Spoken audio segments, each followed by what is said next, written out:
Darshan Yoga, hypnotherapy. Arjuna was already in suggestible state. He admitted that he is convinced by Lord Krishna's philosophy.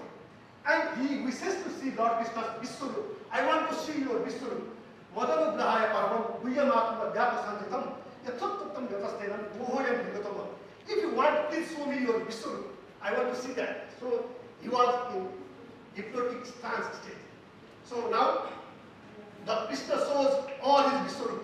We all know that. We have seen in television also, in Mahabharata serial also. So he shows all the root. And he says, see now my opulence, hundreds of thousands of my divine thoughts. One single head had so many heads of all the gods. And the mouth was open and everything was going inside. And you may see whatever you wish to see within me. See within me, you will see. You want victory? See the victory. And but you cannot see with your present eyes, therefore I will give you divine eyes. Divya Chakshu I will give. So now this seems, see, and he says, creative visualization. He says, he gives the detailed schema what Arjuna desired. Arjuna desired that Arjuna was very much afraid of Dronacharya, his own teacher. Arjuna was afraid of Bhishma, his grandfather. Arjuna was afraid of Jayadratha, who would have killed everyone. He had got the bull. One day he could kill everyone. And he was afraid of Karna. He didn't know that Karna was his own brother, but he was afraid that Karna had so many Brahmastra and then he would kill. So that's why in the creative visualization, Krishna says, I have already killed them. Dronam cha Vishwam cha Jayadratham cha Karnam cha Karya na Viyoda Vidhan. Maya Akasam Daiva cha Yudhishthira Vedasam. I have already killed them. You just do your duty. I have already killed them. And he sees within Krishna that Dronacharya was entering inside the Vishwarup. Vishnu was entering inside Vishwarup. Karna was entering inside Jayadratha. Everybody was, all the Kauravas had died. He sees through creative visualization. So this is the form of hypnotherapy, I feel. And then Arjuna becomes very much terrified by seeing the Vishwarup. And he requests Arjuna, Krishna, show me your original form. I don't want to see this. I am very much afraid. Show me your original. And then Krishna says, you have been caught out and built up. Okay, now it is finished. Now let it be finished. With a peaceful mind, you can now see the form you desire. I will be the same Krishna to you. I will come back to my original form. Then Arjuna says, seeing your original form, I am now composed in mind and I am now restored to my original nature. Then he says, the post-hypnotic suggestion is given by the Krishna. Then it affects the behavior in a desired manner after the hypnosis session, maybe for action, feeling, or internal physical changes, and helps it is adherence to therapy and area of assigned task. So Krishna says, oh Arjuna, whoever does this work for me, being devoted to me, devoid of attachment and free from enmity towards all things, he surely comes to me because of me. So, Vatkarma, Tin Mataparamo, Matabhakta Sakar Vicheta, Nirvaya Sarabhuti Swayam, Yasamameti Pandava. He said, now do your duty and think about me. Just give your mind to me, then you will surely win. And then says, leave everything to me and trust me. I rescue you from all the problems. Do not worry. These are the forms of post-hypnotic suggestion. Bhakti Yoga. Sarvadharman Parityaja, Mamekam Sarvadaja, Aham Tva Sarva Papebhyo, Mochi Syam Master. Most important element in maintaining the therapeutic relationship is trust.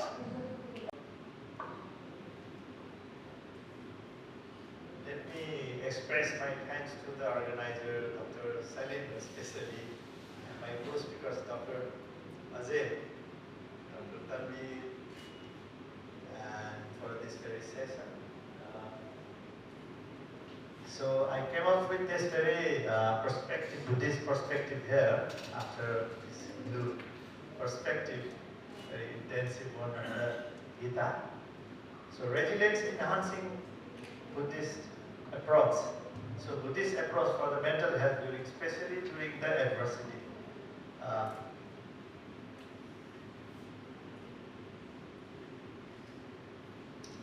I declare that I am not expert of the Buddhism, but a student of it, but of course a psychiatrist. So during this very pandemic time, we published this article. So co-author is very renowned Buddhist scholar from our country, Nareshman Rajacharya. who is the professor of the Buddhist studies also, and also currently he is the Chakreshwar, means he is the highest ranking guru from Nepalese tradition. So I will be sharing some of the things from this article itself. So my modest objective basically is to present basic tenets of Buddhist teaching that are useful for well-being in general and especially during the stressful time like pandemic. As mental health professionals, we all are aware that reality orientation is one of the components of the mental health. And this refers to the way of looking, perceiving, understanding and responding to the present, whatever we have. So this Jivan, life and Jagat, world. So the reality of this, our life and our world. So the first of the four noble truths from the Buddhism is that these both are stressful, suffering as a cause or as an effect. Tanha, Trishna, Dukkha, so the terms there. And COVID pandemic, of course, is the stressful time for all of us. So this is the first of the noble truths of Buddhism.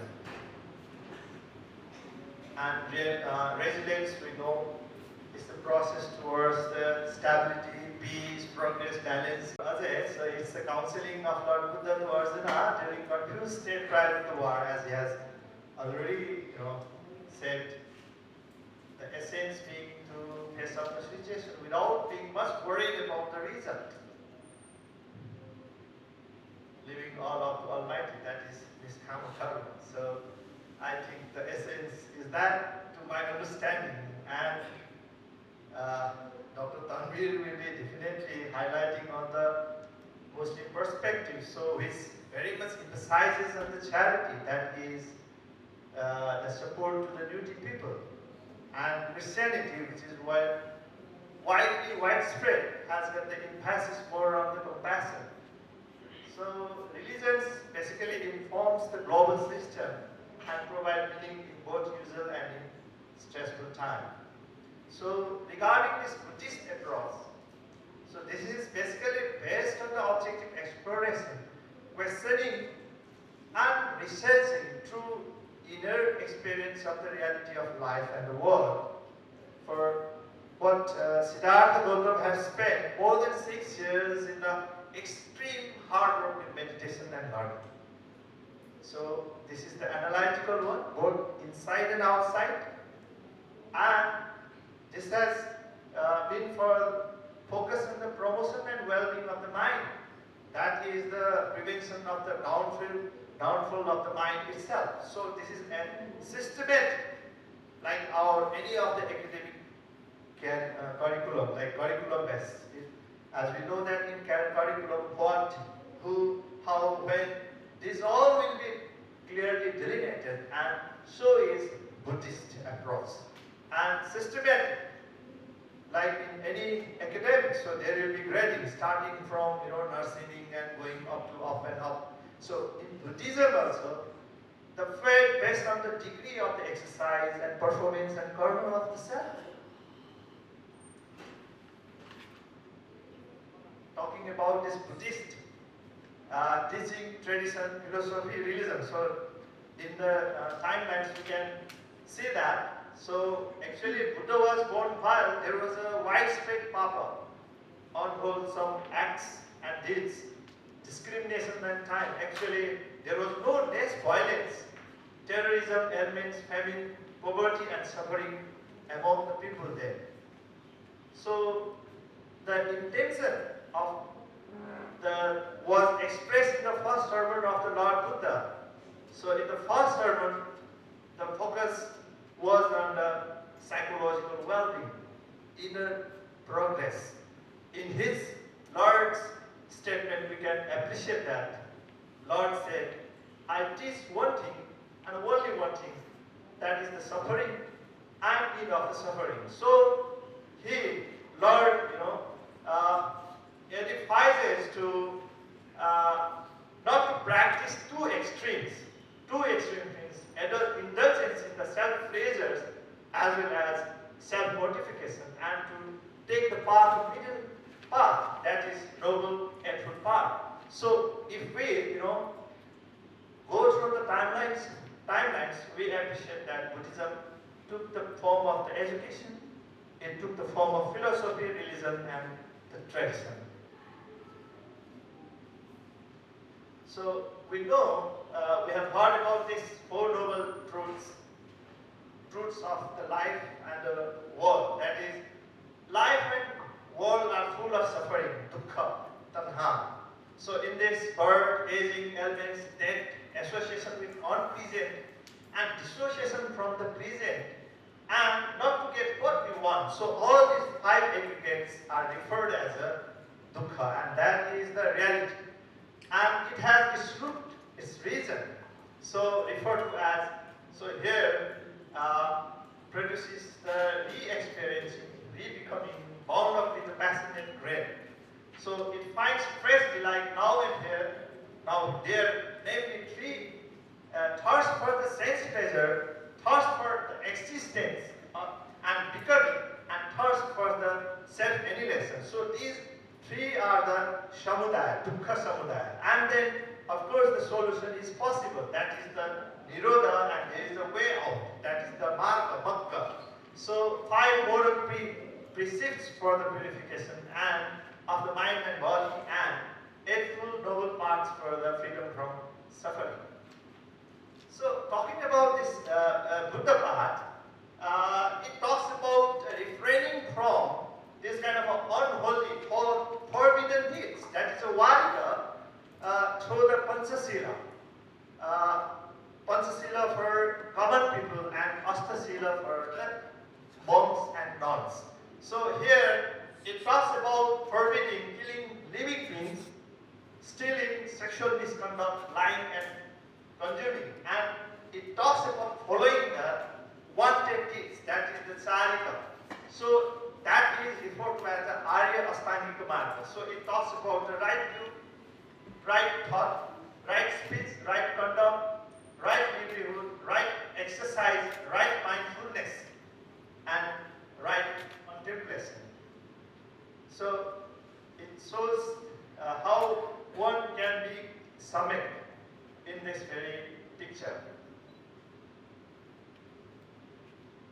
In Buddhism, it's like a chariot where two wheels are upasaka and upasika, means those who stay in home, and the nun and the monks, they are the who has left their home. So to exercise that, they are referred to as a wheel of that chariot, and there are four stages as described in Pali's text.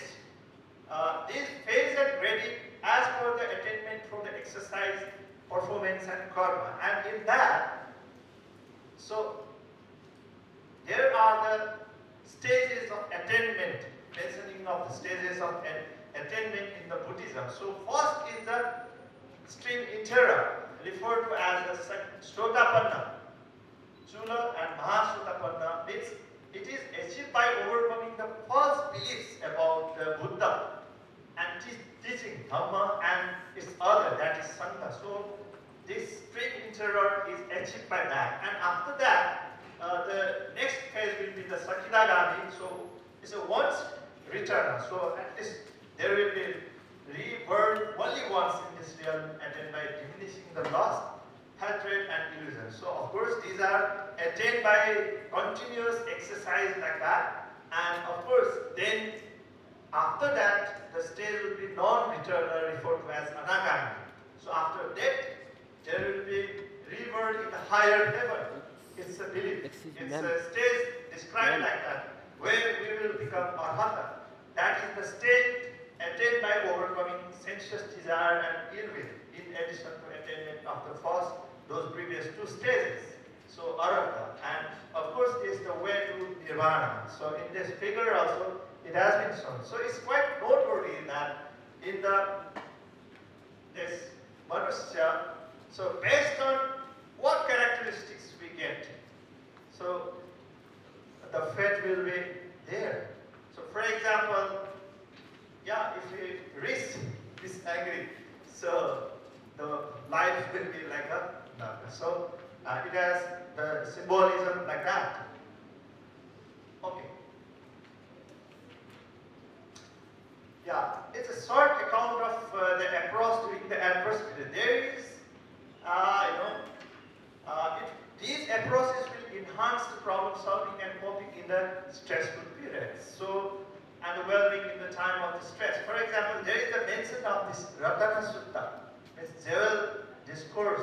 Actually, there was a, very great famine in the time of the Lord Buddha itself in Vaisali. Then, and Lord Buddha suggested this sutra. So basically, it helped people then to face up the situation mainly by creating friendly environment and by exercising mental peace. So which is very much required even during the pandemic also. People are more affected mentally. So this sutra, this kind of a thing will help them. And Bhojanga Sutra is the discourse on the 7 factors of enlightenment. This is intended to help the people, patients recover quickly from their ailments. And the 7 factors included in this very sutra includes this mindfulness, welfare and happiness, prevention of and survival from the natural disasters, overcoming fear and prevention of pestilence, epidemics. So, and of course, I am from the Nepali tradition, Nepali Buddhist tradition also there, and there is the mention of this Pancharaksha Sutra. So this Nepalese Buddhist tradition is there to chant this very tradition for the worldly welfare of and happiness, prevention and survival from natural disasters, and overcoming fear and prevention of pestilence, and in the this pandemics also. So during the pandemic state, many people actually chanted this, and this definitely it seems help people to remain somehow composed during pandemic. Yes, yeah. So relating this very thing with this COVID pandemic, so we can see the similar example from the Buddhist literature. So we can, and some of those approaches are mind-based one. So it helps to remain peaceful and for the equanimity, being thoughtful and mindful and conscious efforts, so that the steps are taken to tackle the problem. So, and this Bhojanga Sutra and Ratna Sutra somehow help that way. And 7 elements of understanding are these ones that also keeps us in the composed state even during the such kind of a stressful time. And of course, this problem, reality and factor-based approach are required. And in that, there are the stories when even Lord Buddha took care of the ill people. So that's there. So care of the affected could be another thing. And of course, to follow the objective rules. For example, following the social distancing, mask and wearing mask and their sanitization and pay attention to basic rules during that pandemic time. Okay, so whether user time or stressful time like in pandemic, so we pick up the 8 approaches from the Buddhist teachings and the practices to make our perspective mature, healthy and progressive with this very acronym, RAVE mind. So these are the goals to our understanding. So we actually present this as an acronym with the sense that the insight, its ordination and dissemination all are the rare occurrences in this world and the life. So these 8 words include the first thing in RAVE mind is the realist expectation regarding the life and world. So in our life, there are good times, bad times, and the times when even we do not feel much. So Buddhist literature refers to this very never-ending cycle of happiness and the sorrow and the samsara, and it implies that we all come into this world with the reality that life will not be only nice, easy, and non-stop joy.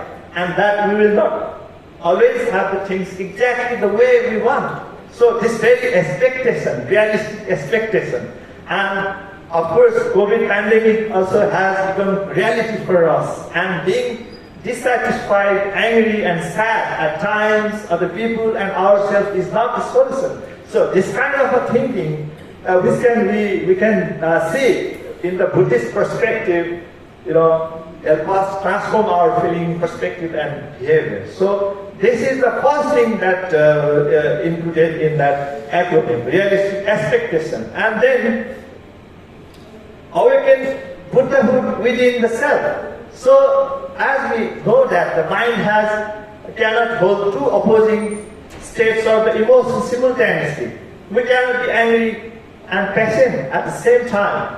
It is easily to simply shout out and how to stay calm, control our emotions when we are annoyed. Such feelings with some emotional state like anger and sorrow as enemy disturbs our mind and hides our reality. So listen to that. When we are emotionally overwhelmed, the reality will be hidden. So such a disturbed state causes us stress, anguish, loss of sleep, as we all know by stress. And if we continue being angry at someone, it creates a long-lasting bad impression on others. No one wants to be around with such angry and a disturbed person. Being chronically stressed, disturbed and defensive will not solve the problem.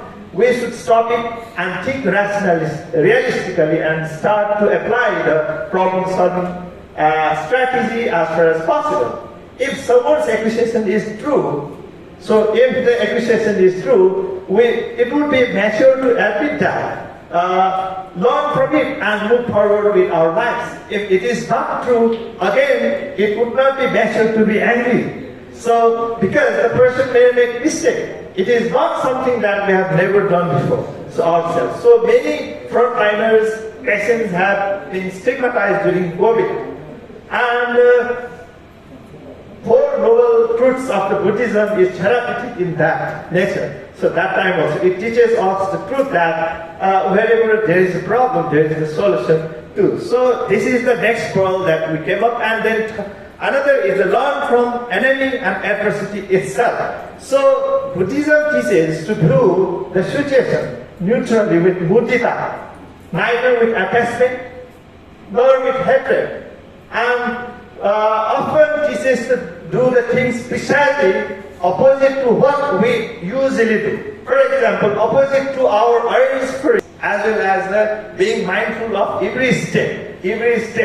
So listening to music and also listening to, looking into inside and outside can be very important component of facing the pandemic and adversity time also. And then, of course, and the impermanence of the death. To remember this is very stressful, but if we remember this very fact, then like looking into the mundane things, lowly thing would be of little importance to us. So remembering this impermanence of the death would be another perspective that Buddha provides. And of course, Buddhism has a very remarkable characteristics in putting importance in the self karma. Okay, so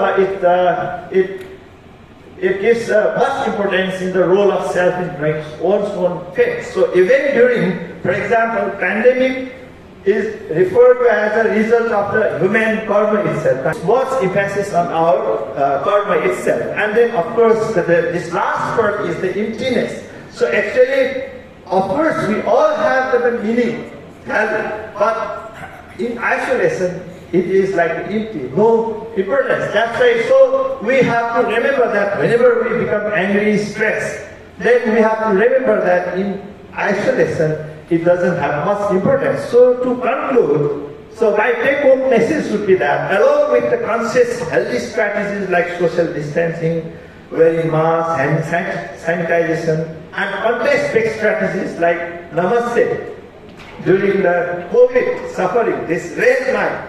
So these 8 pearls that we have picked from the Buddhist literature, this Buddhist approach to help COVID and other adversity would definitely to my belief, will enhance the growth, peace, and freedom. Thank you very much.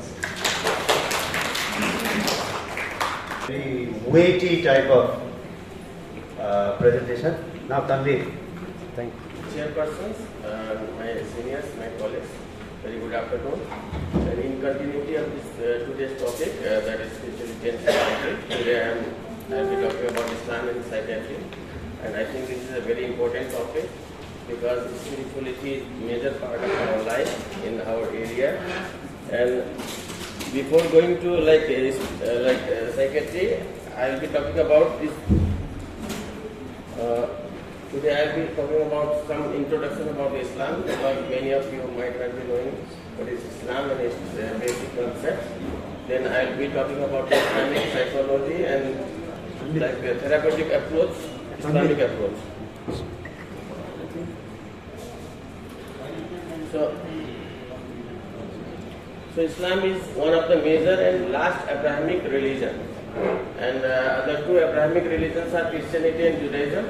And Abrahamic means like there is one prophet Abraham, and these Christianity, Islam, and Judaism, they came from same like prophet, like the same family tree. So they all believe in one God. And Islam, it is Arabic word that means salam, means peace, purity, submission, and obedience. And simply submission to God and obedience to His law is Islam. And like in Islam, there is Quran and Hadith. So Islam like gives us details, codes of behavior, like what is our relation to God, and what is our relation to other human beings, and how should be our relation to other creatures of God. And so many people like they think that Islam came 1400 years back, but Islam says like it came from the start of the human being in this world. And the first human being that was Adam, and the Prophet Muhammad is the last messenger.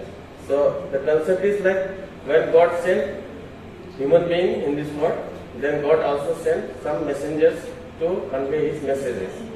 So the Prophet Muhammad was the last and Adam was the first messenger. So basis of Islam is to believe that there is no God but Allah, and Muhammad, peace be upon him, is the last messenger of Allah. So the primary source of information is Holy Quran, that is the sacred scripture of Islam, and it is believed that these are the words of God, and they are revealed to Prophet Muhammad through angel Jibreel. And so these are the words of God in Holy Quran.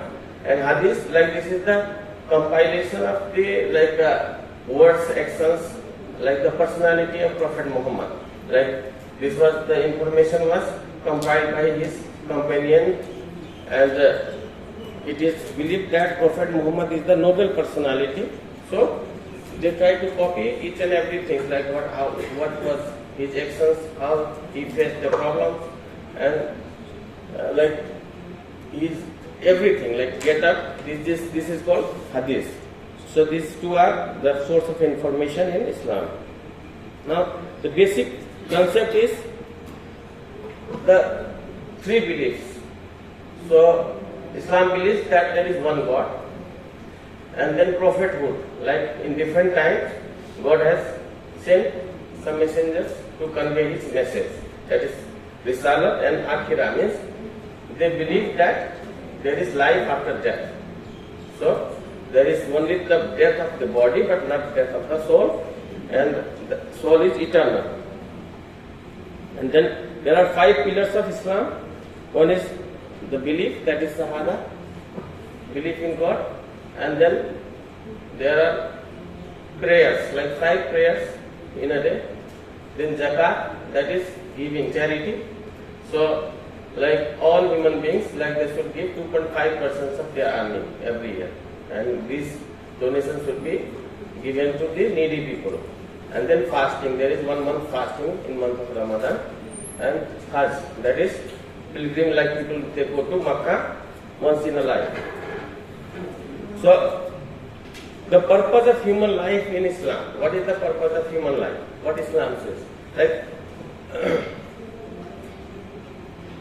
so Quran says that we have created jinn and human beings only that they might worship me.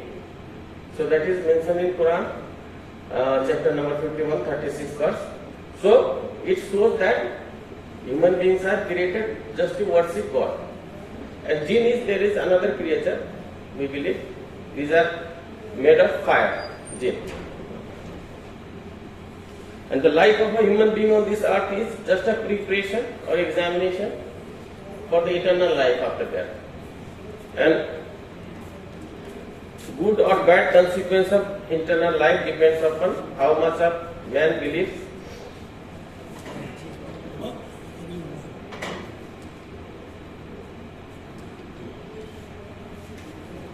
How much man believes in and obey Allah. So, this is the purpose of life in Islam. So, now come to the Islamic psychology, like what does Islam says about human being. So, human beings are composed of two things, like body and soul. So, they are interconnected. So, there is, like Prophet said that each one of you is constituted in womb of the mother for 40 days, and then he becomes a clot of thick blood for a similar period, then a piece of flesh for a similar period. Then Allah sends an angel who is ordered to write four things. He is ordered to write down his deeds, his livelihood, his date of death, and whether he will be placed or rest. Then the soul is breathed into him. That means the human, like after 140 days, after 120 days, like the soul is introduced in the body. And like it is said in Quran that when the souls they are created, then God told that, am I not your Lord? And then, yes, souls, they replied that, yes, we do testify. We did, so lest you claim on the day of resurrection, we were unaware of this. So this is the, in Quran, so it is said that, like when the souls are created, they are already informed about the Almighty. And so, the intrinsic nature of the soul is divine, like they already have information about the God. But like like this is the act of Satan, we say Satan, like devil. So this devil tries to like deviate this soul from the path of God. And that's why like people are doing bad things and they are indulged in like lots of bad activities. And this is the main reason of the psychological problem. So if one is like in the path of God, he may not have psychological problems. So this is the belief in Islam. So in Islam, like it is mentioned that in Quran that there are three stages of souls. One is nafs al-ammara. Nafs al-ammara means that soul is in completely like influence of Satan. Like this is the like we can compare with the Freud's id. Like soul is like under the complete influence of Satan, means he will do the bad things, he will not have any fear of God. And then nafs al-lawama. So it has means soul, self-reproaching soul that battles between good and bad. And most people stay in this stage. Like there is influence of Satan, but at the same time soul has fear of Almighty, fear of God, and then he will realize that he is doing mistakes and he will try to be good. Then again he will come under the influence of Satan. So that state is called nafs al-lawama. And nafs al-mutmaina means soul at rest. This is the like highest level of the soul. That means they are not under the influence of Satan and they are in the path of God. So very few people they could achieve this state of soul. So like people's soul is fluctuating, like from one stage to another stage. So this like stages of souls we can compare with the id and superego. So there are like psychological problems which are mentioned in Quran. So I will say about this. So like depression, about depression and anxiety. So it is said that surely those who say our Lord is Allah and then stay firm, they will have no fear, nor shall they give grief. So there are verses of Quran, like, and in another verse, like, and whoever turns away from my remembrance, indeed he will have a depressed life, and never give up hope of Allah's soothing mercy. Truly no one despairs of Allah's soothing mercy except those who have no faith.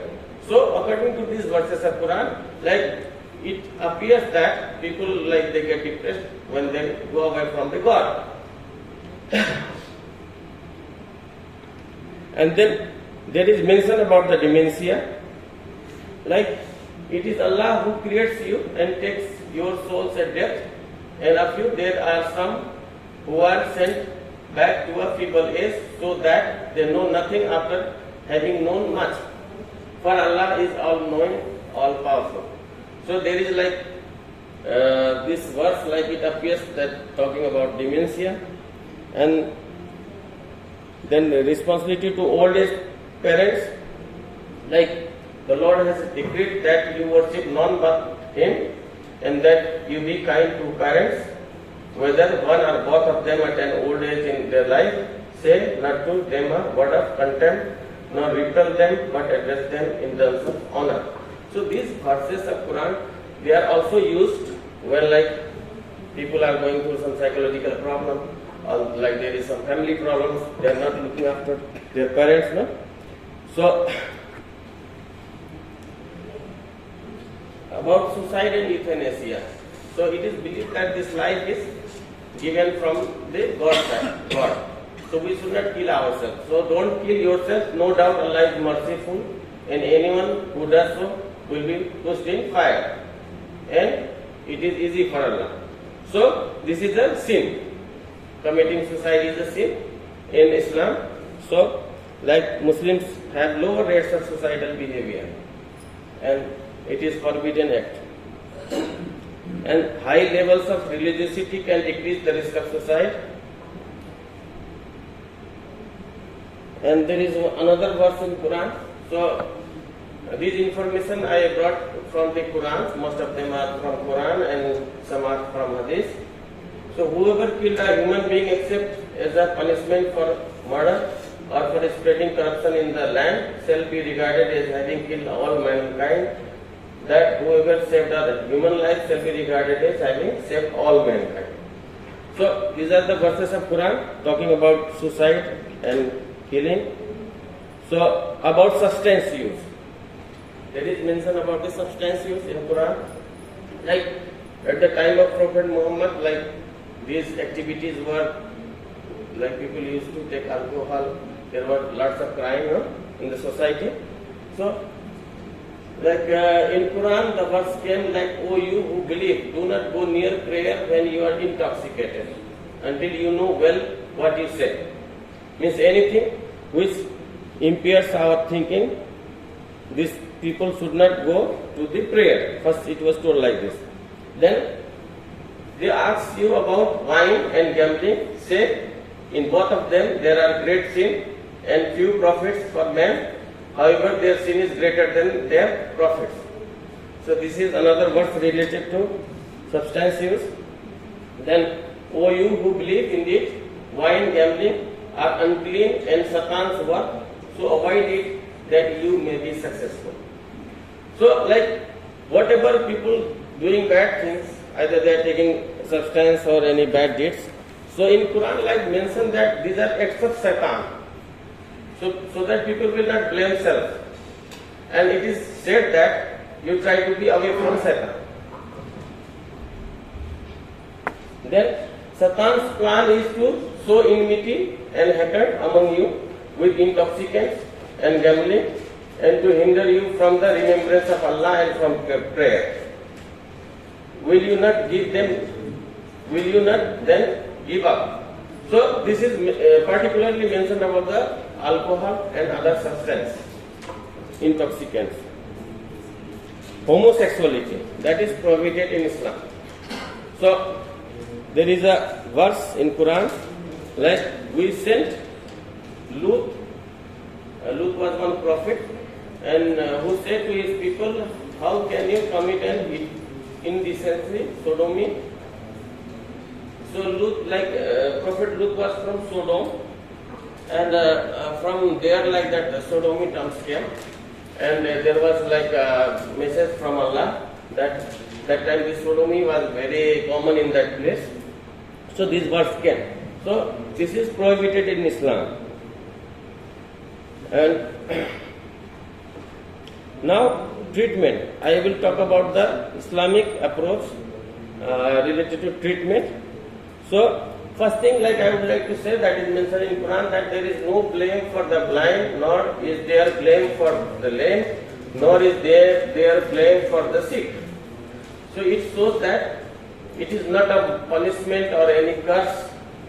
So they should not blame to self. And there is no disease but God has created. There is no disease that God has created, except that He also has created its remedy. So it is clearly mentioned that every disease has cure. So people once asked, O Messenger of Allah, should we seek medical treatment for our illness? He said, yes, O worshippers of Allah, you should seek medical treatment, for indeed Allah did not make a disease, but He made a cure for it, or a remedy except for one disease. And they said, what is it? He said, old age. So there is no cure for old age, and then other diseases they have cure, and it is like encouraged to seek treatment. So how do like Muslims they approach to mental health? So I will talk about this. Like there is basic approach. That is, first thing is belief, then attitude towards unpredictable life events and decree of Allah. Then spiritual behavior and connection to Allah, institutional connection and attachment to the Muslim community, and contribution to the society. So these are the, I will describe like belief, no? Belief means like belief in Allah. So whoever puts his trust in Allah, then he will suffice him. Like in Quran, so when a person believes that Allah is the creator and Allah is having all the power, He is merciful, Allah knows everything, then like he has connection with the God. So according to attachment theory, like if the person has a attachment to safe environment, then it will help the better mental health outcome. So the believers like who has a true belief in God, like they feel secure, like God is looking on me, God will like make me out from the problem. So they feel good. So another thing is like attitude towards unpredictable life events. Like day to day, like our this daily life stressor, no? Like death of somebody or some loss in business. These are the major cause of psychological problems. So how do like Muslims they approach to these events? So there are verses of Quran like, so verily with every difficulty there is relief. So people believe this, then whenever they are in problem, they like wait for the time will come, so I will come out from this problem. And then never give up hope of Allah's soothing mercy. Truly no one despairs of Allah's soothing mercy except those who have no fear. So Allah will give mercy. So they are hopeful about this. So they don't lose hope. And there is one another verse of Quran that for those who fear Allah, He always prepares a way out, and He provides for him from sources he never could imagine, And if anyone puts his trust in Allah, sufficient is Allah for him, and for Allah will surely accomplish his purpose. So like these are the verses of Quran which are used for the people who are depressed or who are grieving. And there is one term called modified Islamic cognitive therapy. So in like many Islamic countries, so these verses of Quran, they are applied to correct cognitive error of the patient. And there is one verse like for grief, like be sure who we shall test you with something of fear and hunger, some loss in goods, lives and the fruits of your toil, but give glad tidings to those who patiently persevere and who afflicted with calamity. So that means like if we are having any loss, then Allah will give back, Allah will return to us. So these are the verses of Quran.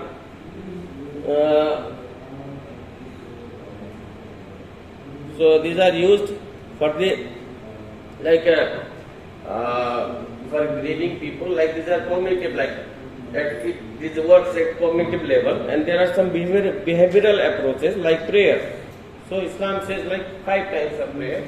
So prayer means not a physical act, but this is a spiritual connection with the God. And like there is a proper way, like people they wash their exposed parts of body and they have an intention that they are going for prayer, and they think like they are in front of God, and they recite some verses of Quran, and in that verses like they offer respect, they praise God, and they confirming one's total dependence on God and asking His mercy. So this is also one type of meditation we can say. And because of these prayers, 5 times prayers, like they are distracted from the worldly affairs, day-to-day stress. So for few minutes, like when they go to prayer, that is helpful for their psychological well-being. And indeed, we know well that your heart is distressed. By get relaxed, and then imagine about the creation of Allah, like how beautifully, how perfectly, how like Allah has created this world, these animals, these all creatures, and like when one thinks about this, then they get relieved. So this is one type of therapy used in Islam, contemplation. We say tafakkur. And then fasting. So besides the many physical benefits of fasting, like it is said that it has psychological benefits. Like it helps in controlling self-control, impulsivity, and easier to cope with anger and stress, and it alleviates depression. And it has also antidepressant property. And then people who fasted had lower anxiety and depression. So these were found in some studies. And then Islam also educates about the connection to community, like institutional connection to community, like they like perform prayer in congregation, and then even like in fasting, like they do in congregation, and Hajj one example. So there is social connectedness, and this is good for positive mental health. So another thing is zakat. So these are the last 1-2 slides. Sure. So zakat, like this 2.5% of property they like give for charity. So this is for social equality and financial stability. So this is also encouraged in Islam. So these are how like psychological problems are addressed in Islamic perspective. So my take-home message is, it teaches about the concept of soul, and soul has intrinsic character, that is a fitra, that means like it has divine character, but under the influence of daily debates from the path of God, and Islam does not look illness as a punishment, and it advocates for seeking treatment and having faith on God and obeying God's law. that is the best way for attaining mental peace. Thank you.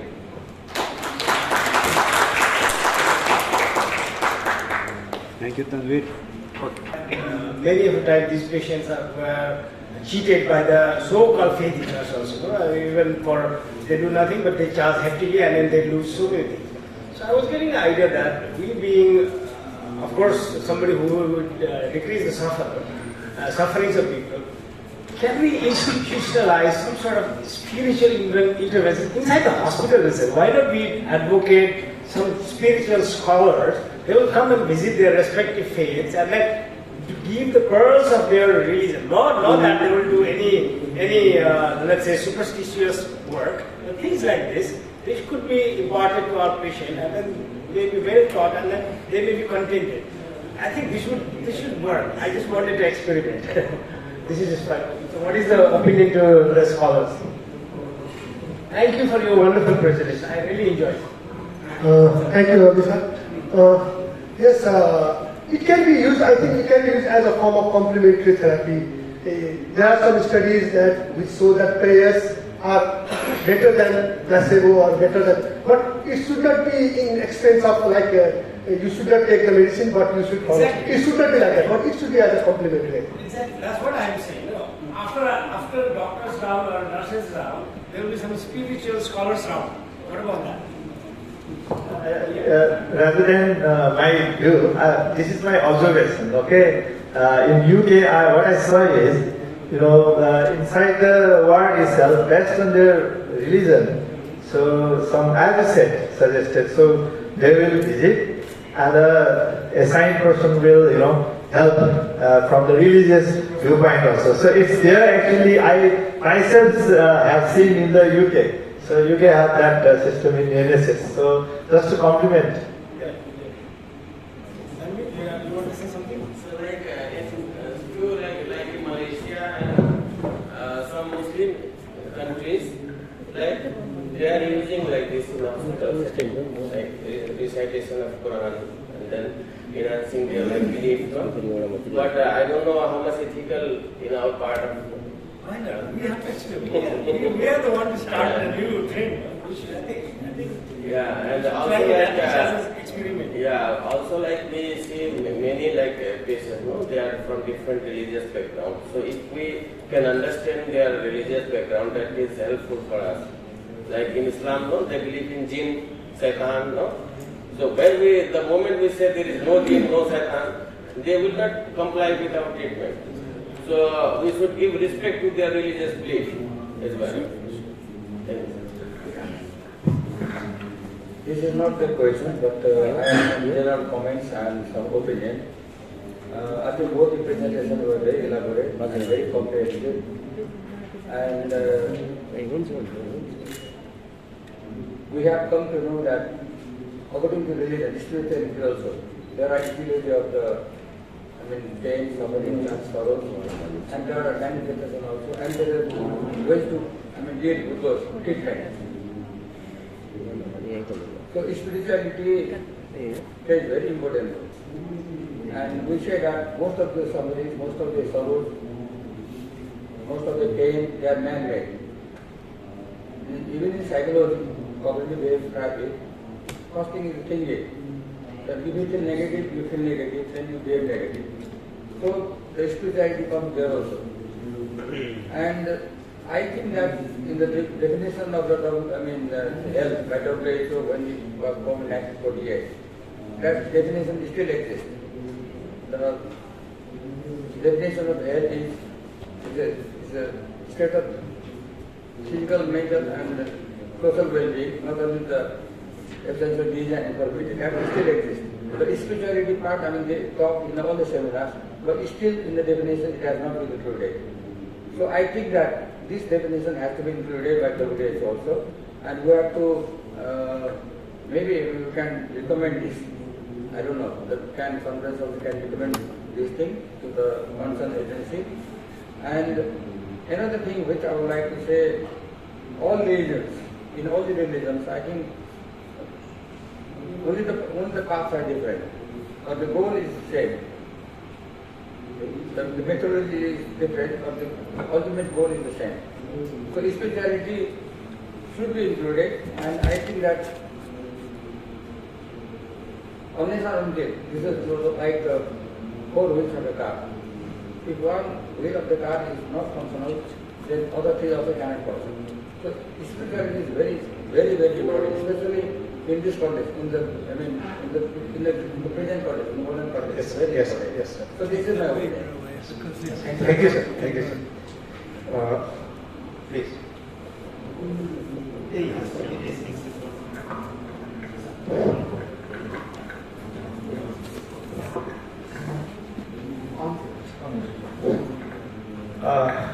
Thank you for elaborate presentation by three scholars.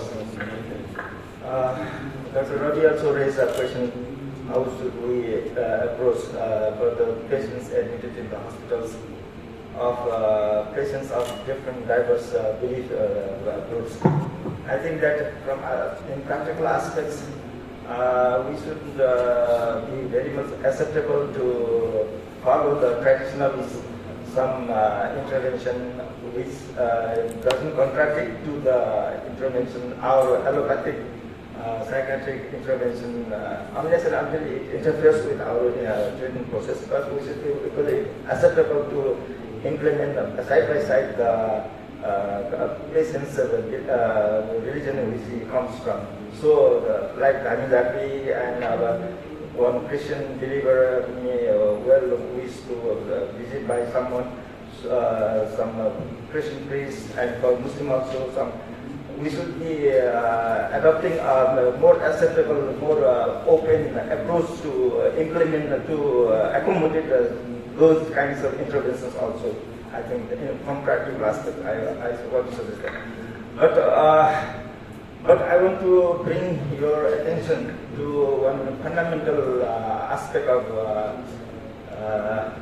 spirituality, that how our Eastern philosophy or ideas or these look at the problem of stress, problem of human suffering, and in that respect, there is a very radical ideas being propounded in the Upanishads, which we call, there is of course in the Hindu philosophy there are many branches and from religious to cult written to many things there. But there is also a very last, the final development of the ideas or the consciousness or that aspect is also there. The final stage of the wisdom, also we can say, it is in the concept of consciousness. How the Upanishads are looking at the concept of consciousness, which the notion of self has been very fundamental idea to the problems of human mankind. The Eastern philosophy has put a very profound stress on the concept of self. How it is looking at this self, the self or reality or Brahman, these are the synonymous terms, but what I want to emphasize is that the way we feel, we relate, we assess the situations and we react to the situations is all depends upon our concept of our real being, innermost. How do we accept or understand the notion of ourself? Professor Holland today emphasizes that in self-diagnosis there is the concept of me and you, me and me and God.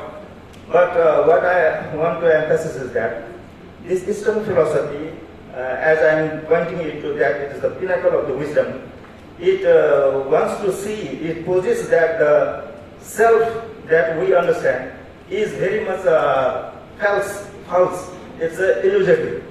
The notion of self we have is fundamentally wrong. So we take the concept of self as a fallacious, illusory concept we are dealing with all our problems and sufferings and anxiety and depression and all those are coming from our inherent unconscious illusory concept about what we think we are. So there is a very radical ideas about the concept of the self, which refers to the problems of mankind. So in this regard, I want to put in a short way about the concept of the self. They want to say that it is equivalent to the religious income, we say Atma, but it is in modern language, it is consciousness, it is awareness. What we, our innermost being, the nature of the innermost being, ourself, is actually the awareness, the consciousness, not the self we take as a body and mind. And there is a very deep insights about the thoughts of mind and consciousness also. The Upanishads are creating the very clear-cut divisions about the very clear-cut profound ideas about the nature of mind and the consciousness. The Upanishads are indicating to us that consciousness is totally apart from very independently existing reality, and mind is the we are driven by our whole behavior, our whole notion of our thoughts, our feelings are all driven by our identification, the self-identification with the body and mind, whereas which is the very false idea. We should have been, we should be, we should know about the real nature of the self-knowledge. If we can have real knowledge of the self-knowledge, the real true nature of the self, then will be very easy to get free from many kinds of sufferings and problems we are talking about mankind. So it's a very big chapter. It's a very deep idea there. It needs long sessions. But it is hours. Upanishads will take hours. So there is. Thus, I want to indicate that in Eastern philosophy, the modern day scientists are also dealing about the objective matters. The consciousness is the subjective field. And here, the modern scientists have not gone to that other ring.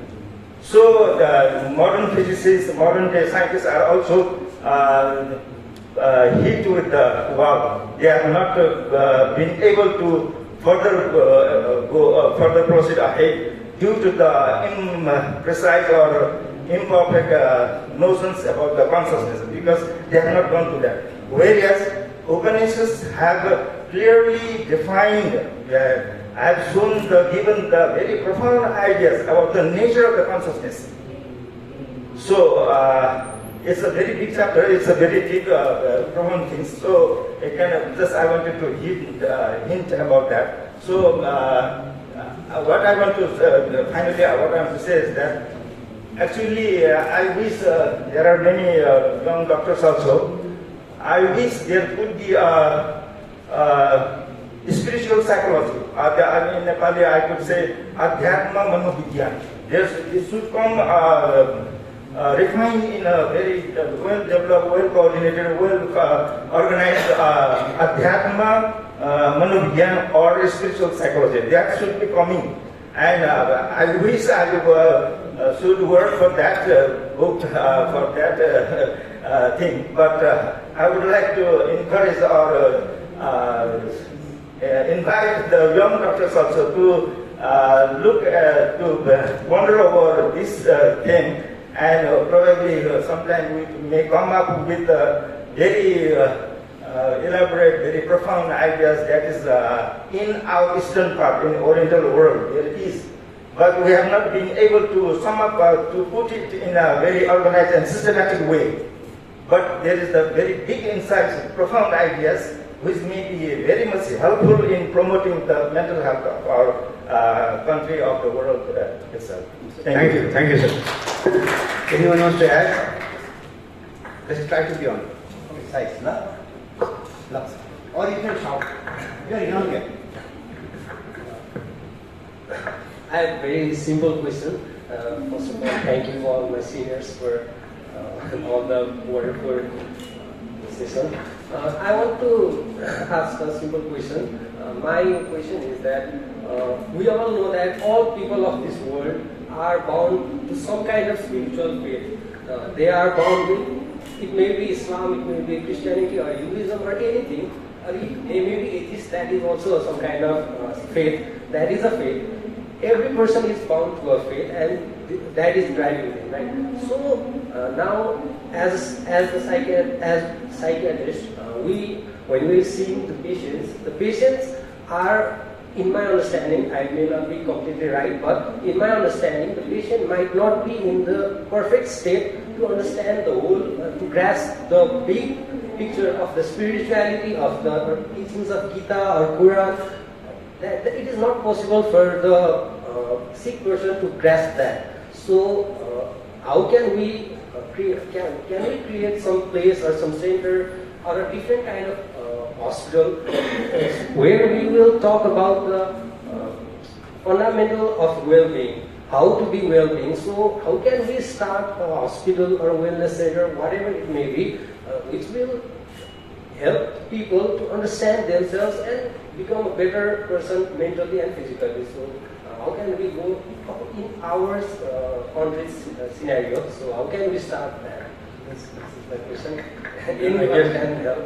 Yeah, I guess that is what would be the utopia where all of us are aiming.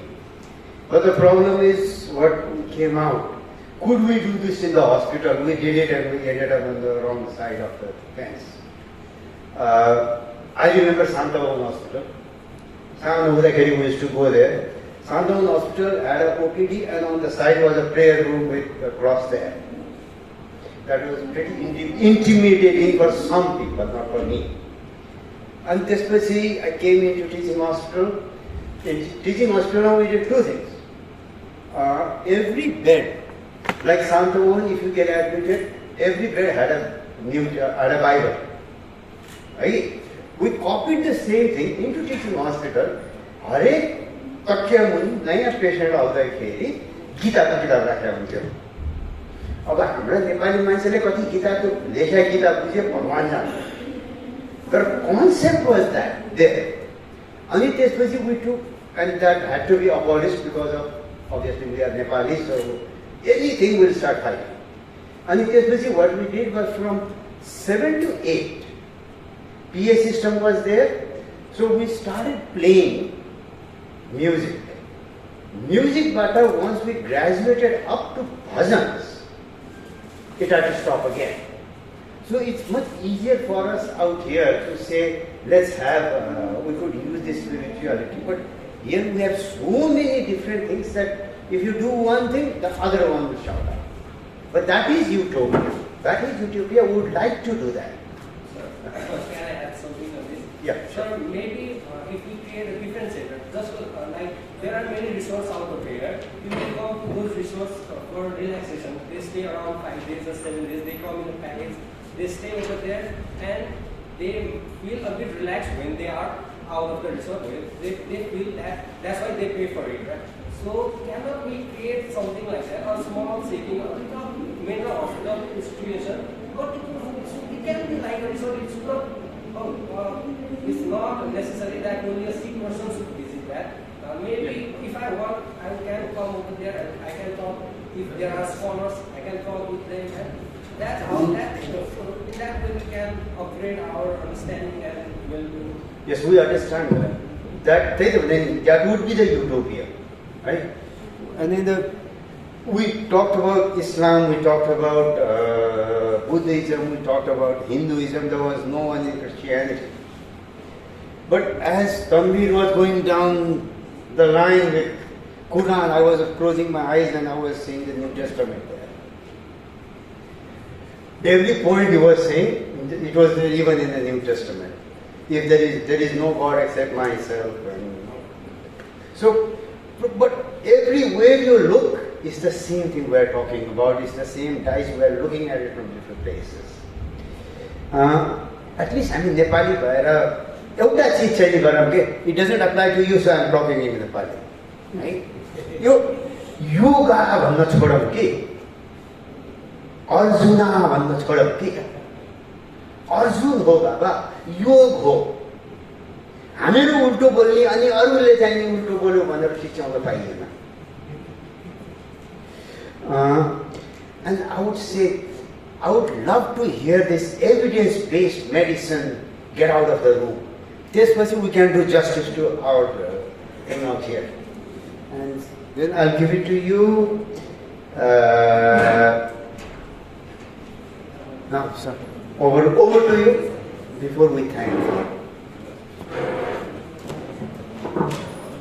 That neither the psychiatrist or the doctor, as well as the healer or the priest or pandit or whoever comes in, do not polarize against the other, so that there is a mutual respect. Otherwise, I think this will not work. However, and why do people go to fake healers first? Well, we all know that psychiatrists and doctors are not omnipotent. But God is expected to be that. So if the fake healer is one who somehow is believed to be omnipotent, they go to that source first. And there is some notion here that we should try to bring out of the conceptualization in people that there is this polarity. And Ajay had the good word there, complementary. It should be complementary. That would be my views on how to move forward in this. And not provoke anyone without a belief, a rationalist on one side, or a Buddhist, or a Christian, or a Hindu, with something that tacitly is saying that this place is Gita-oriented, this is Bible-oriented, this is so-and-so. It should be the choice of the person that has to be respected, and from that respect, we might get somewhere by also invoking those powers in the human psyche that are spiritual, which will be in addition to other tools that we may have, such as psychotherapy, such as medication, such as psychoeducational approaches, etc. Okay, my closing remarks on those points. And I want to thank the presenters.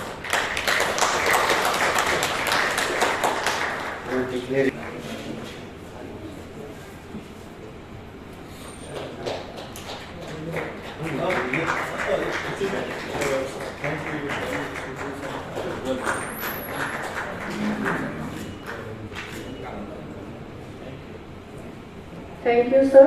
I'd like to request Professor Dr. Ajay Rizal, sir, to come forward.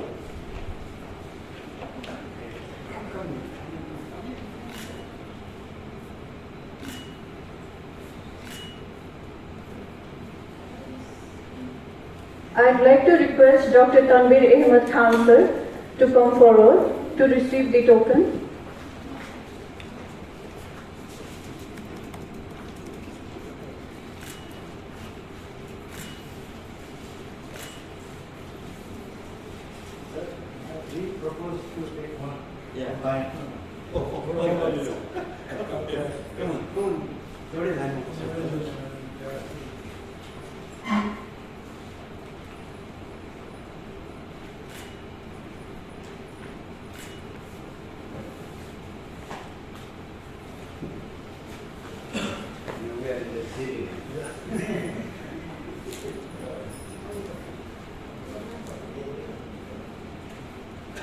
Professor Dr. Adi Holil, sir.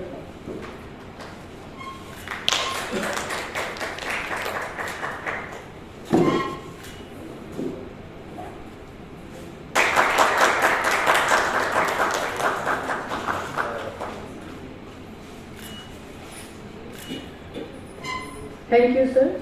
Thank you, CP Sedai, sir.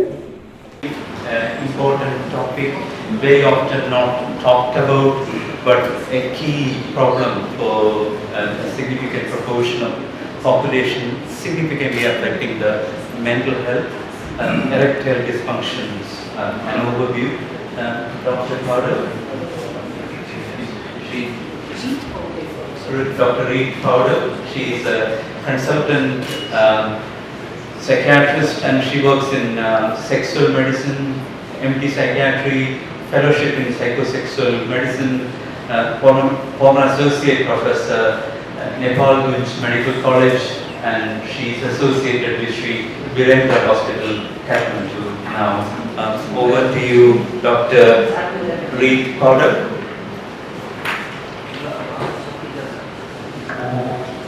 Thank you, sir. First of all, welcome. Good afternoon, chairpersons, and good afternoon, the audience, seniors and respected doctors. Today we are going to discuss about erectile dysfunction. So let's start the topic. Sex has always been a constant source of motivation and a focus of interest to humankind. Sexuality has always been a part of our culture. Sacred arts, idols, paintings, depicting various god and goddesses in various sexual acts are widely prevalent in the Hindu religion, not only in Nepal but also in India. So sexuality has always been a part of our culture. There are various books written about art in temples of Nepal and other parts of the world. So human sexuality is the way in which we experience ourselves as sexual beings. Sexuality is an integral part of our personality, and it is determined by anatomy, physiology, biology from India. Similarly, there is no any community level study to show the prevalence of various sexual disorders in Nepal, but a short study of ours found that premature ejaculation is the most commonly encountered sexual problem. The detached by a recurrent inability to achieve or maintain an erection during partnered sexual activity. So basically both the definitions from International Consultation of Sexual Medicine and European Psychiatric Association are basically same. This is the DSM criteria which says that at least one of the following three should be present in most of the situations in partnered sexual activity, around 75 to 100% of the occasions. Marked difficulty in obtaining an erection during sexual activity, marked difficulty in maintaining an erection until the completion of the act, and marked decrease in erectile rigidity.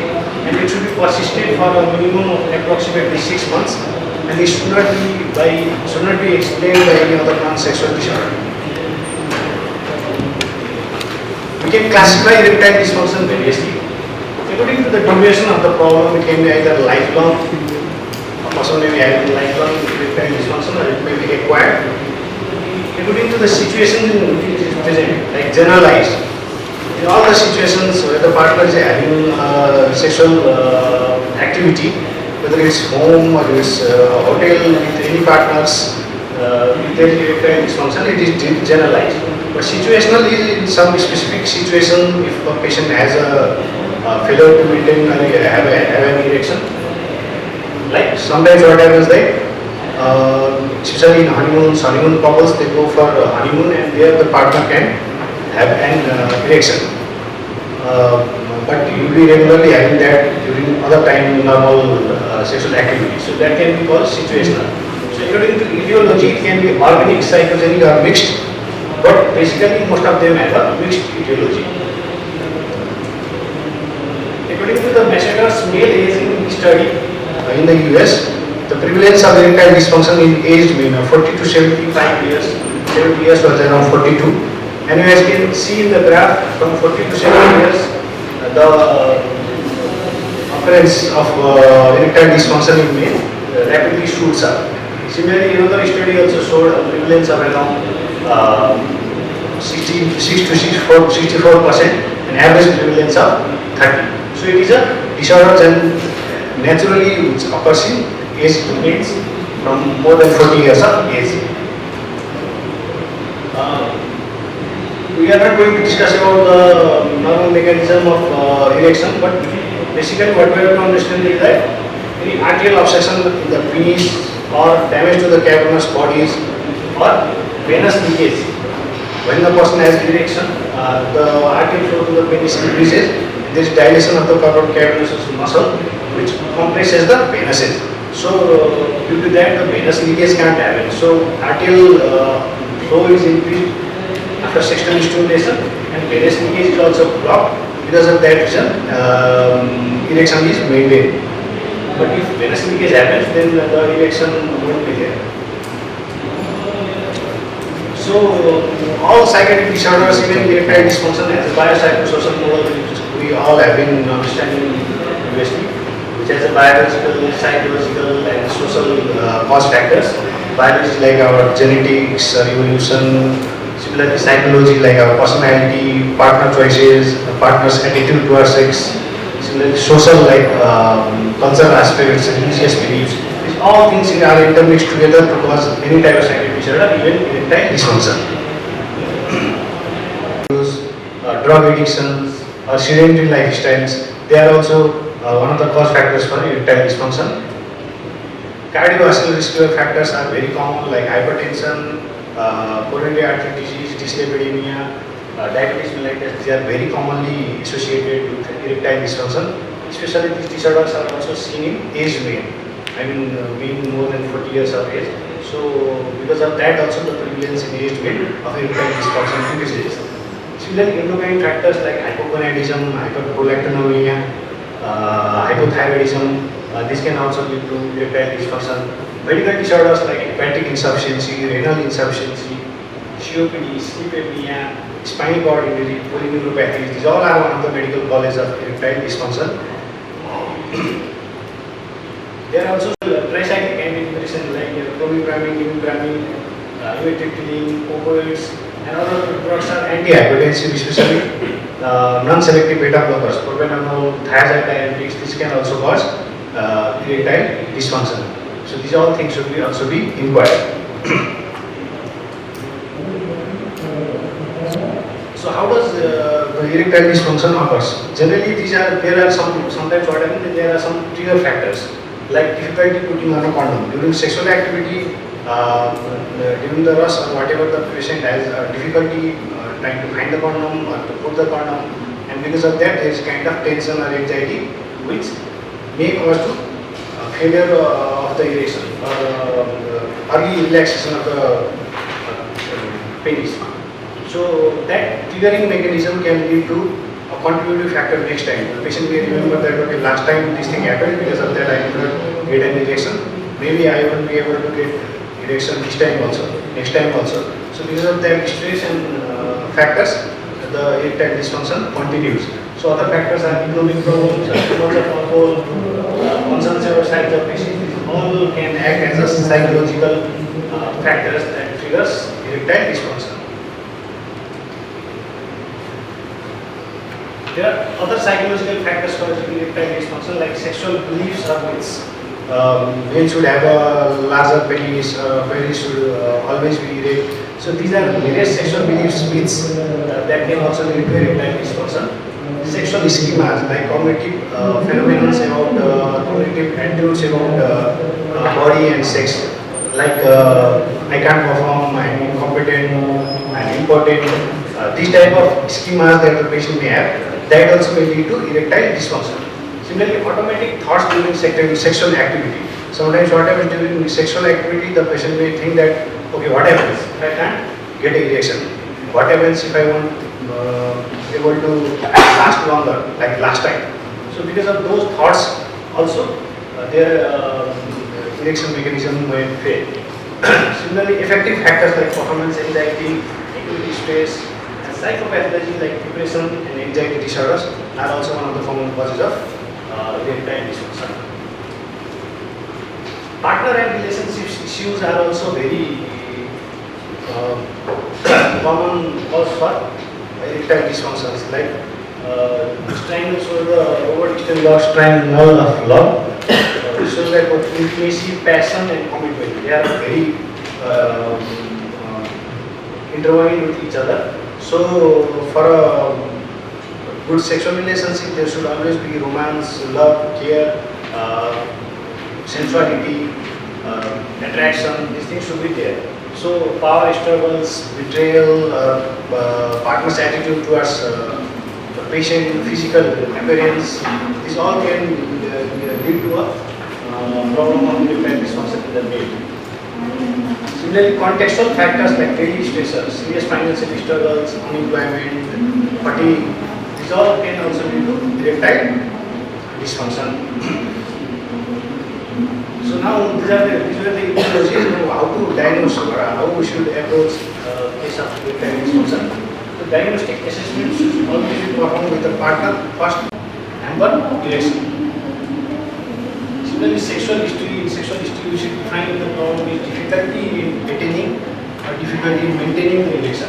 These things should be what are the triggering factors, like we already discussed, primary or secondary to another sexual dysfunction, lack of desire. There is no desire for sex, there is no any wish to have intimacy or sexual activity, then that may also lead to erectile dysfunction. Is it generalized or situational, or does it occur in every situation, or it is situational, it only occurs in one partner and doesn't occur with other partner, or in one situation it occurs, in another situation it doesn't occur, lifelong or acquired, nocturnal and morning erections should also be impaired, because nocturnal and morning erections are generally seen in every persons.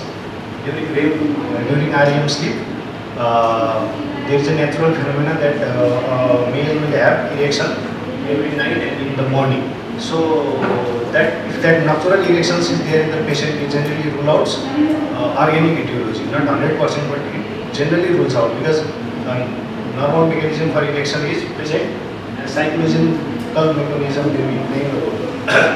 Similarly, distracting thoughts during intercourse, like maybe a fear that somebody may disturb, a fear may, like the in-laws may listen to us, and they may sound that can go to the other room. So these things are also constantly bothers the male mind, and because of that, also the patient may be unable to have an erection or loses the erection early. Similarly, sexual schemas and sexual beliefs that we already talked, sexual activity and satisfaction prior to the onset of erectile dysfunction. What is the distress about the problem? The patient distress, or is the partner distress that the male can have an erection? So these all things should be inquired about. So psychological history, we should ask your mood, fatigue, body image concerns, attractiveness, special penis size, which may be having an inferiority complex about his penis size or body dysmorphic type of features, mental disorders, psychopathology, personality characteristics, self-esteem, self-efficacy. These things should also be asked. Previous relationships, social skills such as flirting or social networking, life stressing factors such as financial, work, job stress, these all should be asked as psychosocial history. Relationship and partner issue we already discussed. We asked for love, intimacy, trust, power dynamics, betrayals. These things can also make any relationship bitter. So without that, without these things, love, intimacy, and sensuality, sex may not be possible sometimes. Similarly, communication skills and partner sexual function, the attraction between partners, how the couple copes with problem, pressure may exaggerate symptoms, partner's attitude and reaction towards his sexual problem, and partner's sexual activity and physical activity, how long they try the foreplay and what are the things that are involved in that activity. So these all things should be inquired about erectile dysfunction in history. There are some factors that can suggest a non-organic etiology, like if the onset is sudden, if the patient is young, if there is presence of nocturnal erections, what patient cannot have an erectile, if the patient cannot have erection during with a partner sexual activity, but there is nocturnal erections. Similarly, erections while masturbating, while the patient masturbates, he can get an erection, but not with a partner.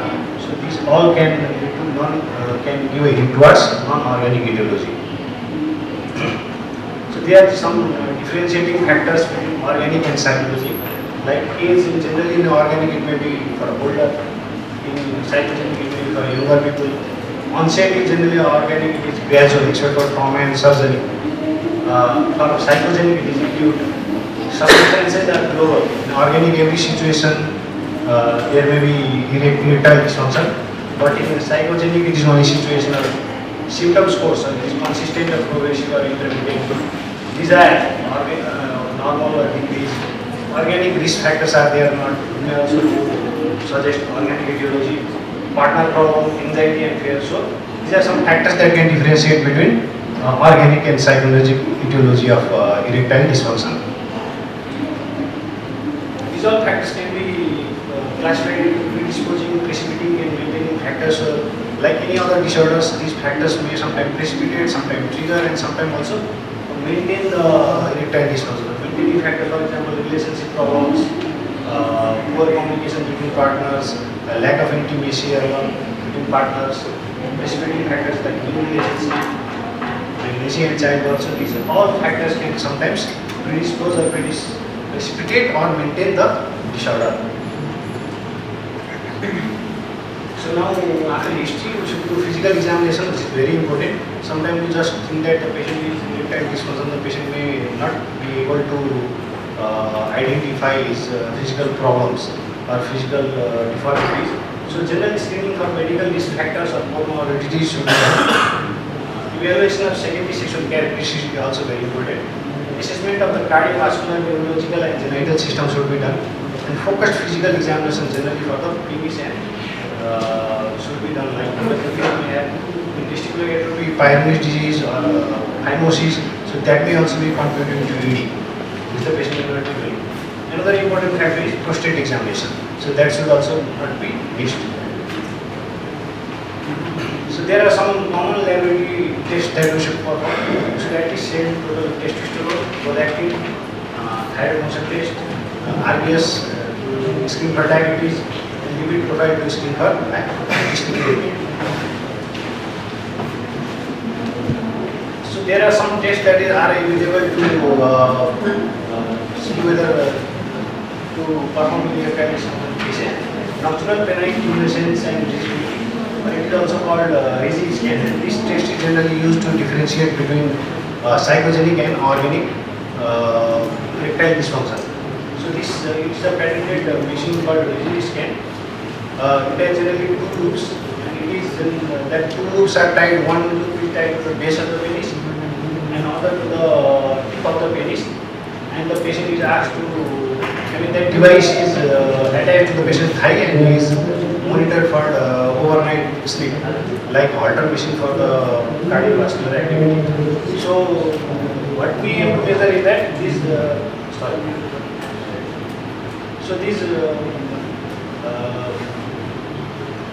things measure the erection at night. So if the patient has nocturnal erections that we talked about, so that will be measured and that can be read overnight. So if one erection is there around 60 to 70% of rigidity and it lasts for around 10 minutes, so generally that will rule out organic etiology, because patient, we can definitely say that patient is having nocturnal erections. So this can be used if the centers have it. I don't think we are having this in Nepal, I guess. Similarly, another choice of test is intracavernous injection. It's like an invasive procedure. Intracavernous injection of vasodilators like papaverine or aspirin can be used. And it's even in a very small dose that we talk about in the lateral side of the penis. That is called cavernosa. So after around 10 to 15 minutes, there is erection because of these vasoactive drugs or vasodilators. So absence of erection may give a hint towards organic etiology or damage to the venous system can be assessed. Similarly, same principle can be applied to use colored Dopplers.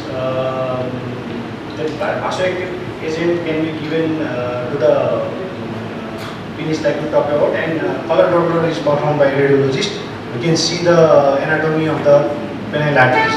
So whether if there is any venous leakage or venous blockage or arterial malformation, these things can be found with this test.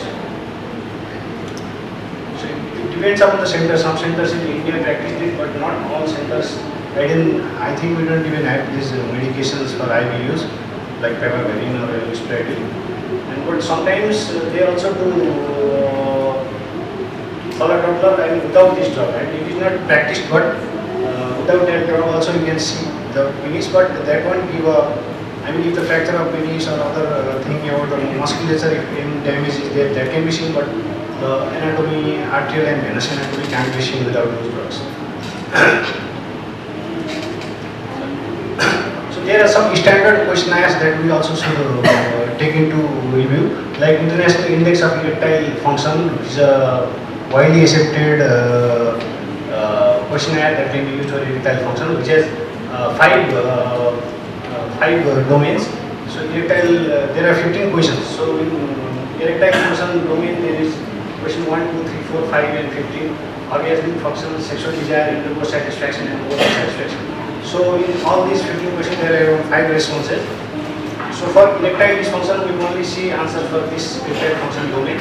So severe, if the score is 1 to 7, it is severe. In 58 to 11, it is moderate. 12 to 16 is it mild to moderate. 17 to 20, it is mild, and 22 to 25, it is no erectile dysfunction. So that can be performed. A simple sexual encounter profile can be asked sometimes. Like the questions are: were you able to achieve an erection? Were you able to insert the penis in your partner's vagina? Did your erection last enough for you to have successful intercourse? Were you satisfied with the height of the erection? Were you satisfied overall with this sexual experience? So these things can be asked with the partner and with the patient. So lifestyle modification, treatment lifestyle modification is the first approach. This is very important, and in this lifestyle modification, you should ask the patient to refrain from any drugs like nicotine, alcohol, or sedentary lifestyle. You should encourage the patient to exercise or even have a cardiovascular exercise or walk around, jog. So these all things should be, they are very important. We said that the more your leg moves, the more your penis will move. That means the more you exercise, you will have erectile dysfunction. So that's hypogonadism should also be explained if testosterone is low. But the scope of this seminar is not to talk about testosterone replacement therapy. But in brief, if hypogonadism comes with erectile dysfunction, replacing testosterone can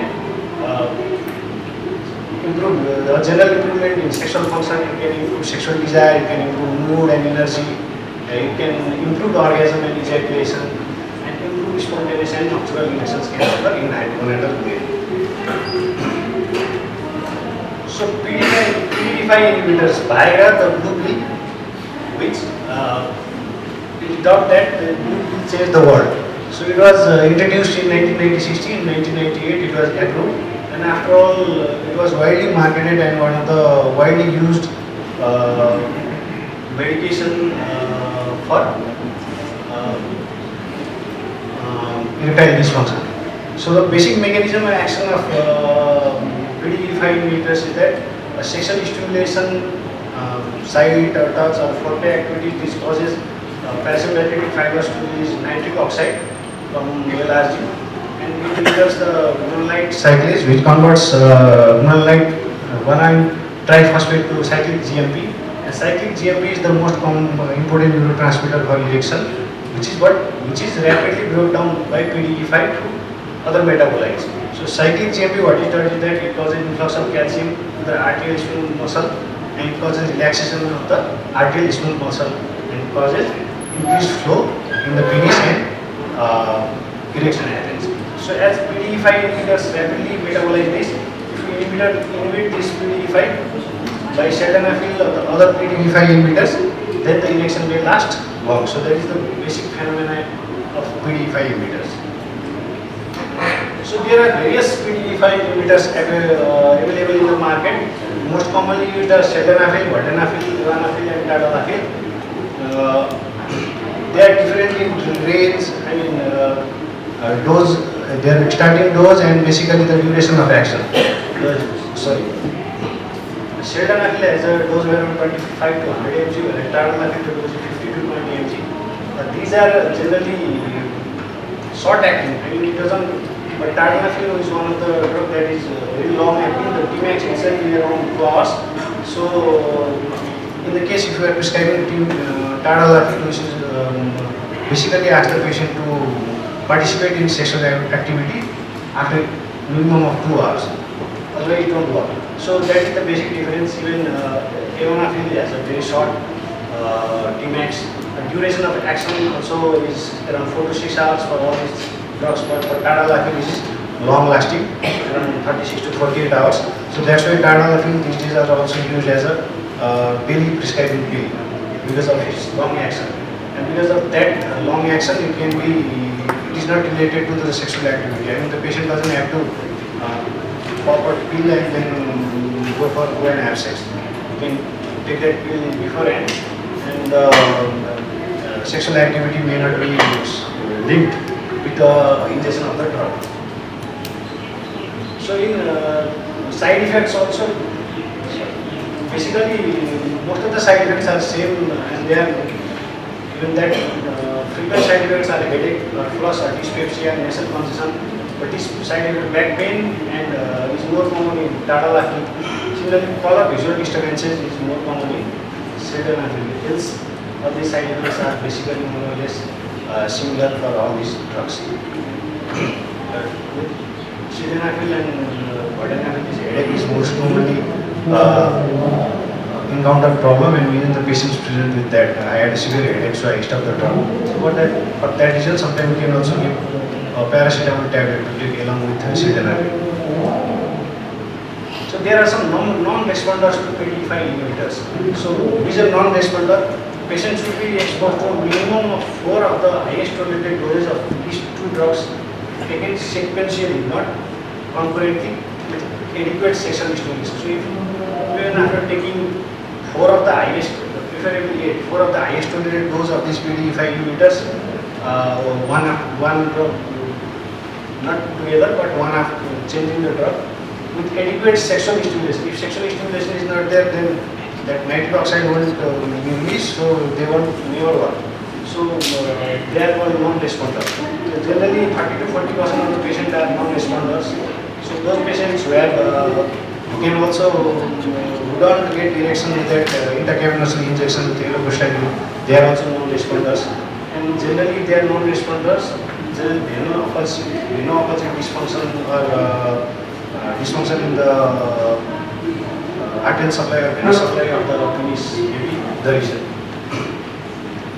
So it is said that there are also some pseudo non-responders. The patient takes the dose at basically what happens that if the patient really takes a drug, so what he thinks is that okay, I'll pop up this drug and I'll have an erection even outside. I can have an erection and go around in the park and walk around like that. But it is not like that.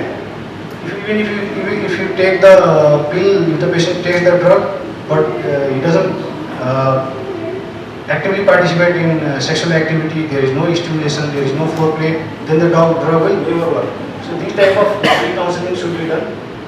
And if this just taking the drug and without any sexual stimulation, then it is said that your penis won't get erect, only it will get hairs and nothing else.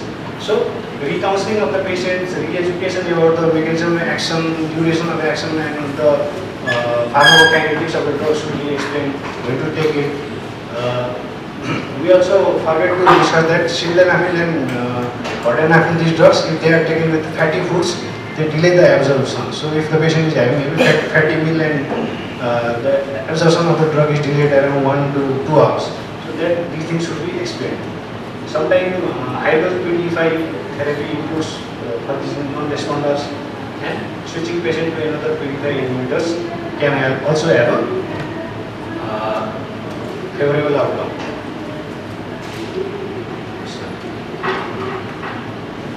there are some factors in which we should avoid PDE5 inhibitors like myocardial infarction or stroke of life-threatening arrhythmia within the last 6 months, or resting hypotension or hypertension, unable angina with sexual intercourse.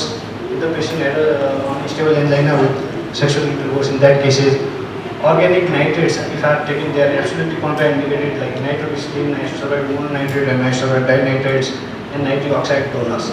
So in that cases, in nitrates cases also, if the patient is taking nitrates, in that cases also PDE5 inhibitors are contraindicated. So there are other oral therapies also, various like Yolbin, L-arginine, and L-citrulline. So these all drugs are sometimes used off the label, but they no any randomized control trials or any evidence-based data or any guidelines about these drugs. But they are sometimes practiced, so we should also know.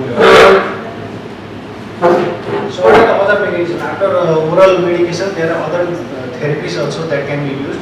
Like vacuum erection devices are there. It is available, I guess, in Nepal also, in India also it is available. So what is the basis of this is that a vacuum pump. It is either power with an electrical device or it can be manual also. So this pump is inserted in the flaccid penis, and there is a constricted band which should be rolled down in the base of the penis. And when the vacuum is created either by putting this lever or this power motor in the electric mechanism, so it creates a vacuum in that cylindrical structure and it causes the penis to be erect. And after that, the constriction band can be rolled down in the base of the penis, and because of that, the constriction band, the venous drainage won't happen, and the erection will last. So these devices are also used and can be used.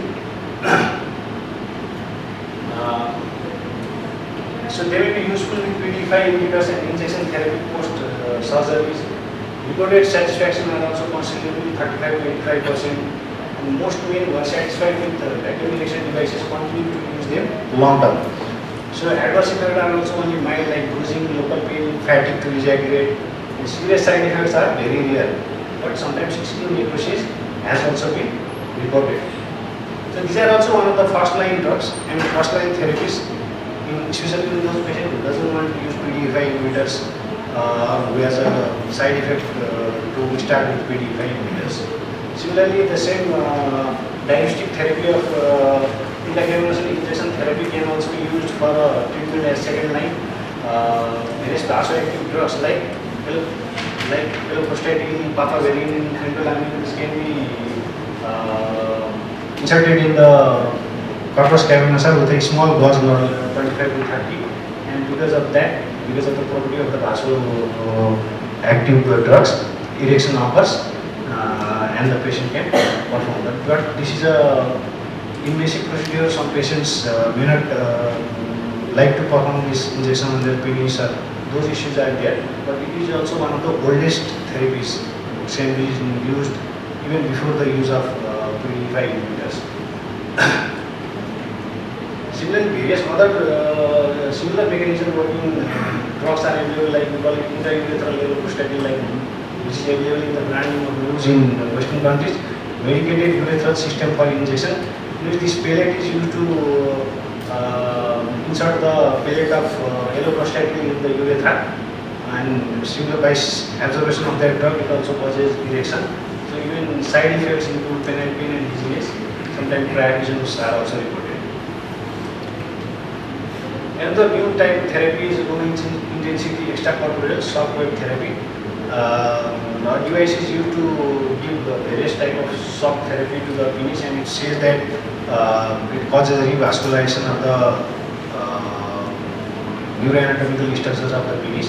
So they are also used, and research is going on with these types of therapies, but they are also not supported by evidence.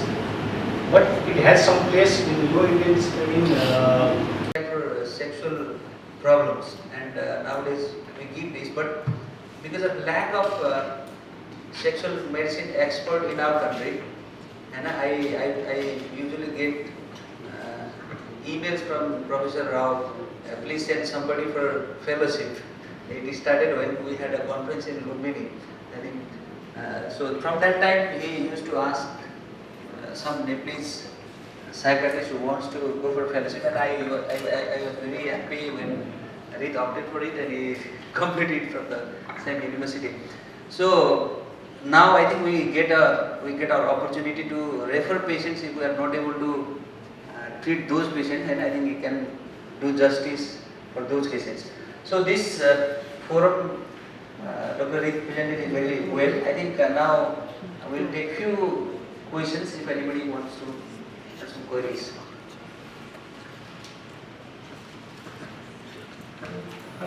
Thank you, Dr. Rit. That was a nice presentation. So when you mentioned about the etiology and biopsychosocial one, you very well elaborated about the psychosocial factors, etiological problems that lies in patients, cognitions and family. But when the treatment came along, we were seeing more external devices and application. Because see, as a psychiatrist, we generally get these biological etiologies filtered at dermatologist level, and these hormonal abnormalities. When we have patients with psychosocial abnormalities. So, and many times there is moral dilemma, like a case that came to me, a young male and then person unmarried male and told of having multiple partners and had this erectile dysfunction only when the partner said that we have only half an hour to perform. But when the partner is ready to stay for overnight, now he did not have that problem. So the problem lies that what counseling to do to such patient with this moral dilemma as a psychiatrist, or what advice to give, what drug to prescribe during that time. So can you please help in such situation? Thank you, Dr. Ram, for this beautiful question. What you said is a classic example of situational erectile dysfunction. It occurs in particular situation when we talked about it. When a patient says that, okay, let's hurry up, let's finish the job in 10 minutes or half an hour. Or sometimes what happens, a patient has a lovely relationship going on in the home, he has a beautiful wife, the sexual performance is also good, but suddenly he's close to his girlfriend. There is only time of around 6 hours, 7 hours, so he has to go there in a bike, take a book a room, buy a condom. And because of that anxiety and tension that someone may caught you or the hotel staff may see you while you caught in the CCTV camera, like something like that. So that type of anxiety also leads to classical case of erectile dysfunction, which is one is situational. So it can be sometimes resolved with counseling, but as you said, we educate the patient, counsel the patient, talk about the situation, take the time, ask about other things involved, romance, love, and other passionate things. Not hurry to just, that's a mission we have to take time enough for to go to the act. If you directly jump into the act, then obviously you may have an erectile dysfunction. So take time for play and take time to have a chat and have a nice dinner. I don't think that is standard of rules or something like that. So if someone is happy with something, then however it is good because I don't think maybe it is bad for us being like that, but we are not law or something like that. He has a problem, he will do some problem. So that counseling engagement with the patient is also. Sometimes we also in situation we also prescribe 25 milligrams. So the patient performs like one time situation is confident enough.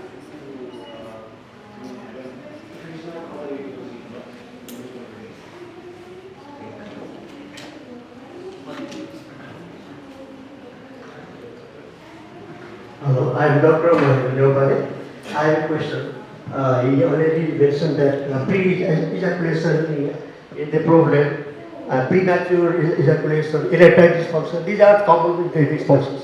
But some patients came to my clinic that they have sexual arousal, extramarital relationship, but with the wife, they have no, they doesn't have, they don't have erectile and they desire this in a sexual approach with the wife. What the reason it may be? There is any solution or like this? I don't believe so. He doesn't have. So So men always like to experience with different, so that thing is always there in women's sexuality also. That's a natural phenomenon after. I mean, Robert Sternberg theory we talked about, he has beautifully said that after time passes in a relationship, if commitment is there, commitment will last. But the sensuality and the sexuality aspect and these things will drop down. With his wife. That's what he is called with a new partner. Wants to speak something. This is an important paper because sex is an important part of marriage. Without sex, marriage is incomplete. Very important. But I have 2 points. One is, when you talk of sex therapy or treatment of impotence, I think it is very important to see whether the relations between the partners are harmonious. Then only then you should go for any form of treatment. See, this you see Kamsutra, if you have read the book, even in Kamsutra, the king, when he used to have sex with a woman, he used to do all the things to see that the lady likes him, pleases her, then only he would go for something. So the harmonious relation is very important. And second thing is, sex outside of marriage is a taboo. So I personally feel, this is my view, that when you take patients for therapy, it is only for marital partners. It should not be for girlfriends and boyfriends. This is my submission to you. Because if you do that, you are both promoting unethical practice. I don't know whether there are any guidelines on this. I asked Dr. T.S.S. Rao also. He didn't give me a reply because he is supposed to be a pioneer in sex therapy. So these are 2 things that I want to say. Thank you, madam. Next.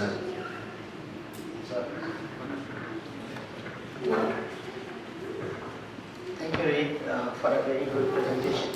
I missed one point, its relationship with the exercise, because I read somewhere that prolonged cardio exercise increase this estrogen, yes, and decreases testosterone. Is it true that you don't advise male patients with erectile dysfunction not to do prolonged cardio exercise, or rather do other weight-bearing exercises? Thank you, sir. Actually, nowadays what is said is that even data and researchers have seen that erectile dysfunction is a common predictor of future cardiac events. If a person comes of age of 40, 45 comes with a problem of erectile dysfunction, that means he may be having some plaque around the, because penile arteries are much more smaller than that of coronary arteries.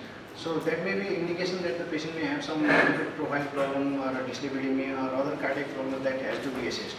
So I am not sure about weight bearing or heavy exercises, but general exercises around brisk walking or being healthy or going for a jog, that is always helpful for sexual activity, because it decreases the chances of other metabolic disorders which are always a risk factors, and it also promotes sexual well-being also.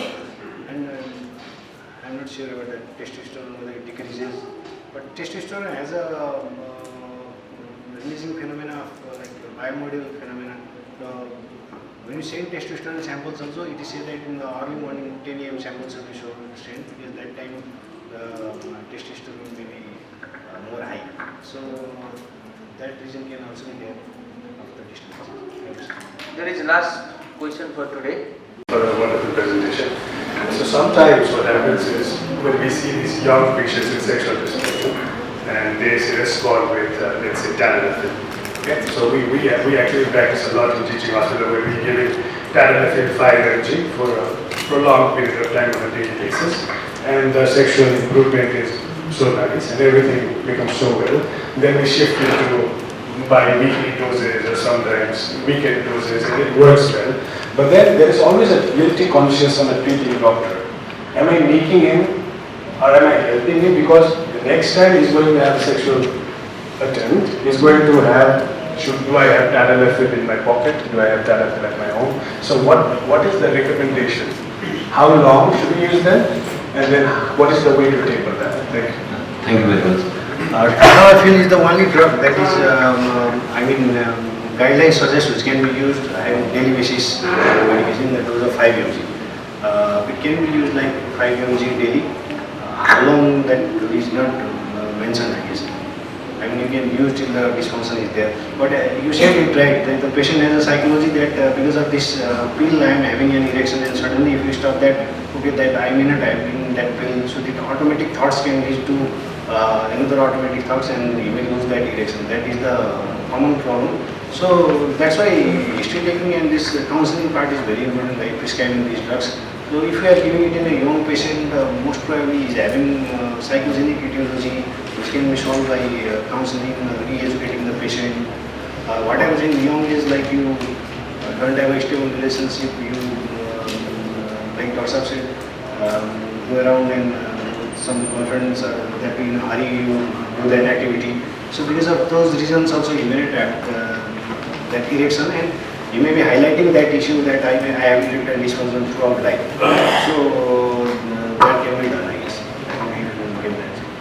Thank you. It was very interactive session today. We had many senior sirs and madam present here, and it was quite interesting to know about all these aspects. I request Dr. Gangadharan to conclude this session, and we will have this certificate distribution after that. Thank you. I think it was a wonderful presentation, and you actually were very, very comprehensive. And I think I can see from the questions from the audience there is a lot of interest in this field, because there are people approaching psychiatrists, doctors with significant problems, but I think not all of the people are actually not able to respond to those needs very well. So there is more need for sessions on this topic, on sexuality in general, I think, in this topic, and more education around this area. And thank you very much for doing this session. And thank you the audience for actually asking very intelligent questions.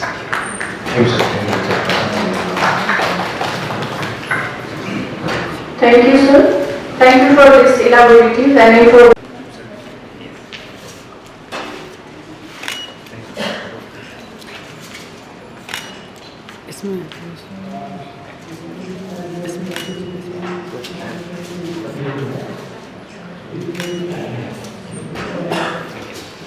Thank you, sir. Battery, so charger not free.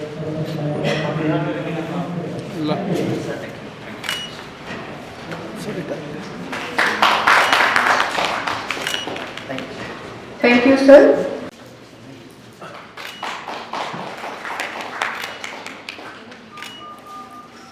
What I'm going to do today is to talk about the role of RTMS in psychiatric practice. I don't know how many of you are aware of RTMS as a method of treatment in psychiatric disorders. It is a newer method which is becoming increasingly important and useful in the armamentarium that we have for psychiatric disorders. RTMS stands for repetitive transcranial magnetic stimulation, so I'll be talking a bit about that. Yeah. So when we talk about RTMS in psychiatric practice, what do we see? The first thing is, I'll be covering my talk in the following headings. First of all, is the need, the principles, mechanisms of TMS in psychiatric therapeutics, the procedure, the risks and complications, clinical utility and indications, and also the concluding remarks. So what are the context? The context obviously is very important. We've had, if we look at the history of psychiatry, over the last 100 years or so, we started with non-pharmacological methods of treatment. Over the last 40, 50, 60 years, we've had pharmacotherapy as the mainstay of treatment. And now what we have is a requirement for further improvement. Because we see that even with medications, lots of patients do not improve, or they have side effects, or patients do not prefer to take medications, or for any reason non-pharmacological methods of treatment are not available. So what we need is newer methods of treatment, and TMS is one of those. The other stuff that we need to understand is how does TMS come into being? TMS is important, and TMS is based on the premise that psychiatric disorders are basically disorders of the brain. This might sound a little obvious, but it is not often so. We also understand that EMS, that brain disorders, for example, are they sort of live in certain areas of the brain, and many of those areas are identifiable. And the other, the other idea or the other rule which goes behind EMS is that those areas of the brain can then be manipulated or modified. And how is that possible? That is possible because the brain has something, a quality, which is called brain plasticity. What is brain plasticity? Brain plasticity is the ability of the brain to change in response to environmental stimulation, in response to any kind of stimulation. Earlier we used to think that the brain is plastic only when it is young. For example, when we learn language, when we learn how to learn a new skill, for instance. It is much easier when you are young, when you are a child. As you grow older, your ability the ability of the brain to be plastic decreases. But what neuromodulation does is try to induce plasticity in mature brains. The other stuff that I've already talked about is availability of technology. Obviously, we have a lot of newer technology coming up, and the other thing is that technology actually gets cheaper as time goes on. Then you have patient preference. Many patients do prefer different methods of treatment, contraindications and safety, so you have neuromodulation techniques. Now, what is neuromodulation? Neuromodulation basically is the modulation of brain function by the use of electricity. Now, neuromodulation can be done through various methods. Alright? Now, neuromodulation, for example, psychotherapy is a form of modulation if you look at it broadly enough. But what we are looking at over here is neuromodulation in the sense of the use of electricity to modulate brain function. ECT is also a form of neuromodulation in that sense, but we do not include it in neuromodulation techniques because it is a lot more indiscriminate. It's like a shotgun, it's like an indiscriminate treatment, and it requires a lot of preparation, it requires a lot of the safety parameters and problems with it. So ECT is usually not considered to be neuromodulation. Alright? Neuromodulation could include the modulation of brain through light, for instance. It could also involve the modulation of the brain activity through smells, through olfactory stimulation, through other stuff. But usually neuromodulation as of today is basically the modulation of brain activity through electricity. Now, what we have when we talk about electric brain stimulation, you could have two methods of stimulation. One could be the direct stimulation. Direct stimulation basically means the passage of electricity through the brain. So ECT, for example, is that. Alright? Then you have transcranial direct current stimulation, which is a much smaller amount of electricity, but it's still going through the brain. Then you have deep brain stimulation, for example, for Parkinsonism, where you are directly, putting an electrode inside the brain. Then you have something like, say, vagal nerve stimulation, which is a treatment for depression, where what you try to do is, you try to stimulate the CNS through the stimulation of a cranial nerve. Cranial nerves, as we all know, are directly, they're connected to the brain. Then you have indirect methods. Now, if you remember your class 10, 11, 12 physics, you would remember that electricity and magnetism are, they are sides of the same coin. So if you have a magnetic field, it is usually, and because they are so closely connected, they are called electromagnetism. So basically what you have is that an electric current gives rise to a magnetic field, and if you have a changing magnetic field, it usually gives rise to an electric current. Alright? So what you have over here is, we have two methods of inducing electric currents inside the brain using magnetism. So over here you have these two methods, which are EMS or transcranial magnetic stimulation and magnetic seizure therapy, which is a newer upcoming method of ECT, where what you do is you use very strong magnetic fields to induce a very large current and thus induce a seizure. Alright? But it's still still an experimental therapy. TMS on the other hand is something that we already use. So when we talk about induction of electric current, there are some complicated physics which even I don't understand very much. But the main idea is that whenever you need the induction of an electric current inside the brain, what you need is that you need a magnetic field which is strong enough. Now, usually transcranial magnetic stimulation machines are creating magnetic fields in the same order as a 3 Tesla MRI. So it's a pretty strong magnetic field. Alright? Now, it's not something that you could use a fridge magnet on your head. That is too weak. So what you need is a strong enough magnetic field. The other requirement is that the magnetic field has to change. A static magnetic field is not good enough. What you need is a changing magnetic field, because that is what creates the electric current. And the characteristics of the induced current are that it is efficient, it has some spatial sort of depth that it can go through, and it can be obviously precisely delivered. So an MRI machine, for example, does not create electricity because the magnetic field is static and not changing. Alright? So it's strong enough, but it doesn't change. So what you need is a changing magnetic field. That is what TMS does. So this is something that shows a TMS thing. So what you have over here is something like a figure of 8 coil. What it does is that a large amount of electricity passes through those coils. It generates a magnetic field, which in turn gives rise to an electromagnetic wave inside the underlying cortex, which basically leads to a sort of a stimulation of the brain underlying that field, underlying the coil. So how is TMS delivered? TMS is delivered in the form of discrete bursts, which is called a pulse. Right? So each time it goes like thak karke awaaz aata hai, so it gives rise to a burst of electricity, and that is called a pulse. Now these pulses are measured in forms of frequency. So what happens is that you can have, and usually what we have is the frequency n by second is called hertz, right? So if you have something, so usually by definition we use high frequency and low frequency.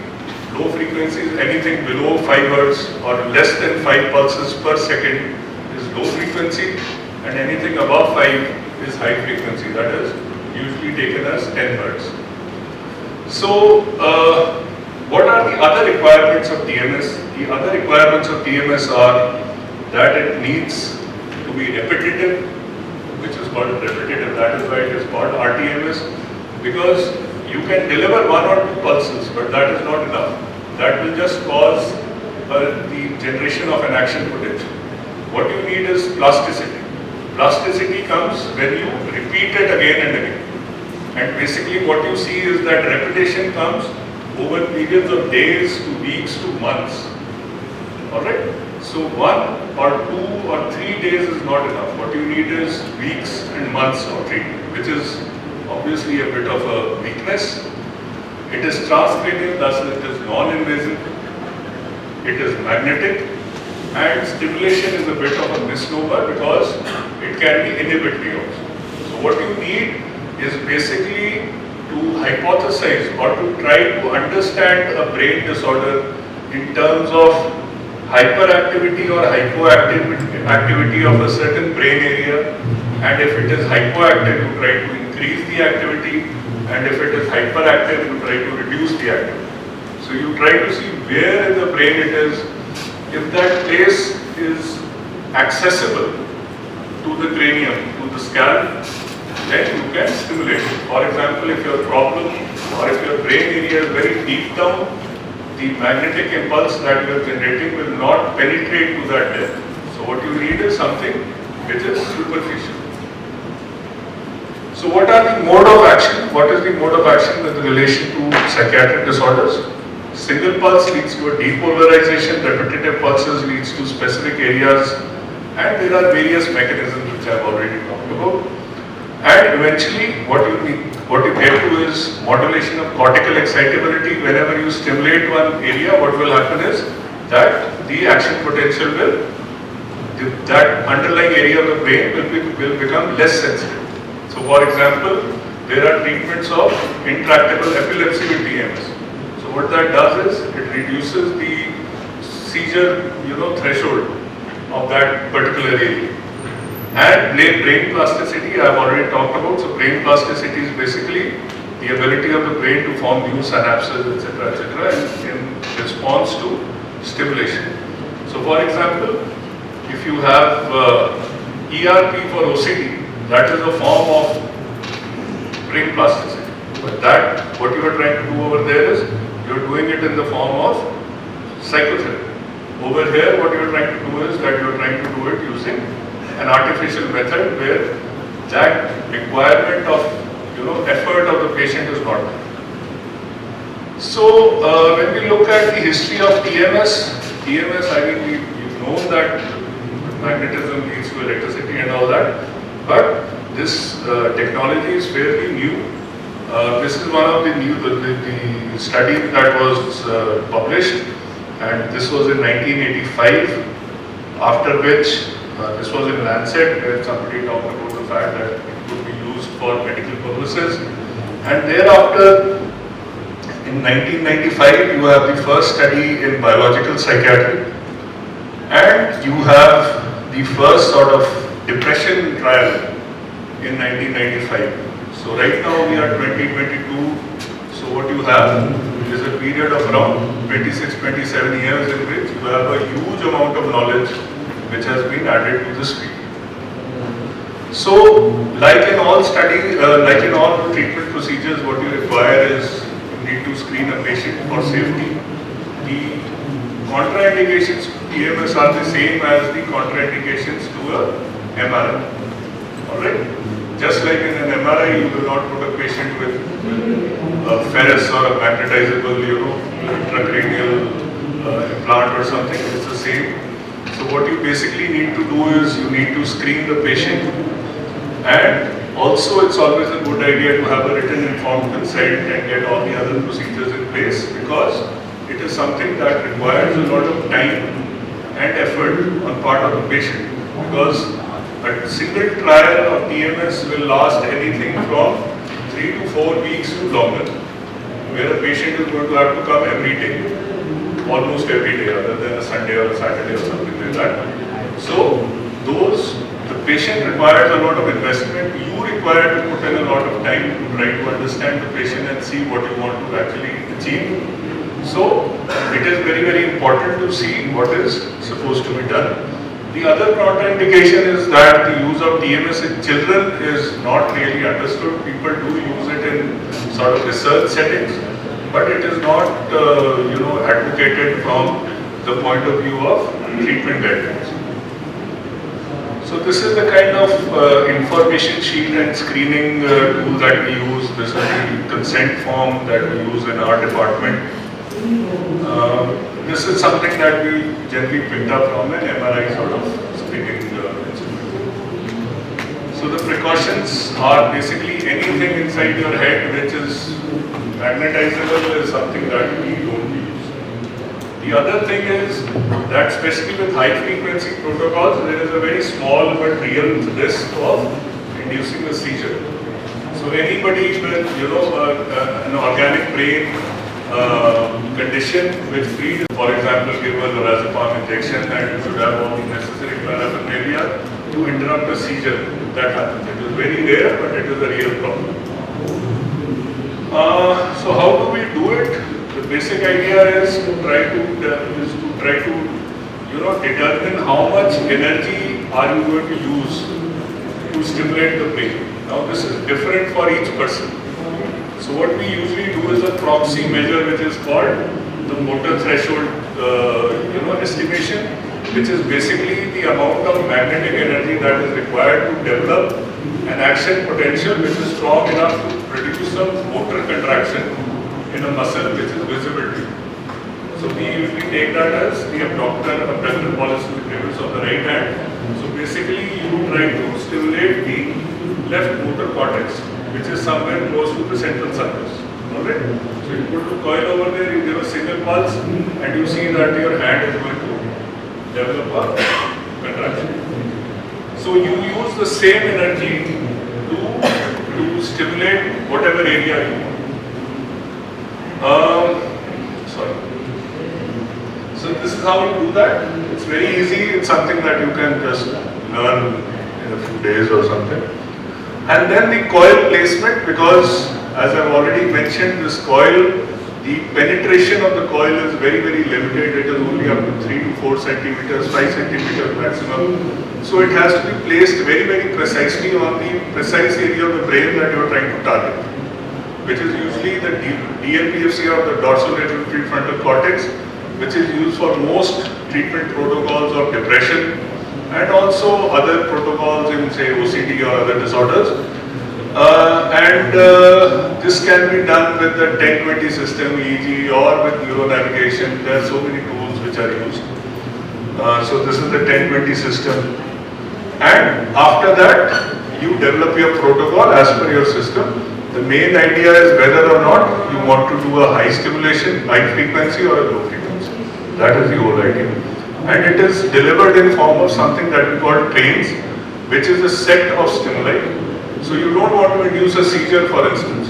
And you also don't want your machine to get overheated, for instance. So what you do is you give a few pulses, you give it a rest, then you start it again. So you'll give, say, 30, 40, 50 trains in a single session of treatment. And then you finish the treatment for that day and you call the patient back to the next day. So a usual session takes around half an hour. Okay? So this is something which is called theta burst. Theta burst is a special method by which what you try to do is you give a lot more pulses per unit time. So for example, a single session will take half an hour, theta burst will take around 5 to 10 minutes. This is around safety. Risk of seizure is low, I've already mentioned. So the whole idea is to create a protocol and give a proper trial, which is usually around 1 month or so. So side effects are, it's very safe. I have done around 500 patients so far. Nobody really has any problems with it. As I said, you have to choose your patients properly so that you get better results. So what is the evidence base? I'll just go through a little bit of what we know about TMS so far. What one has to understand is that when we look at the evidence base or the indications, what happens is that most indications are based upon US FDA approvals. Now US FDA approvals are not given for generic devices. So it's not like sertraline is good for, depression or something like that. What happens is that each manufacturer makes a machine. Now what you get is an approval for a particular protocol using that particular machine.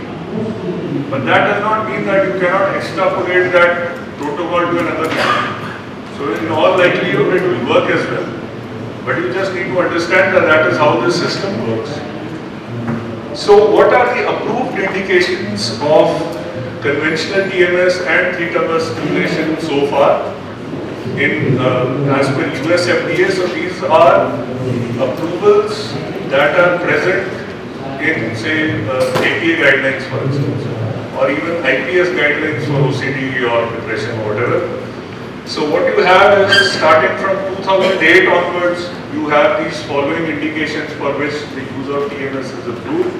One is resistant depression, migraine, depression again, OCD, smoking cessation, anxious depression, and then there are a host of off-label uses which I will be talking about. So the maximum evidence that exists for TMS is for depression. Depression, all sorts of depression. So basically the use of TMS for depression started with patients with resistant depression, which basically means people who have failed 2 or more trials of depression. And that too not with severe or psychotic or suicidal depression, but with mild resistant depression.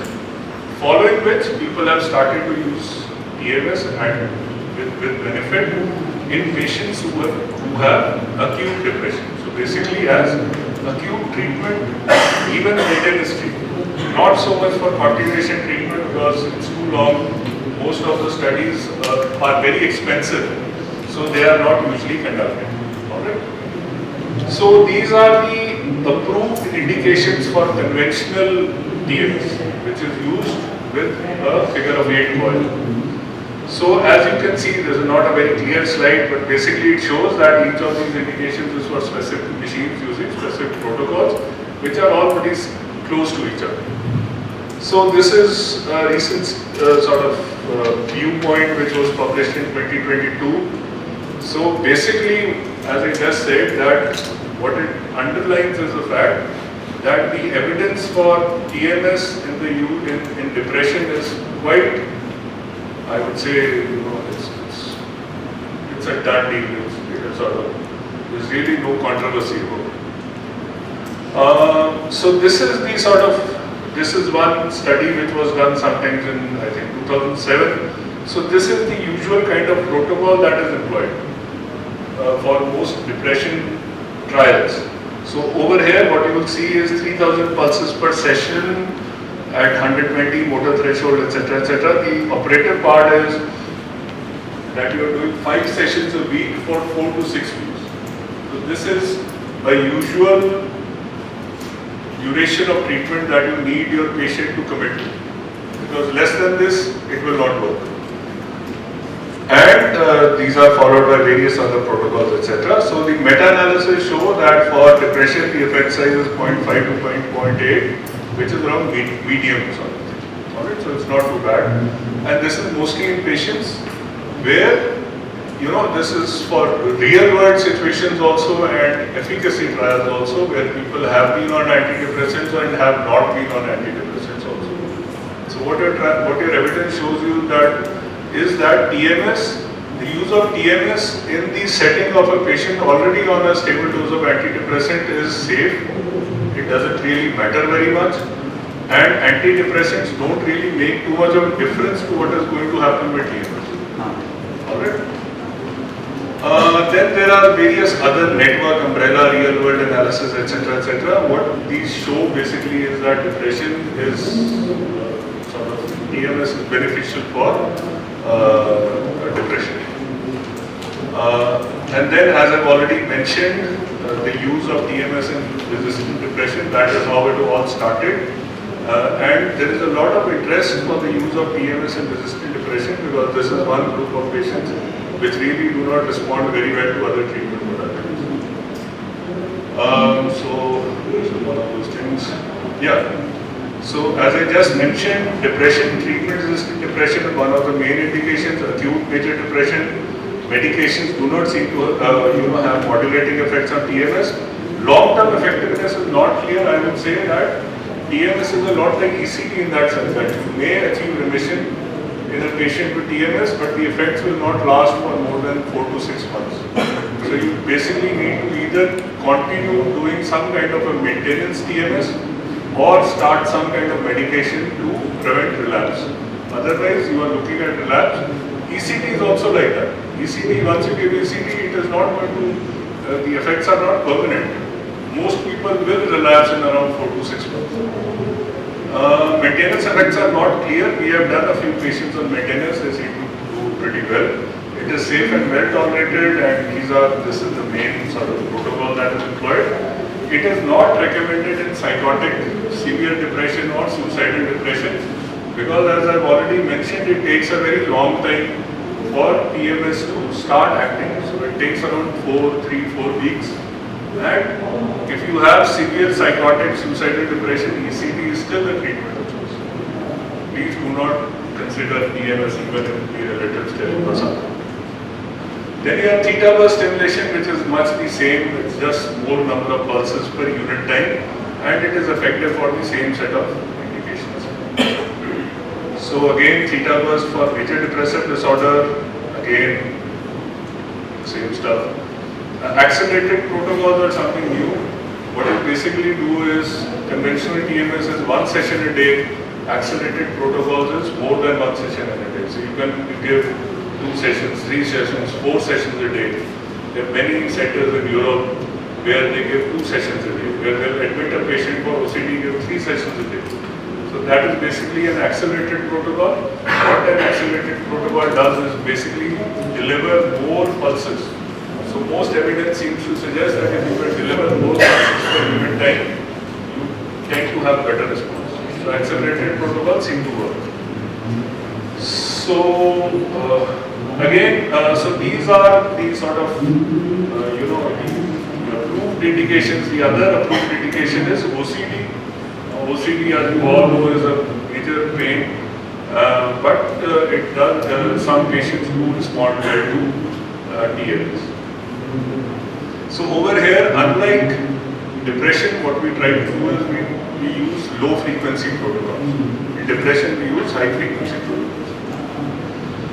Deep TMS requires the application of a special coil which is designed to penetrate deeper inside the brain, and that is something that we use for, say, smoking cessation, wherever those addiction centers are deeper down inside the brain.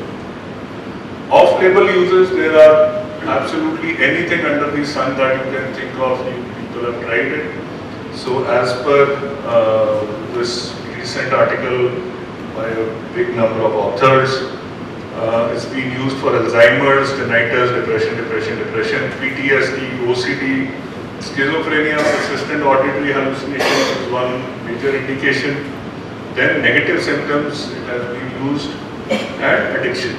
So, but basically you could probably use it for a host of disorders. We've used it a lot in pain disorders, which seems to work well.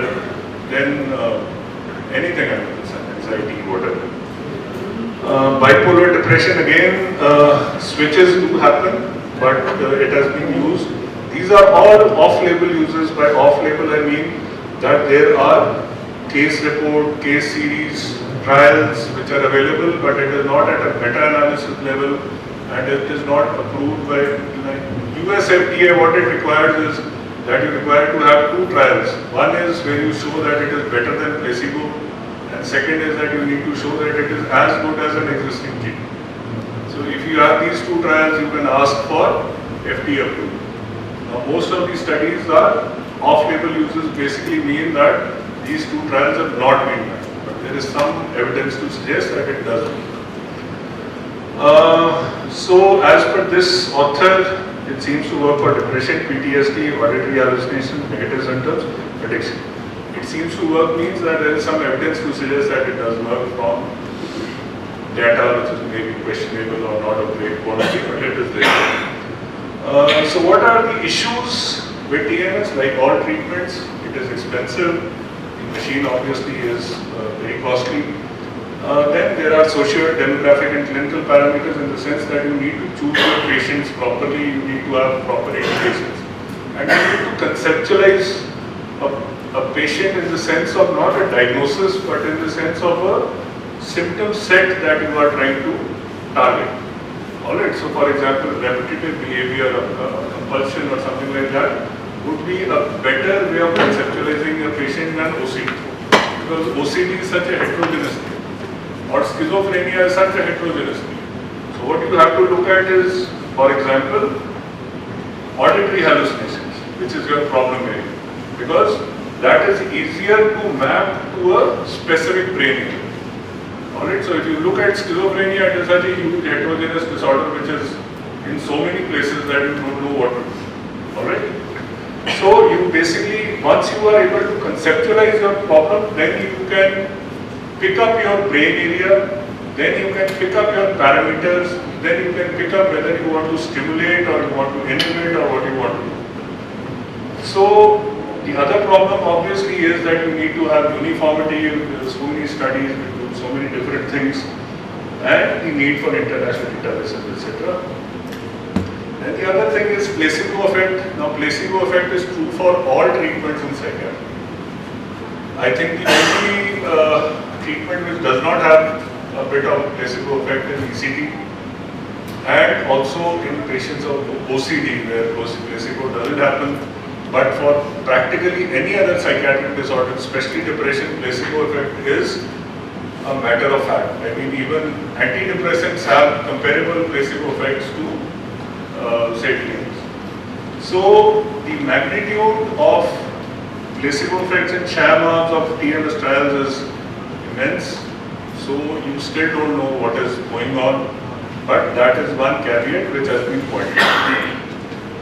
And research versus practice guidelines which may differ from time to time. So questions that need answering obviously is the availability of the machine and technology, which in my mind right now is expensive, but with time it may kind of go lower down in cost. TMS machine, the various types, cost, maintenance, the need for environmental control, because these are pretty sensitive machines in the sense that you need to have proper environmental control, you need proper air conditioning, everything needs to be working fine. The breakdowns do happen from time to time, cost effectiveness, and obviously you need to have people who are trained to run the machine. And also to ensure quality, consistency and publication work, infrastructure and work. So unanswered questions. First of all, should TMS be considered to be something as an adjunct to treatment or a monotherapy? To my mind, it can be used as both. There is no real problem in using TMS in a patient who is already on stable treatment. Number of sessions, again as I said, one should think in terms of a month. And I would say even beyond that, if you are looking at really good results, less than that is a problem.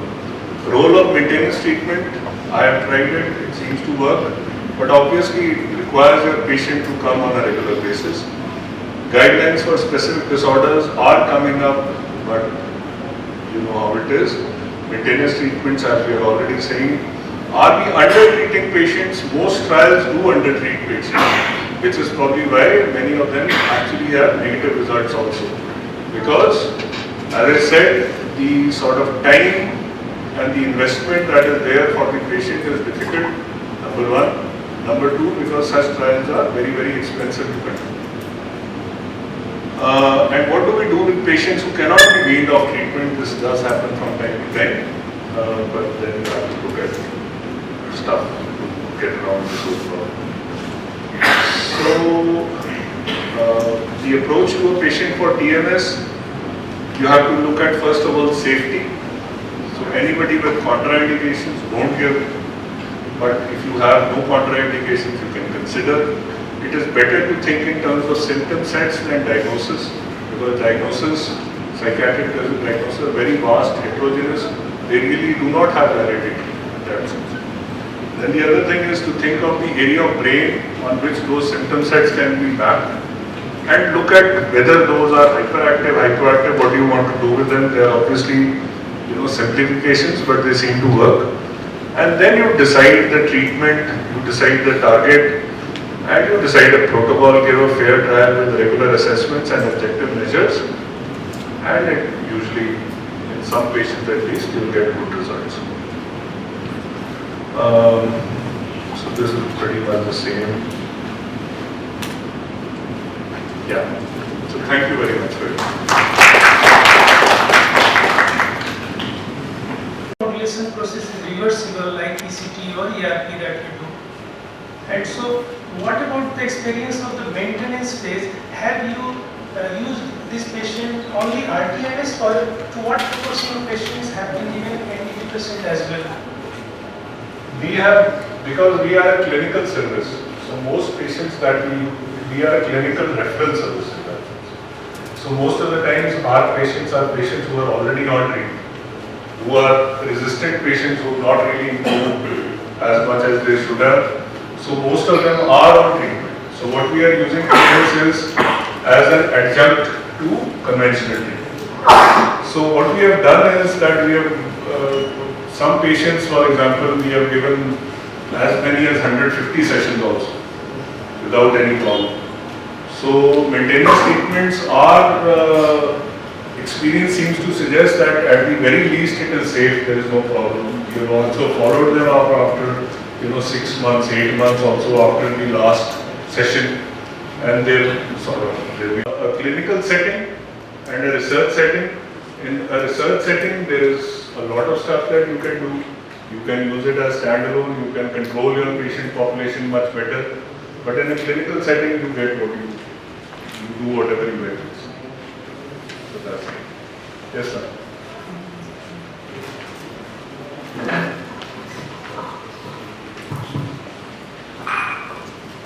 This has been a good presentation and given us insight about the details of TMS. But I have two questions. First is, when you were listing down the indications, you mentioned anxious depression and mild depression. Now, this doesn't click my mind. If a patient comes to me with anxious depression or mild depression, I will not go for TMS. Rather, I will look for the lifestyle changes and try to modify them. It is now well reported in NICE guidelines that for mild to moderate depression, the treatment is aerobic exercise or other non-pharmacological treatments. This is one thing I want to say. Second, I want to ask you, because when a new treatment comes, the basic question is it better than the previous or not? And in what ways it is better and what ways it is not better? So the previous treatment was electroconvulsive therapy, which could be given to very severe depressive patients. It is a magical treatment. Within 24 to 40 hours you can see the effect. But do you have such type of results with RTMS? This is what I am asking. In fact, you have mentioned as a contraindication severe depression. So can you compare the two and let us know? Yeah. So when we talk about anxious depression basically a way of defining a certain phenotype of depression, which is basically depression with a lot more, anxiety symptoms. As you said, treatment guidelines would talk about the basic idea that you have a newer method of treatment available for you. All right. So if you have now, when you look at guidelines, when you look at statistics, you are looking at an ideal patient. When you are looking at a specific patient, you have a person who has problems, who has likes, dislikes, indications, contraindications, whatever. So what you are deciding is guided by a guideline, but it is not, a guideline is not obligatory. It is not something that you are.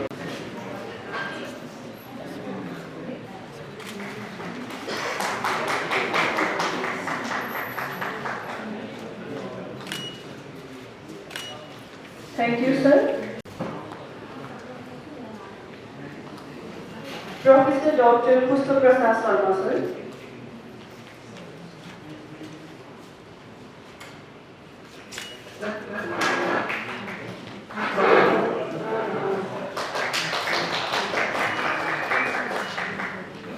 Thank you, ma'am. Dr.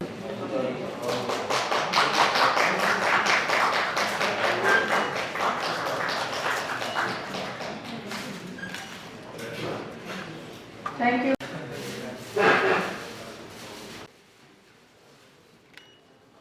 Disorder, mainly alcohol use disorder. This will be basically used for other substance also. So we will be presenting theories and we'll be talking about skills that you people who have been asked to be therapists will have to learn those skills. Learn, you can make a note if you want and then apply it to the patient, our patient who has volunteered, our residents, doctors who have volunteered to be patient. Okay, so we have also given a patient profile to both the groups. You can read and for our this session. So we would like to have an active participation in review. So with this I would like to hand over the mic to Dr. Prabha, who will be talking about behavioral interventions, brief intervention and motivational enhancement therapy.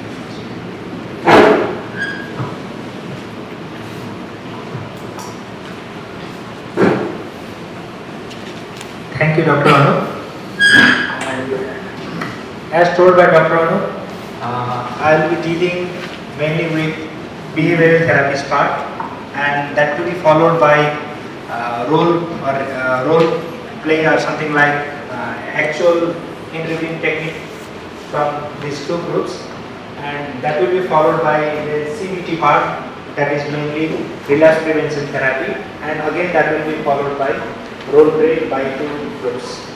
And as we all know that substance use disorder, they are very common in our day-to-day clinical practice, and we have lots of medications and lots of other, for example, nitrogen pads or such kind of treatment. However, for augmentation or for complete treatment or for good outcome, then there is strong role of these non-pharmacological treatment approaches.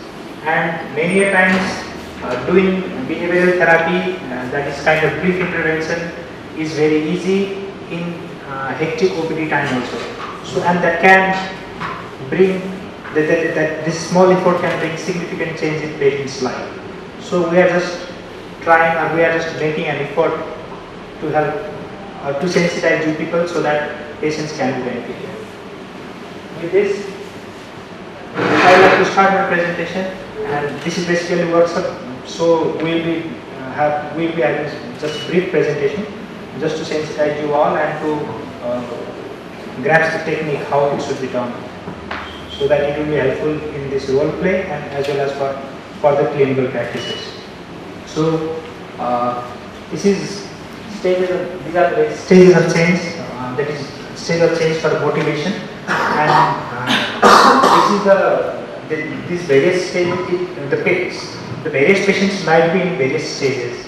So the main idea or the main aim of brief intervention or motivational interview is to progress, is to help the patient to progress from each step to another.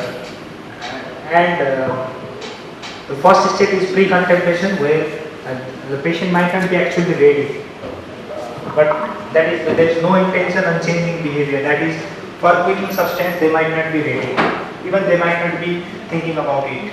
But as the stages progresses, another is contemplation. That is, the patient they are aware of problem, but they are aware of the problem, that aware of the fact that the problem exists there, but there is usually no commitment or action. And in another stage, there is preparation, where patient has intention on taking action to address that current problem, that is like any substance use disorder or alcohol use disorder. And after that, with further progress, patient might actually start showing some action, that is active modification of behavior, by learning from doctor-patient relationship and by knowing about that the nature of substance use disorder and knowing about the harmful effects that alcohol or substance that has shown in their life. And another is maintenance. As we know that relapse is rule in substance use disorder, so even after maintaining abstinence for 1 year, there is always chance of relapse. So maintenance is very much important in managing substance use disorder. And even after maintaining abstinence for 1 or 2 years, there is always chance of relapse. So we should be prepared for this. And but with successive relapse, there is in general chances of quitting the substance permanently.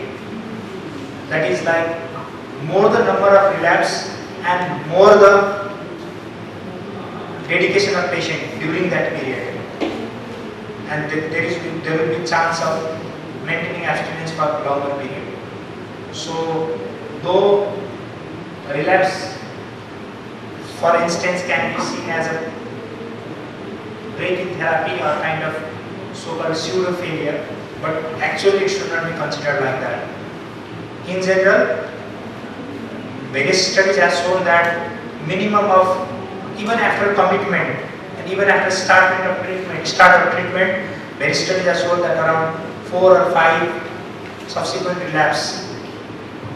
The studies have shown that even after 4 or 5 subsequent relapses, then patients are being able to maintain actual abstinence for several years. So we should not take relapse as a failure. And the core of behavioral therapy, that is motivational interviewing, it was described by Miller and Rolnick in 1983. And the basic principle of the major idea is it is client-centered therapy. It is patient-centered therapy, and it's counseling style for eliciting behavior change by helping clients to explore and resolve ambivalence. That is, it should not be kind of doctor-centered therapy, like quote unquote, "Bataru chhodno sahi." Just the usual OPD setting, whenever we see patients of alcohol use disorder, even being psychiatrist, this is a common statement. Even I will use many a times in the emergency setup. Long oxygen chhodnu parne rahecha. And the main idea of MI is not doing this approach. That is, it should be, everything should come out from patient side, not from outside. We will be just like a moderator to make him realize, make him realize about his or her problem, so that change will be actually. And it's a particular way of helping clients recognize and do something about their current or potential problems. And the major strategies are like persuasive and coercive, more supportive than argumentative. And at times, even after knowing all these facts, even I tend to be kind of argumentative at times with substance use disorder patients. So this is the thing that we should keep in our mind all the time in our clinical practice or while treating patients. And the overall goal is to increase motivation so that change arises from within rather than being imposed. And the main idea is to help patient to progress from one stage to another stage of motivation. And these are various core principles, that is like express empathy, building rapport, showing active interest, and we should follow the principle of roll with resistance, that is respect patient's autonomy and listen to the individual's ambivalence and avoiding arguing for change.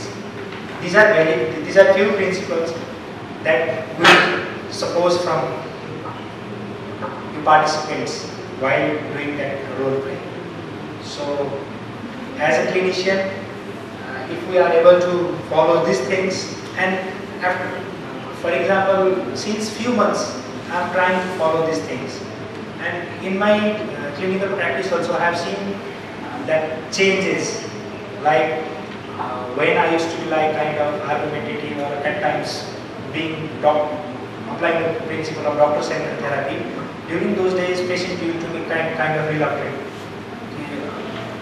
But after applying these things, I have seen the changes in my doctor-patient relationship scenario also.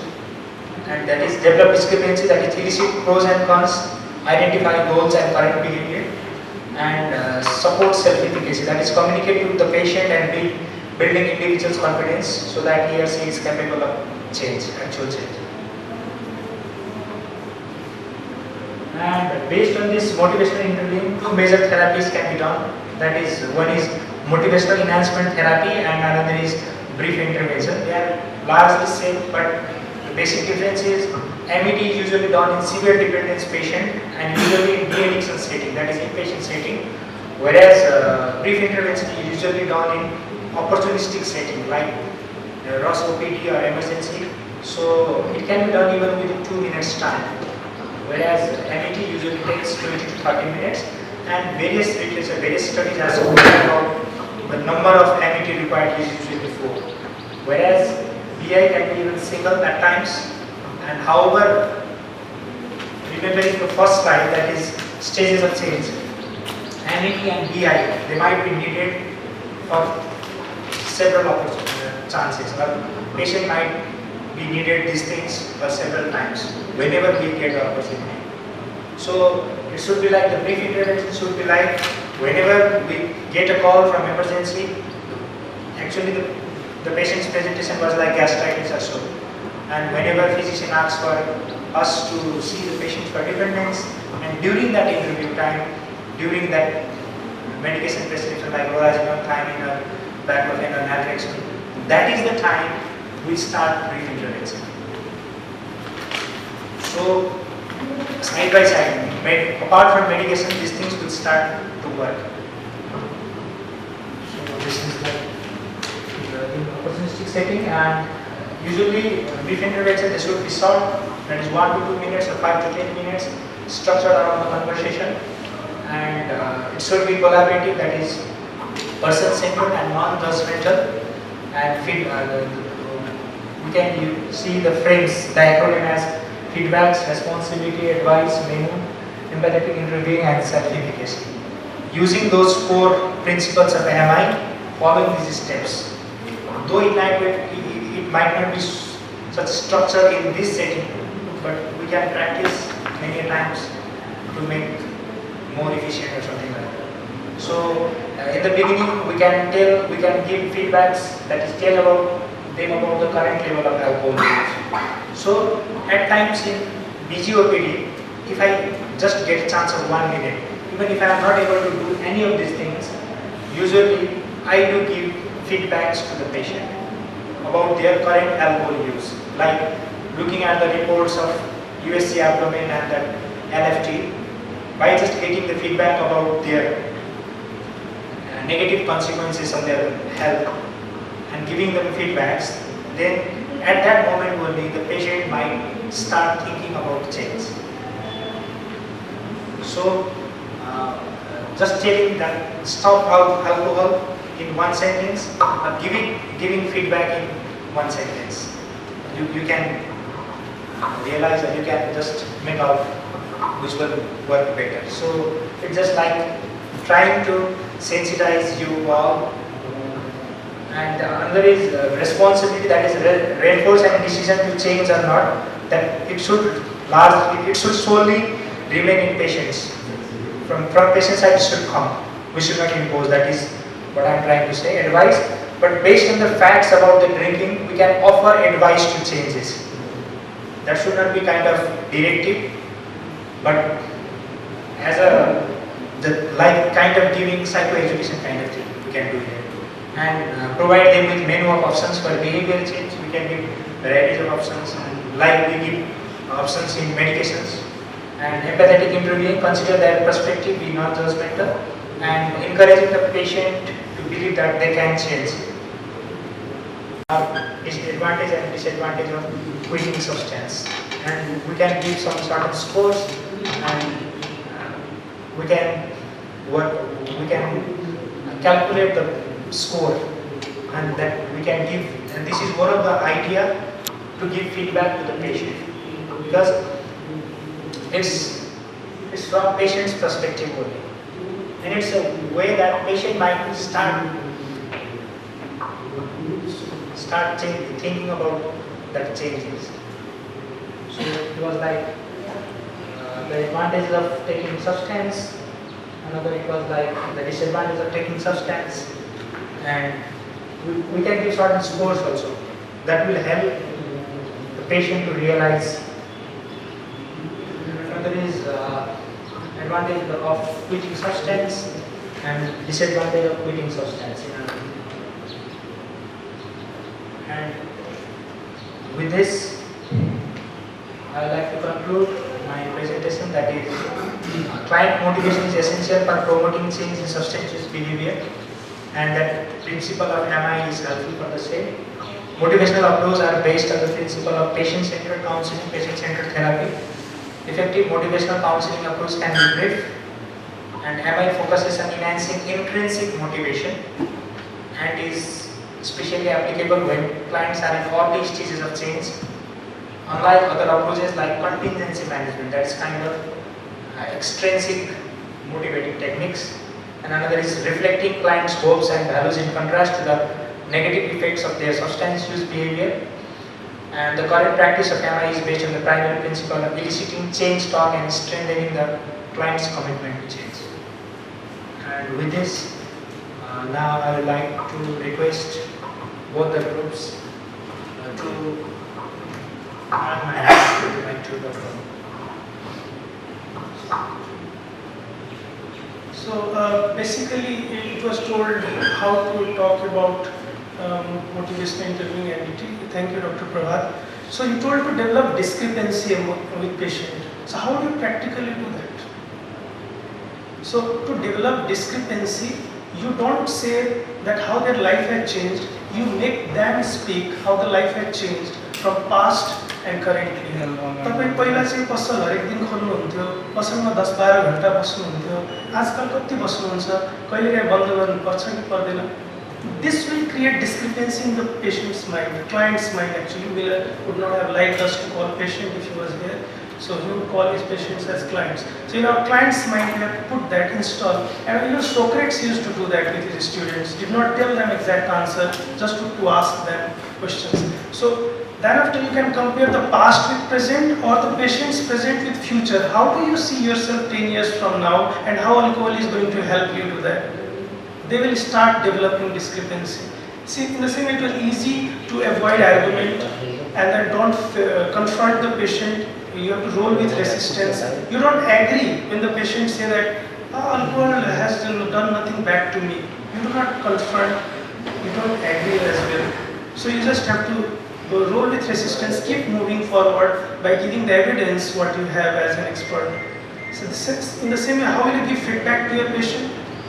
To give feedback, you can show the report and say that, see, I see fatty liver. यो तपाईको कलेजोमा बोसो जमेको छ के कारणले होला भनेर उसैले patient our client लाई सोध्ने कि के कारणले होला make him think. If he say hepatitis होला नि doctor साहब, don't deny, say that yes, it is possible, but as per my evidence, people who has taken alcohol for so long, this can be a possible reason also. You are instilling that thought in the person's mind.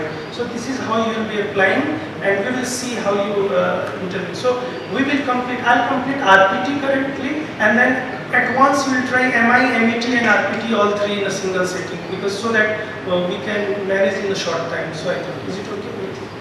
Thank you. So I'll be talking about relapse prevention. Now the patient is expected to move from pre-contemplation to contemplation, and then to preparation and action stage. So when the person is ready, okay, I am ready to change, then you do relapse prevention. So before that, I want to repeat what Dr. Prabhat said. Relapse is the rule, but this is not failure. Relapse is the rule, but this is not failure. Actually, lapses and relapses are opportunities for us to catch where did the patient slip, what were the high-risk situations, and what the coping did the patient apply or use. So that's an opportunity for us to do.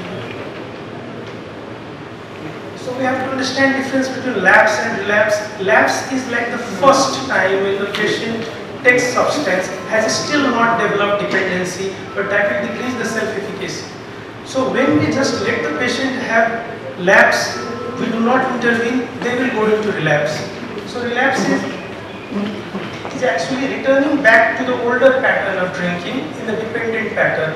So our intervention should be between lapse and relapse. We have to catch them. So 4 goals of relapse prevention therapy is act on the biopsychosocial model. We keep talking about biopsychosocial model for all psychiatric illnesses. Here mainly psychosocial factors have to be fought. Like in what circumstances does he drink, he or she drink, with what colleagues, at what time, okay? So that will help us find the high risk situations where the person drinks. And then what are the coping skills? And not only focusing on the weakness of drinking, but also the strength that the patient has, social support, okay? That can be applied also. So recognition of lifelong abstinence is actually asked to apply, but it is not possible in all of us, in all of our clients. So the thing is that even if the patient is not ready for abstinence, we can talk about moderation, moderate drinking, okay? Even that can be a part of RPT. Thereafter, if the patient has stopped taking alcohol, doesn't mean the patient has improved. We know it is a spiral thing. Patient after maintenance can go back to relapse. So ongoing recovery programs and ongoing maintenance therapy is very important during that time. And then we have to diagnose other problems associated, and we have to treat accordingly. So these are the determinants of lapse and relapse. They are actually high-risk situations. They guide towards high-risk situation. It can be intrapersonal or interpersonal. So you're basically asking these questions to find in what circumstances do our patients drink, or does our patient drink. Like for example, if they have low self-efficacy.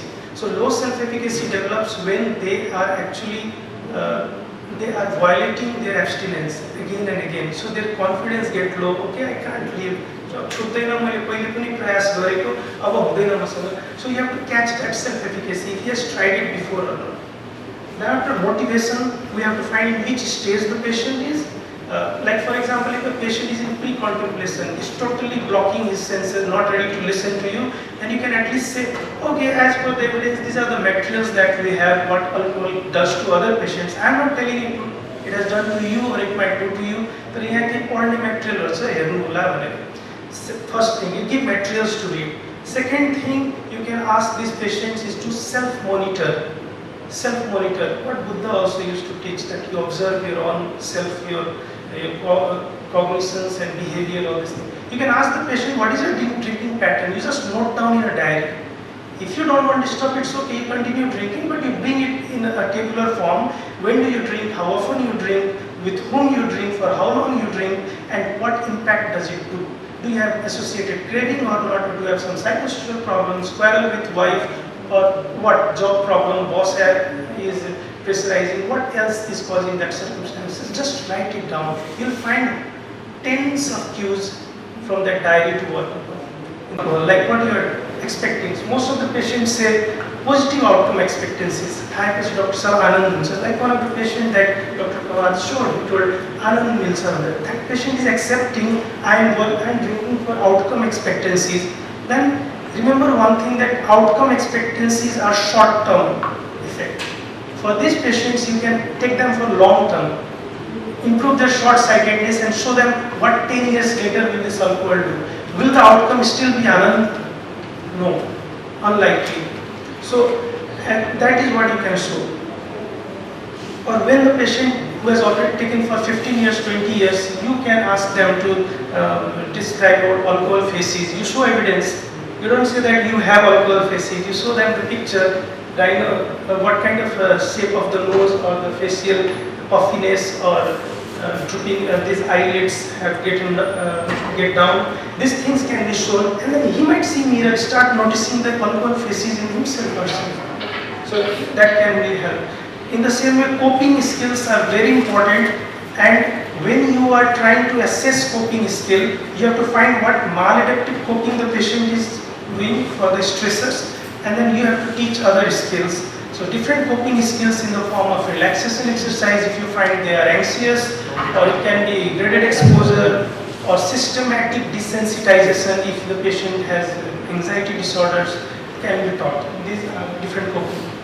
One coping that people say is that you can teach them how to ignore the cues for alcohol, like you move on a highway. So this highway technique is told to tell that when you are moving on a road, like if you are coming from Birganj to Chitwan, on road, if you see shops or if you see alcohol shops, you find queues, but you don't stop there. You know that your destination is Chitwan, so you ignore that. So behave these queues as a highway things. They are just on the way. I don't have to yield to them. Just because I saw them doesn't mean I have to sit and drink. So that kind of this coping can be taught for cues that are wrong. Other emotional state that can lead to drinking has to be taught, and then craving has to be taught by different means. For example, if a patient has craving, then you can teach them urge surfing. How is urge surfing done? You have to ask them that if the urge rises, it is like the wave of ocean which has to fall one day. No matter how big the wave is, it has to fall. So it is not only true for craving for alcohol, it is for any desire that a man or a woman has a short lasting period. If you can stay for only few minutes, you ask patient or clients to stay for few minutes, the craving will fall. Like any other desire in our mind. So ask them to stay, hold on for that minute, and during that period you can ask them to imagine some beautiful places that you have been, that is guided imagery. You can close your eyes, remember some beautiful place you have been, and that craving will also fall during that time.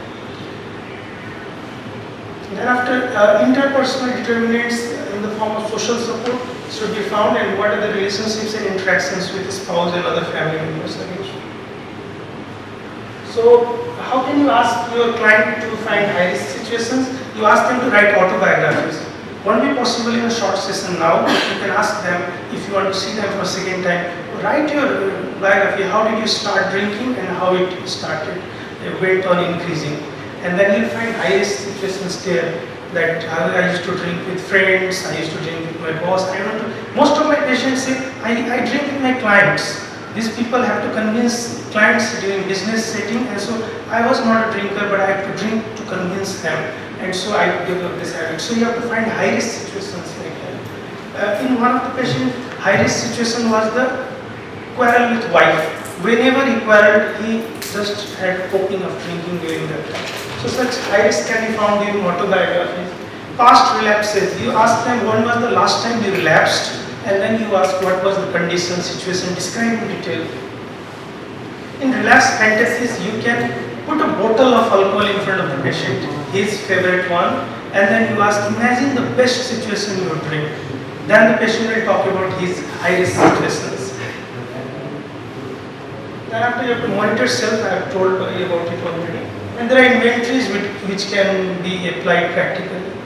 We will not talk about inventories here, we are just trying to impart practical skills due to lack of time.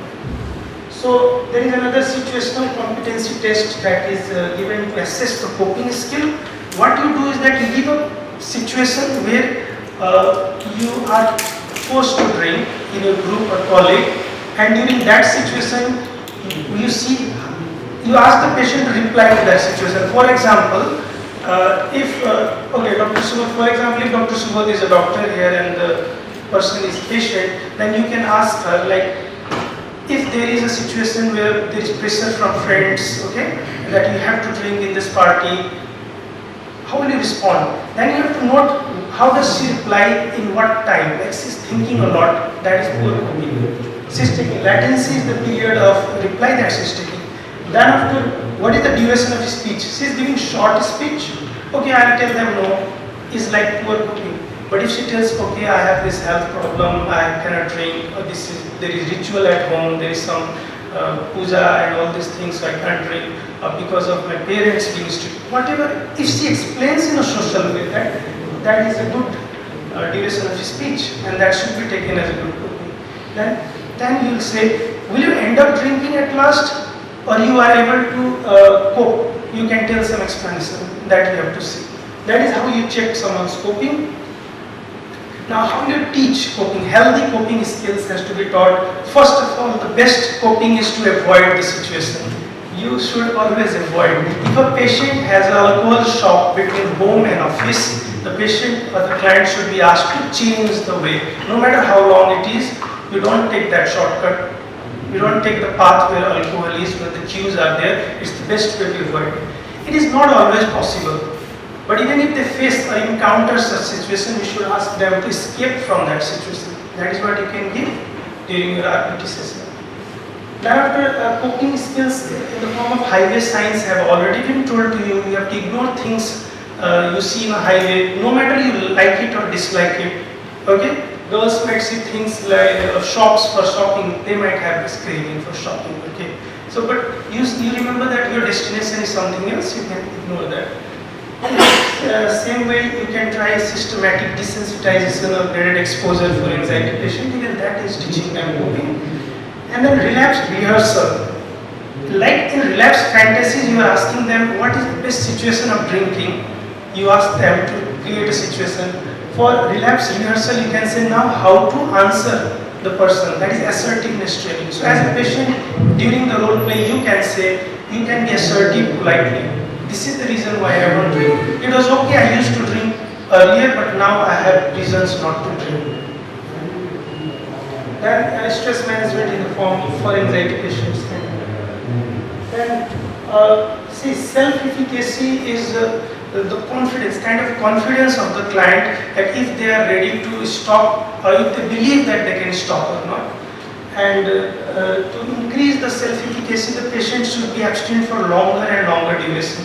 That is the only way to increase self-efficacy. And for that, guided imagery can also help.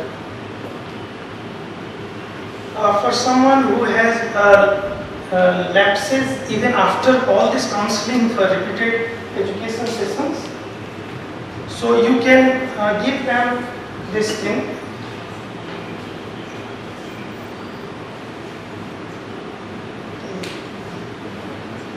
So you can give them how to behave See, when the patient lapses in some bar, the doctor will not be there. So you can make these cards for them. Write in Nepali, though I've written there in English, you can write them in Nepali and then give them, or in the patient's local language. If they speak Bhojpuri, Maithili, you can use that. How to increase, how to handle. So what is basically written there is, when you drink, first of all the patient has to carry this card always. If the patient keeps this card at home and then goes and drinks at bar, then it is not going to be useful. So the card that has been given to you, that has to be carried by patient. So it's always good to try a hard card or the plastic card if you can laminate these cards for them, and they should be asked to stop immediately when you are drinking. So when they drink, they will remember that okay, I was given a card from my doctor, I have to see that. So you have to stop, look the situation where you are, like you are in that relapse crisis that I told earlier. You are already in that real situation. Earlier you used to fantasize, now you are in that relapse situation where you are drinking. So stop, look and listen to what is going on around. So but before doing this, patient has to bring out the card and read, and then you keep calm, don't worry, because immediate thing after seeing the card will be the patient will have guilt. But guilt should not be induced in such patients. So we ask them, it's written there, just keep calm, do not worry. Then you have to renew your commitment. It's okay you lapsed, it's okay you lapsed, but why did you start this abstinence therapy? Why did you come to me? Or why were you thinking to stop drinking? Was it because of your family? You're thinking about the future of your children? So you have to renew your commitment. So renew your commitment, think that time. Then review your situation. After renewing your commitment, you think, why did you end up in this situation? Who told you to? Or you had some internal cues or external cues, that has to be written. Patient has to jot down. Thereafter, you have to implement the plan of recovery again and immediately ask for help. So most of the therapists give their numbers, or there should be a helpline should be available when they are lapsing actually. So if you can do that, provide easy accessibility, you can prevent relapse. Okay, this is for abstinence violation. So basically we have done this so far. We have identified the high risk situations that if the patient has effective coping, this will increase the self-efficacy and decrease the probability of relapse. What if the patient still continues to have ineffective coping, then has positive outcome expectancies and is lapsing? So during that part we can work on two things. One is lifestyle modifications. They are very important. Lifestyle modifications in the form of teaching them meditation or teaching them relaxation exercises. Physical exercises also induce release natural endorphins, and so they also give pleasure. So there are friends, colleagues you might remember who say that I am addicted to gym here. If I don't go to gym, I don't feel good. So that can be done. So behavioral changes in lifestyle modification will help. And second thing is how to teach them craving. So for that we have a craving card.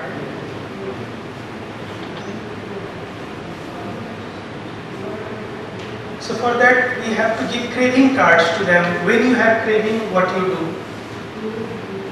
So again we have to provide help, that we should be easily accessible. When they have craving, they should be able to call someone or do earth surfing. That has to be taught. Earth surfing, as I told you earlier.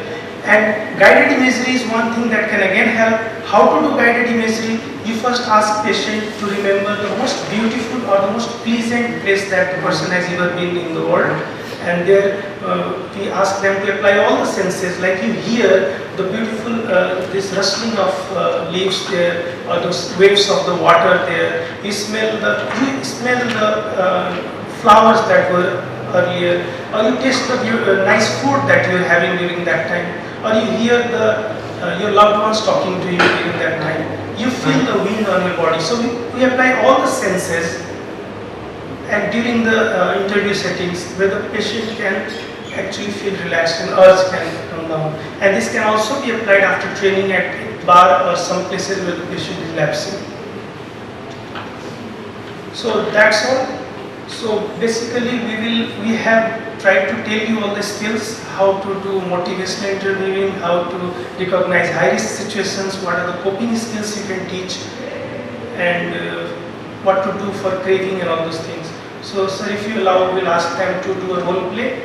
So one by one, we provide them mic, and then two people will be there. One will act as a doctor, other as a patient, and other people in the group will monitor, will see what they applied. It's okay whatever you do. It is not an exam, and if you miss something, others are there to remind you. Okay, it's totally fine. It's not an exam.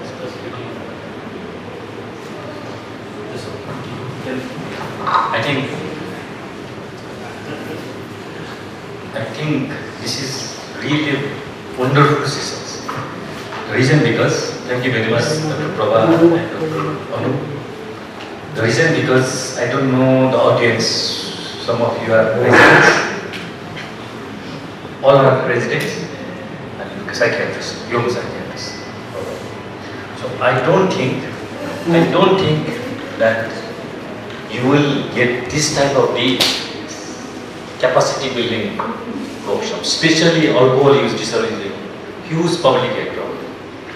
What we are doing, to my knowledge, I don't know, I have seen Dr. Saraswati and Dr. Sauraha,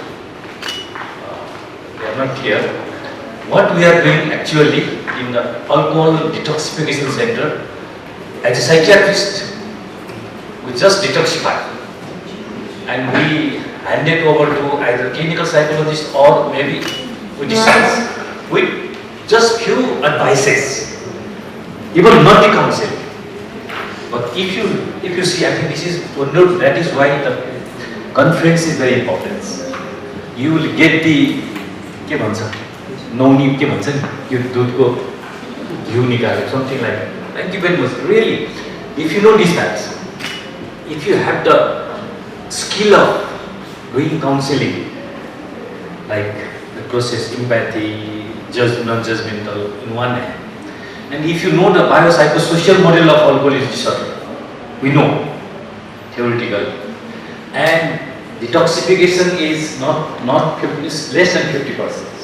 Most important part is what has been taught is a very important aspect. So let us see how you. This is some simulations. Don't think that I am maybe it's not worthy or maybe I cannot perform well. Don't think that. Just try to do. With this knowledge, probably you will have more skill than before. But after that, you realize that this is concept. Then we will talk. Finally, we will conclude. So I think without wasting time, maybe time is going to be. So let's see. So we'll start one by one. First group, so that everyone listens. You have sit here in the mic. So how many minutes? 7 minutes is enough.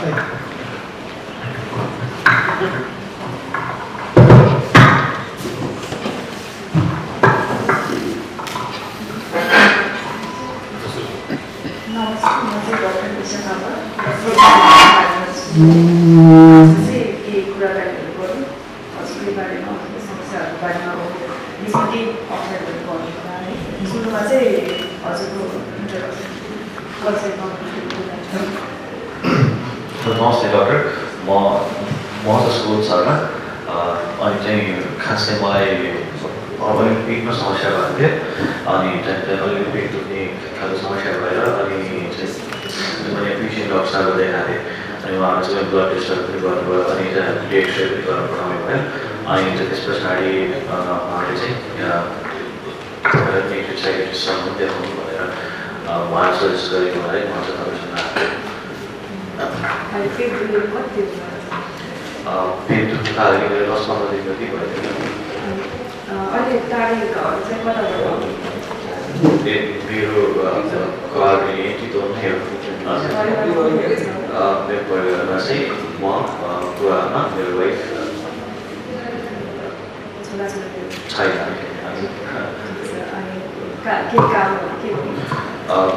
म चाहिँ मेरो सानो सप छ मेरो किराना पसलको त्यही नै काम गर्छु हजुरलाई यो पेट दुख्ने समस्या बाहेक अरू अन्य केही समस्या मेरो पेट दुख्न थालेको त 10-15 दिन जति भएको थियो।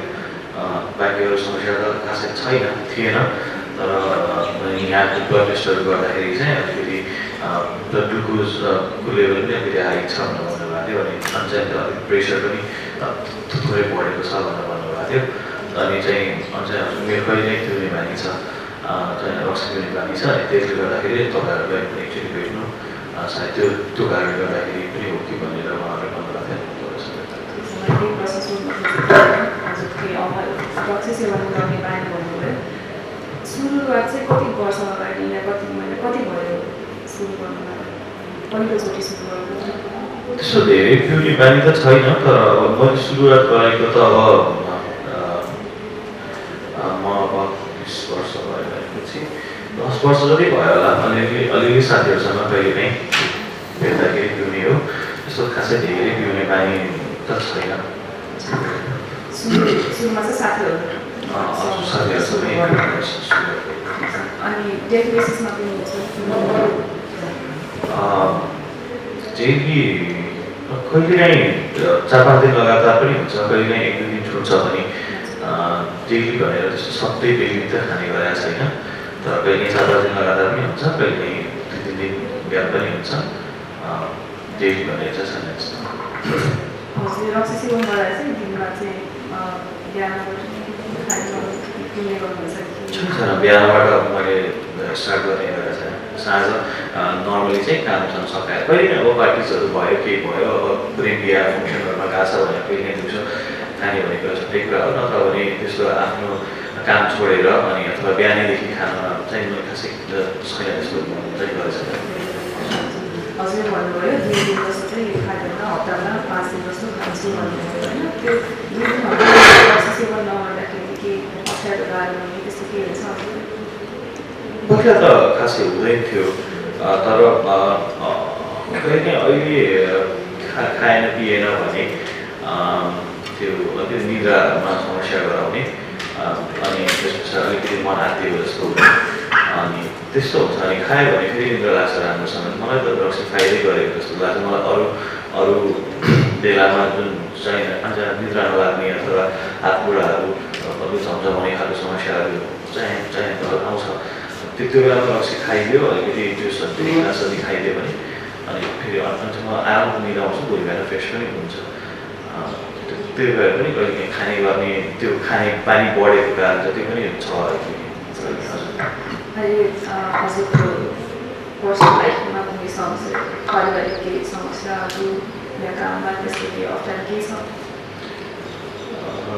त्यस्तो खासै रियलाइज त्यस्तो देखिने समस्या त मैले खासै अब त्यो खायो भने कहिले अब भने त्यस्तो गुवामासहरू त्यो अलिक खराउने गर्नुहुन्छ। अनि मान्छे कति खाएको भनेर अनि त्यसो अब सिमरीसँग कहिले एउटा हुन्छ। त्यस्तो अरू समस्याहरू मैले खासै देखेको छैन। कहिले नखाने भनेर भन्नुहुन्छ भन्नुभयो है, त्यो गर्दाखेरि आफूले कहिले रक्सी छोड्नलाई प्रयास चाहिँ गर्नुभएको छ? मैले खासमा छैन रक्सी। म त्यस्तो आफ्नो बानी नै त्यो एकदम रक्सी नै पिउनुपर्ने आदतै भएको जस्तो मैले आफूले रियलाइज पनि गरेको छैन। छोड्नुपर्छ भने जस्तो पनि लागेको छ, किन अहिलेसम्म समस्या पनि केही भएको थिएन। अब अहिले आएर अलिकति अब यो समस्या आएको हुनाले मैले यो समस्या पनि रक्सीले गर्दाखेरि नै हो जस्तो लाग्छ। किनभने मसँगै पिउने साथीहरू पनि हुनुहुन्छ, अरू पनि हुनुहुन्छ, उहाँहरूले पनि खाइरहनु हुनुहुन्छ, उनीहरूलाई केही पनि भएको छैन। अनि मैले चाहिँ रक्सी मात्रै पनि होइन होला, मेबी अरू कुनै समस्या पनि हुनसक्छ कि भनेर आएको। मेरो रक्सी खाने बानीले गर्दाखेरि सबै समस्या भएको जस्तो चाहिँ मलाई लाग्दैन। रक्सी खाएर चाहिँ हजुरलाई फाइदा हुँदो र निद्रा लाग्छ भन्नुभयो होइन? त्यो बाहेक रक्सी खाँदाखेरि चाहिँ हजुरको विचारमा चाहिँ के फाइदा हुन्छ, के चाहिँ राम्रो पक्ष छ? फाइदा अब रक्सी खाएर फाइदा भन्दा पनि साथीहरूसँग रमाइलो हुन्छ, साँझ कामसँग गरेको हुन्छ, थाकेको हुन्छ, अलिकति जस अलिकति रिल्याक्सिङ हुन्छ साथीहरूसँग बसेर खाँदाखेरि। साथीहरूको एउटा सर्कल जुन हुन्छ नि त्यो अगाडि, अनि त्यसै एउटै खालको सर्कल छ। अनि त्यसै सबैजना कामबाट अनि त्यसै बेलुका 6जना भेटेर खाने भन्ने हुन्छ र साथीहरू रमाइलो लाग्छ। मैले भनिहालेँ त्यो रक्सी खाएपछि अलिक निद्रा मजा लाग्छ, अलिकति त्यो रिल्याक्सिङ फिल हुन्छ। फाइदा चाहिँ त्यही नै हो, खासै अरू फाइदा त अनि हजुरलाई चाहिँ फाइदा त भन्नुभयो, केही कुरा बेफाइदा भएको जस्तो लाग्छ रक्सीको कारणले गर्दाखेरि? बेफाइदा मलाई त्यस्तो बेफाइदा त देखेको छैन। अब अलिक पैसा खर्च हुन्छ भन्ने कुरा हो, त्यस्तो धेरै तिर्ने बानी पनि छैन। अब त्यो साथीभाइ अलिकति गर्ने अब अलिकति कहिले अलिकति ज्यादा खाइयो भने त्यसै घरमा आउँदाखेरि बुवाआमा श्रीमतीसँग अलिकति झगडा गर्ने खबर नै हुन्छ। तर मेरो आफ्नो बानीले गर्दाखेरि मलाई धेरै बेफाइदा भएको जस्तो लाग्दैन थियो। शारीरिक रूपमा अहिले आएर कुनै समस्याहरू यस्तै कारणले हो भने चाहिँ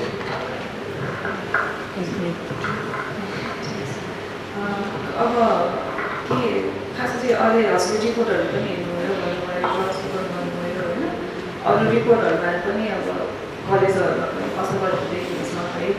अब हजुरलाई चाहिँ पेट दुखायो भनेर पेट सम्बन्धी मात्रै अरू कारणले होला भनेर सोच्नु भएको छ। यो चाहिँ अब जुन हजुरले निउला नलाग्ने भन्नुभयो, पछि खाएपछि ठिक हुन्छ भन्नुभयो होइन, यो पनि रक्सीको कारणले नै हुन्छ है। त्यो भयो। अब हजुरले रक्सी छोड्नलाई चाहिँ अब यहाँबाट के छोड्ने प्रयास गर्नुहुन्छ? Thank you very much. Okay. रक्सी खाने गरेको थिएँ अनि अहिले केही टाइम भयो, 1-2 महिना जस्तो भयो मैले अब रक्सी छोडिसकेको होइन। अब कहिलेकाहीँ चाहिँ मन लाग्छ, त्यस्तो खाइहालेको त छैन, कहिलेकाहीँ मन लाग्छ खान गएर त। त्यही भएर वाइफले चाहिँ इन्स्टिट्युटहरूसँग कुरा गर्नु भनेर पठाउनु भएको। कति भयो छोड्नु भएको? त्यही धेरै त होइन, अलमोस्ट 2 महिना भएछ अब छोडेको। के डक्टर देखाएर पहिलादेखि नै नखाने भनेर नै औषधि विचार गरेर खानु भएको कि पहिलामा आफैले छोड्छु भनेर नखानु थाल्नु भएको? मैले आफै नै छोडेको, खासै त्यो केही गर्नु परेको थिएन। एकचोटि कुरा चाहिँ गरेको थिएँ डक्टरसँग, तर त्यस्तो औषधिहरू खाने चाहिँ त्यस्तो परेको थिएन। स्वास्थ्यमाथि असर केही नराम्रो असर गरेर अनि छोड्नु भएको हो कि घर परिवारको मान्छेहरूले भनेर अनि छोड्नु भएको? अब घर परिवारले पनि भन्यो, तर त्यस्तो हेल्थ प्रब्लम्स चाहिँ भएको छैन मलाई। भनेपछि 2 महिनादेखि चाहिँ खानु भएको छ। अनि अहिले चाहिँ कस्तो छ तपाईँले? अहिले फेरि चाहिँ छोड्न सकिन्छ जस्तो लाग्छ कि होइन? समस्या बढेरै आउनु भएको? समस्या त होइन, जस्तो कि मैले भने त्यो वाइफले चाहिँ एकचोटि कन्सल्ट मात्रै गरेर भन्नुभयो। कहिलेकाहीँ चाहिँ मन लाग्छ खान, त्यति बेला चाहिँ अलिक रेस्टलेस हुने, अनि कहिलेकाहीँ अब राति सुत्न अप्ठ्यारो हुन्छ, त्यस्तो धेरै समस्या छ जस्तो लाग्यो। कुन बेलामा जस्तै अब कहिलेकाहीँ मन लाग्छ भन्नुभयो नि, यसलाई रिसेन्ट कुन कुराले गर्दा कुन समयमा चाहिँ तपाईँलाई त्यस्तो खानु मन लागेको भन्नुभएको थियो? अब सोसियल ग्यादरिङहरूमा सबैजना साथीहरूले खाइरहेको हुन्छ, फ्यामिलीले खाइरहेको हुन्छ, अनि त्यति बेला कहिलेकाहीँ मन लाग्छ। कहिलेकाहीँ अब सुत्न अलि अप्ठ्यारो भइरहेको हुन्छ, त्यति बेला मन लाग्छ। अनि घर परिवारको मान्छे साथीभाइहरूले कर गर्नुहुन्छ, खाऊ भन्नुहुन्छ कि तपाईँलाई आफैले चाहिँ मन लागेको हो? कसरी कर गर्छ खानु भनेर? कर गर्ने त अब त्यस्तो कर त गर्दैन, अफर गर्नुहुन्छ। आफूलाई पनि मन लागिहाल्छ पहिला खाएकै हो। तर अब छोड्ने प्रयास गर्नु भएको छ भनेपछि त छोड्ने नै हुने होइन। रक्सीको नराम्रो असरहरू सबै बुझ्नु भएको छ होइन, त्यसले गर्दाखेरि छोड्ने नै भनेर आउनु भएको छ भनेपछि अब के गर्न सकिन्छ जस्तो लाग्छ छोड्नलाई? तपाईँ आफ्नो कुराबाट आफ्नो तर्फबाट के छ तपाईँको विचारहरू हुन्छ नि, म यसरी छोड्न प्रयास गर्छु भनेर के प्रयास गर्नु भएको छ? प्रयास त अब खास छोड्न त छोडिसकेको, कहिलेकाहीँ त मन लाग्ने मात्रै हो। अनि त्यस्तो मन लागेको बेलामा के गर्नुहुन्छ तपाईँ? अब सपोज हुन्छ अब तपाईँले अस्तिमा मन लाग्यो होला होइन, निदा नलाग्दा छटपट्टि लाग्दाखेरि, अनि के गर्नुभयो? कसरी आफूलाई भुलाउनु भयो? कसरी रोक्नु भयो आफूलाई? अब युजुअली एकछिन रोक्यो भने त्यही अब डिस्ट्र्याक्ट हुन्छ, यता जानुपर्छ उता जानुपर्छ, कुराहरू गर्नुपर्छ होइन। अब मान्छेहरू आइहाल्छ कुरा होइन, त्यसरी चाहिँ युजुअली एकछिनको लागि मात्रै हुन्छ, अनि त्यहाँदेखि आफै आउँछ। त्यस्तो बेलामा कसैलाई भनेर कसैसँग कुरा गरेर मलाई यस्तो भइरहेछ, अप्ठ्यारो परिरहेछ भनेर सेयर गर्ने कोही घर परिवारको मान्छेहरू हुनुहुन्छ होला, श्रीमतीसँग भन्नुहुन्छ होला, कुरा गर्नुहुन्छ होला नि यस्तो टाइममा उहाँलाई मलाई यस्तो भइरहेछ, गाह्रो भइरहेछ भन्नुभयो भने उहाँले सपोर्ट गर्नुहुन्छ होला फ्यामिली मेम्बर्सहरूले होइन? कस्तो छ जस वाइफलाई एकचोटि भनेको छु, यस्तो एकदमै प्रब्लम हुने गरी चाहिँ त्यस्तो परेको छैन, 1-2 चोटि चाहिँ भनेको छु वाइफलाई। त्यस्तो बेलामा तपाईँलाई गाह्रो भइरहेछ भने परिवारको मान्छेहरूसँग कुरा गर्न सक्नुहुन्छ सक्नुहुन्छ अथवा अब यहाँ आइसक्नुभयो होइन अब हामी अझै कुराकानी गरौँ मसँग पनि हाम्रो कुराहरू तपाईँलाई चाहियो भने हामी पनि हुन्छौँ अगाडिको कुरा गरौँ कुरा गर्नु मन लागेको विषय गर्नु मन लाग्यो भने अरू तरिकाहरू पनि हुन्छ जस्तै केही कुरामा आफूलाई काममा व्यस्त गर्ने स्टार्ट गर्ने त्यो कुराहरू पनि भयो होइन यी कुराहरूले तपाईँलाई अब स्ट्रेसको बेलामा मात्रै खाइन्छ कि हुन्छ नि फ्यामिली रिलेसन एनिमल्सहरूको बेलामा मात्रै खाइन्छ जुन कुरा तपाईँलाई क्रेभिङ्सहरू बढाउँछ जस्तै हुन्छ नि खानु मन लाग्ने जस्तो हुन्छ नि त्यो सिचुएसन्सहरू अभोइड गर्न सकिन्छ त सक्नुहुन्छ त त्यो गर्नु पर्ला अलिअलि राम्रो होला जस्तो लाग्छ मलाई ट्राई गर्ने गरेर अब बिहानै नै त अभोइड गर्न मिलेन होइन तर जस सबैजनालाई भनेर उहाँहरूसँग सेयर गरेको पछाडि चाहिँ प्रब्लम छ छोड्न खोजिरहेको छु भन्नुभयो भने चाहिँ सपोर्ट त छ नै होइन यहाँ वाइसँग आउनु भएको छ सो त्यो एउटा गर्न सकिन्छ है सिचुएसन्सहरू स्ट्रेसफुल सिचुएसन्सहरूमा छ अथवा कलिग्सहरूसँग खाने त्यस्तो केही भयो भने त्यस्तो कुरा सक्दो अभोइड गर्न सक्नुभयो भने त्यो एउटा कुरा हुन्छ तपाईँले सोच्ने भनेर आउनु भएको छ त्यो एउटा राम्रो कुरा हो समस्यामा छैन सो त्यसले गर्दाखेरि पनि हुन्छ नि धेरै ढिलो पनि भएको छैन छोडेर ठिकै गर्नु भएको छ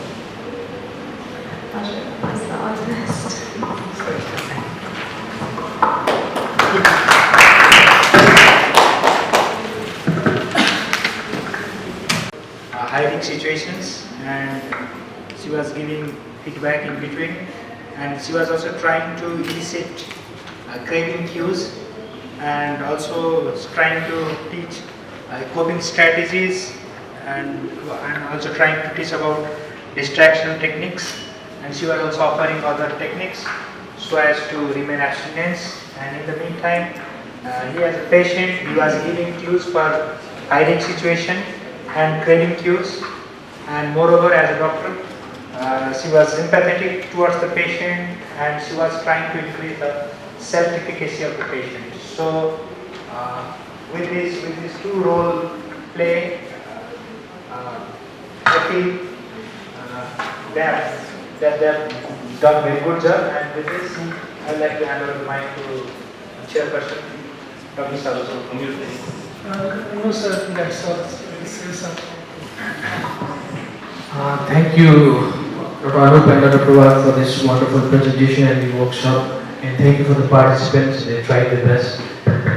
Let me focus on a few of the things. Alcohol रक्सी सेवन चाहिँ कसको एरियामा आउँछ भन्ने कुरा सोध्यो भने धेरैजनाले यसमा एक्सपर्टिज देखाउन सक्नुहुन्छ।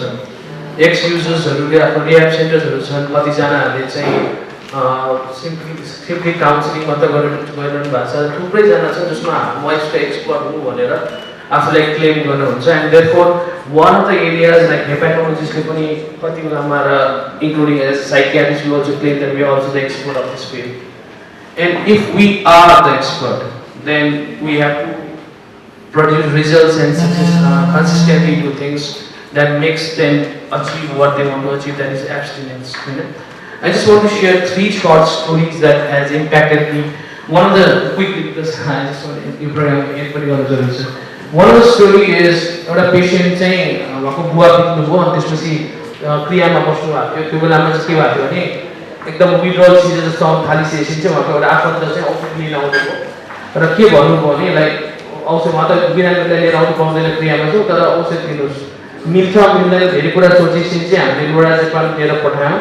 त्यसको 13-14 दिनपछि चाहिँ पेसेन्ट आफै आउनुभयो। के भन्नु भने म यस्तो हकी मान्छे कसै चाहिँ नडराउने, मलाई मन लागेन भने कसैले गर्दैन भने गर्दैन, मलाई कसैले पनि केही भन्न नसक्ने मान्छे आज बुवाको 13 दिन अगाडि खान्न भन्दा यति गाह्रो भयो भने चाहिँ म चाहिँ गुलाम जस्तै भइसकेको छु, म अब नेभर खान्न। त्यसपछि उहाँको 4 वर्षको फलोअप छ, पर्दैन भन्दा पनि आउनुहुन्छ, अरू अल्कोहल पनि सुन्नु भएको छैन। अर्को एकजना पेसेन्ट उहाँको आमा बित्दाखेरि चाहिँ आमाले के भन्नुभयो भने त रक्सी खाएर कता लडिस कि गरिस्, मलाई त घाँटी छ मन लाग्छ तँलाई कहाँ लडेको देख्नु पर्यो त्यो कुराले भने चाहिँ टच गरेको उहाँले त्यहाँदेखि अल्कोहल खान छोड्नुभयो। थर्ड चाहिँ कपिल शर्मा सोमा एउटा हेरेको थिएँ, रामको क्यारेक्टरमा सुन्नुहुन्छ नि, रामायणको रामको। He was a chronic smoker and constantly smoke गर्दा एउटा मान्छेले आएर बेसिकली गाली गर्नुभएछ उहाँलाई साउथ इन्डियन मुसमा। अनि के भनेको भने तैँले मैले भगवान मानिरहेको थिएँ त राम भनेर यस्तो पूजा गरेर यस्तो चुरोट खाने भनेर भनेपछि त्यो कुराबाट he stopped smoking, which is a very difficult addiction, but he stopped smoking. So the thing is there is no single approach that works in a case of addiction. There are a lot of approaches. One of the approaches is detoxification, but there are a lot of motivation. Simple counseling can do magic. Sometimes the connection can do magic. And therefore, can we offer everything to the client that comes to us? And therefore, your skills is very important for us. हामी कति practice गर्दैन होला, कतिवटा सानो कुरामा brief intervention गर्न सक्छ होला, even at the medical level. So even if we are working in a medical college, even the interns and the students can be taught brief intervention so that they can try and they can refer to us. Then if we want to make sure that in the future this is our area and we are the expert and we are the one people should come for help, then I think we should develop all those expertise and give that service to the people and the patient. Thank you. Finally, because we are running out of time actually, I don't know. First of all, congratulations for the speaker, Dr. Anup, Dr. Prabhat, and the special participant, congratulations. The reason because I'm giving you, if you know this principle, what is motivation intervene, if you know the knowledge, and if you practice it the way you practice, I have seen it, and if you know and if you practice it, you have a positive attitudes, and if you do it, you can see you will be the one of the best doctor. Not as a only doctor, I think I can see general physicians also, or medical officer, as a psychiatrist. If you know these principles of in counseling, stress management, this principle of empathy, principle of motivation interviewing, especially in alcohol use disorder, I think you will be the one of the best, and you can produce a significant impact to the family who are suffering from this alcohol use disorder. I think this is one of the best workshops I have attended. As a chair, as a part, I have learned so many things, Dr. Anup and Prabhat. Thank you very much. I hope that the PAN will organize this type of the workshop, stress capacity building workshop, which will be beneficial for the participants. Not only we are giving lecture, this is another area where I think Dr. Shalendra, Dr. Senai, we should organize. I think with this, I think I would like to conclude and hand over to the organizers. Thank you. Thank you, sir. Truly very useful and practically applicable workshop and active participation from all the participants also. Moving towards to the felicitation process, I would like to welcome our moderators or Dr. Anup sir, and to felicitate him, I would like to request our panelists sir of this session, Professor Dr. S.P. Oza sir and Dr. Prabhakar Pokhrel.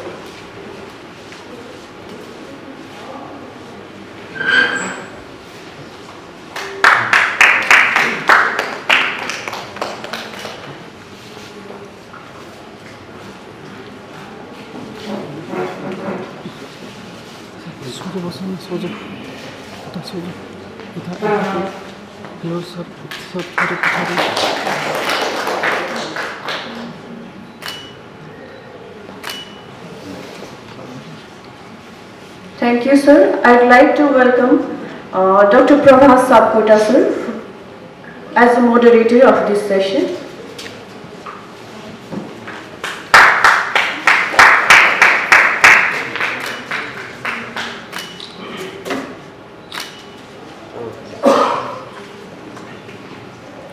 Thank you, sir. To do the honor of felicitating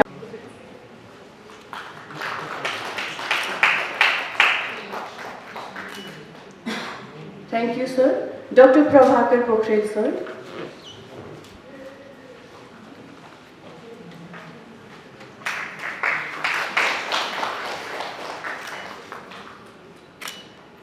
Glad and really very blessed that she has been awarded. She awarded or she honored, got honor yesterday as a best immunology researcher. So we would like to hear some beautiful presentation from Dr. Saraswati. Thank you. Our respected chairpersons and audience, a very good morning to you. Today, in this scientific session, initially we planned it as a workshop, but because of some constraints, we have now planned it as a symposium, and we are three of the speakers.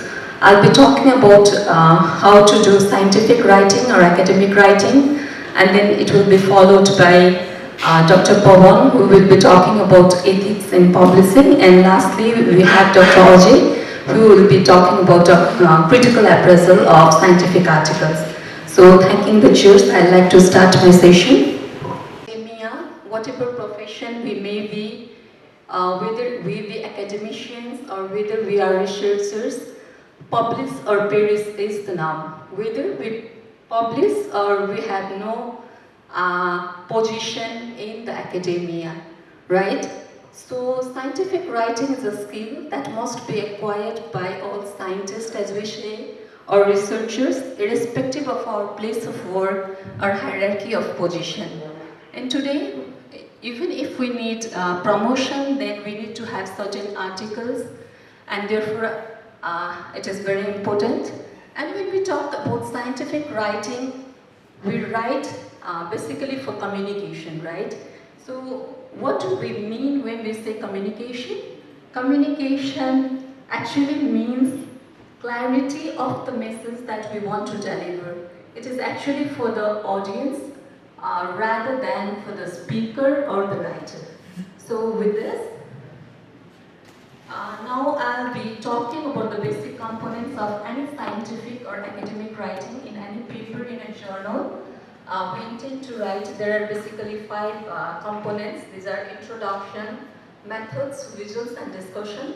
I'll be talking about this one by one, but before that also, when we are talking about any paper, we start with title, right? So I'll be describing about what the title looks like, what are the components of the title, and I'll be briefly talking about these basic components. So there are basically 3 rules to any title when we talk about a scientific paper. The first is, it should be simple, precise, and catchy. As scientists and as researchers, we are usually attracted to words that are very fancy, right? But the scientific community thinks that the title should be precise, but then be catchy and short enough to attract the audience. And it should be pertinent, descriptive words should be used, pertaining to the research, and especially in the title, we need to avoid abbreviations and numerical parameters as far as possible. So what are the different types of title we know of? There are basically 3 different types of title. The first one is declarative title, and as the name suggests, the title itself declares the work that the writer is supposed to be showing in his or her paper. For example, sex education in schools decreases the risk of unprotected sex in adolescents in Kathmandu, Nepal. So if we go through this title, the title itself declares what the study is about, right? And the next title is descriptive title. Here, the author describes the subject of the research without revealing the conclusions. So the readers are faced with the question of what is the conclusion of the paper. And it includes relevant information of the research hypothesis which is studied. I'll be talking about PICO, that is participant, intervention, control, and outcome later on. But then to give you an example of a descriptive title, it's like effect of sex education in schools on unprotected sex in adolescents in Kathmandu, Nepal. And then the third one is interrogative title. So with the interrogative title, it's like interrogation. For example, does sex education in schools decrease the prevalence of unprotected sex in Kathmandu? So these are basically the 3 types of titles we have. Again, based on the structure of the sentence, titles can also be divided into other different types. For example, we have nominal titles.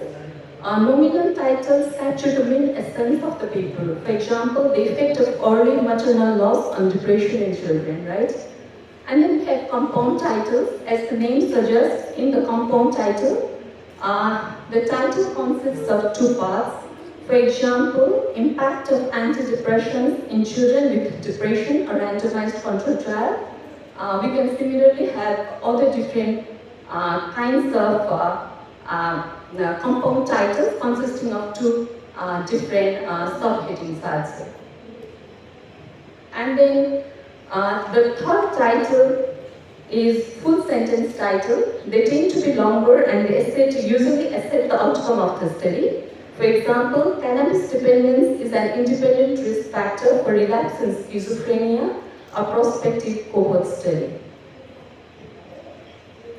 Okay, if you go through any papers, mostly in international journals, peer-reviewed indexed ones, then the authors are also advised to give a running title besides the main title. So what's the running title? It's an abbreviated form of the main title, and it is usually displayed at the top of each page of the article or left-hand text pages, and it serves to guide readers while scanning through a journal or toggling between multiple papers. And usually a running title is shorter than the main title, and you don't need to incorporate all the PICO items which I talked about earlier, like population, intervention, etc., which I'll be talking in the later slides. So now I come to that. Hello. Hello, hello. Hello.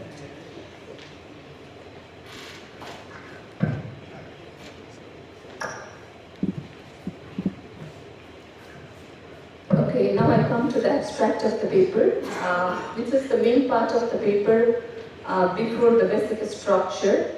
So abstract is a precise, clear, and stand-alone statement that provides an overview of the work to the reader and plays an important role in increasing the visibility, right?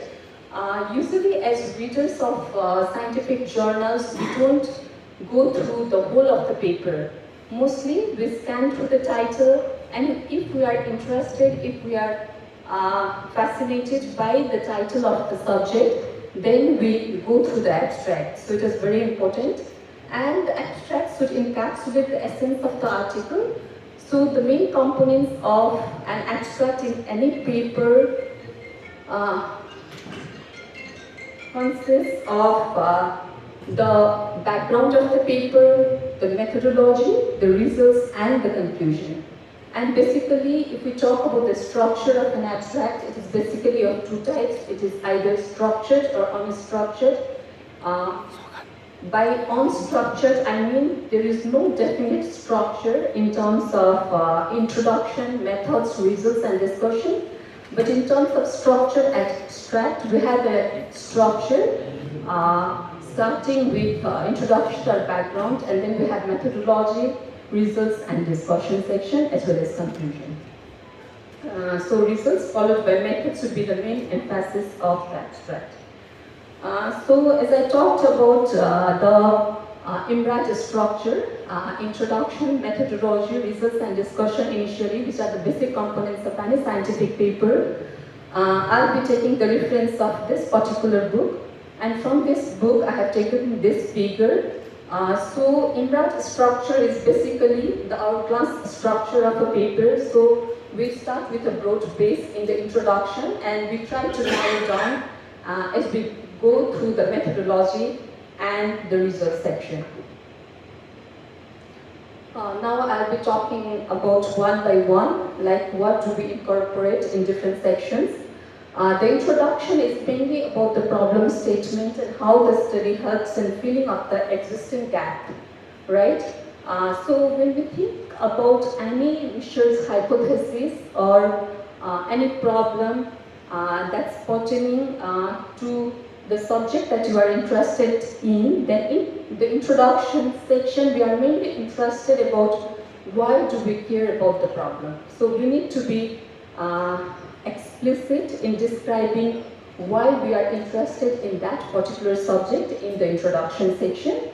And then we need to be clear about the objectives or the aims of our paper, and the aims should be framed appropriately by utilizing the PICO, which I said earlier. When we say PICO, it's about patient population. P describes patient population that we are interested in. I is about intervention or exposure. C is about comparison or intervention, and then O is the outcome. So these are the 4 points that should be included in the aims of the objectives of introduction of our paper. For example, to determine if selective serotonin reuptake inhibitors or cognitive behavior therapy are superior in terms of relapse as add-on treatment in depression. I suppose most of the audience here are from psychiatry or mental health background in some way, so I have given this example.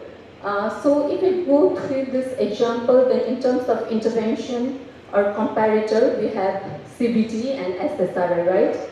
And then as an outcome, we have relapse. In terms of patient population, we have depression patients, right? So this is how we frame the subject, we frame the objectives in terms of people, and then we begin with the big picture and narrow down to our research question, and then we cite key references.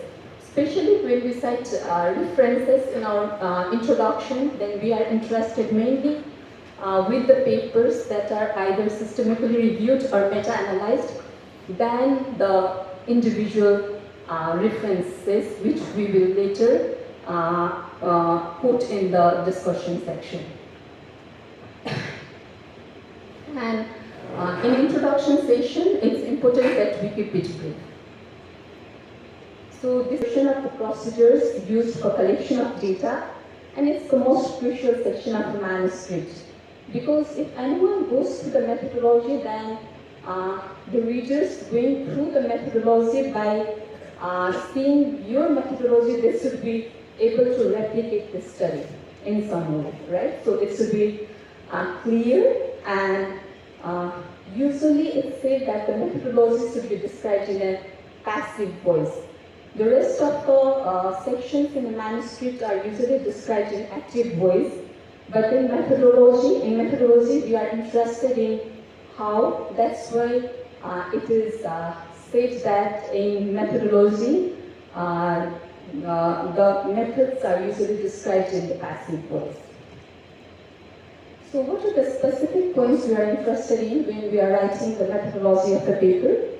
We will be describing about the participants used in the study, how they were chosen, why they were chosen, what were the inclusion and the exclusion criteria, what was the basis for the inclusion and the exclusion, and then the materials used in the study, the ethical issues, confidentiality, informed consent, if it's informed consent for any kind of study, source of funding if there are any, the research protocol followed, the outcomes and the evaluation, and finally the statistics used for the data analysis. So these are the specific points we need to cover in the methodology.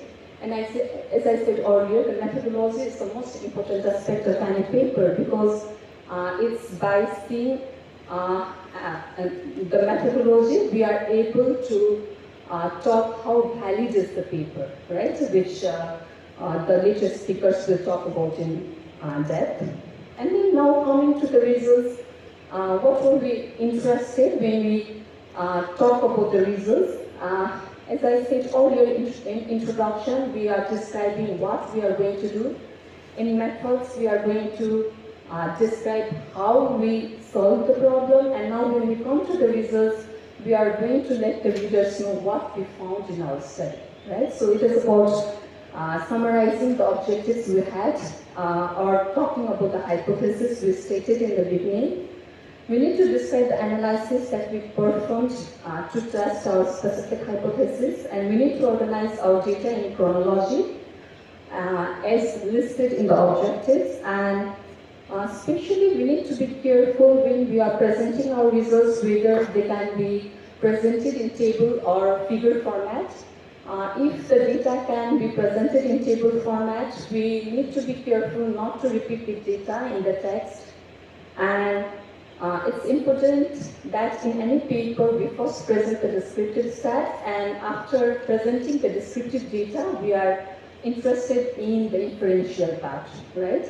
But again, usually in most of the papers we talk only about the positive findings, but yeah, sorry, I'll talk about that in the discussion section. Yeah. So in results, we just present the results as they are. Now the last and the very important part of any paper is discussion and conclusion.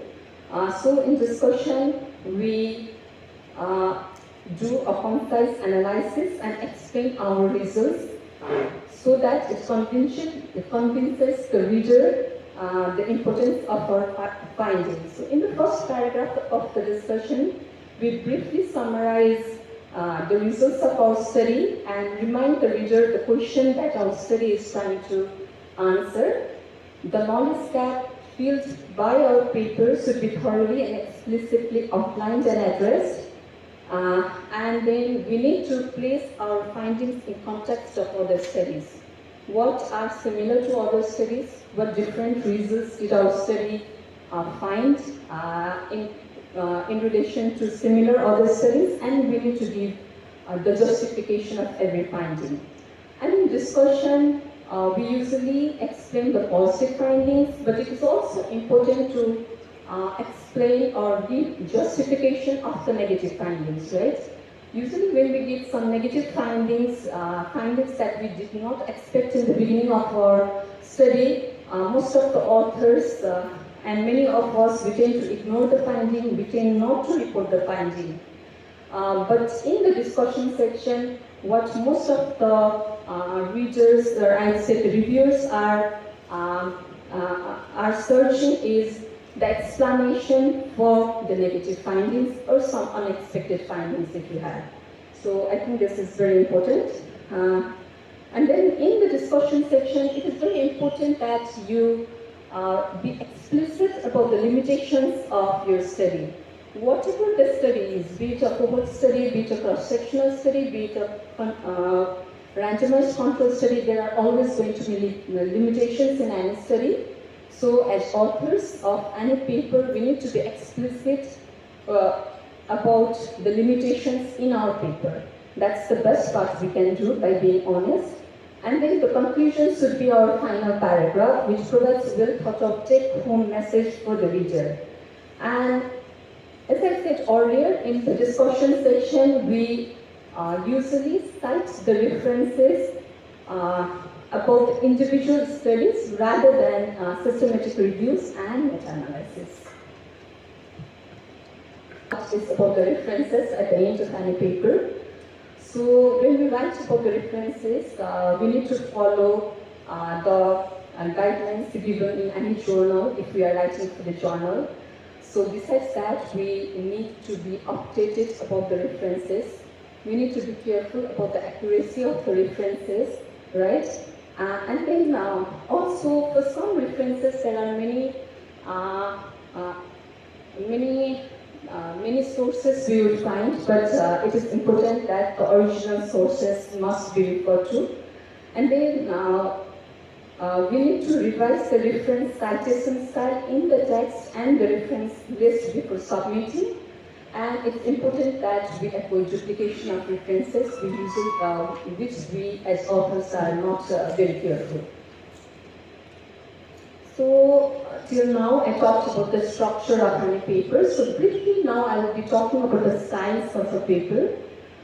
So when I say style, there are a few things we need to be careful of when writing any academic paper. So the first thing is decluttering, right?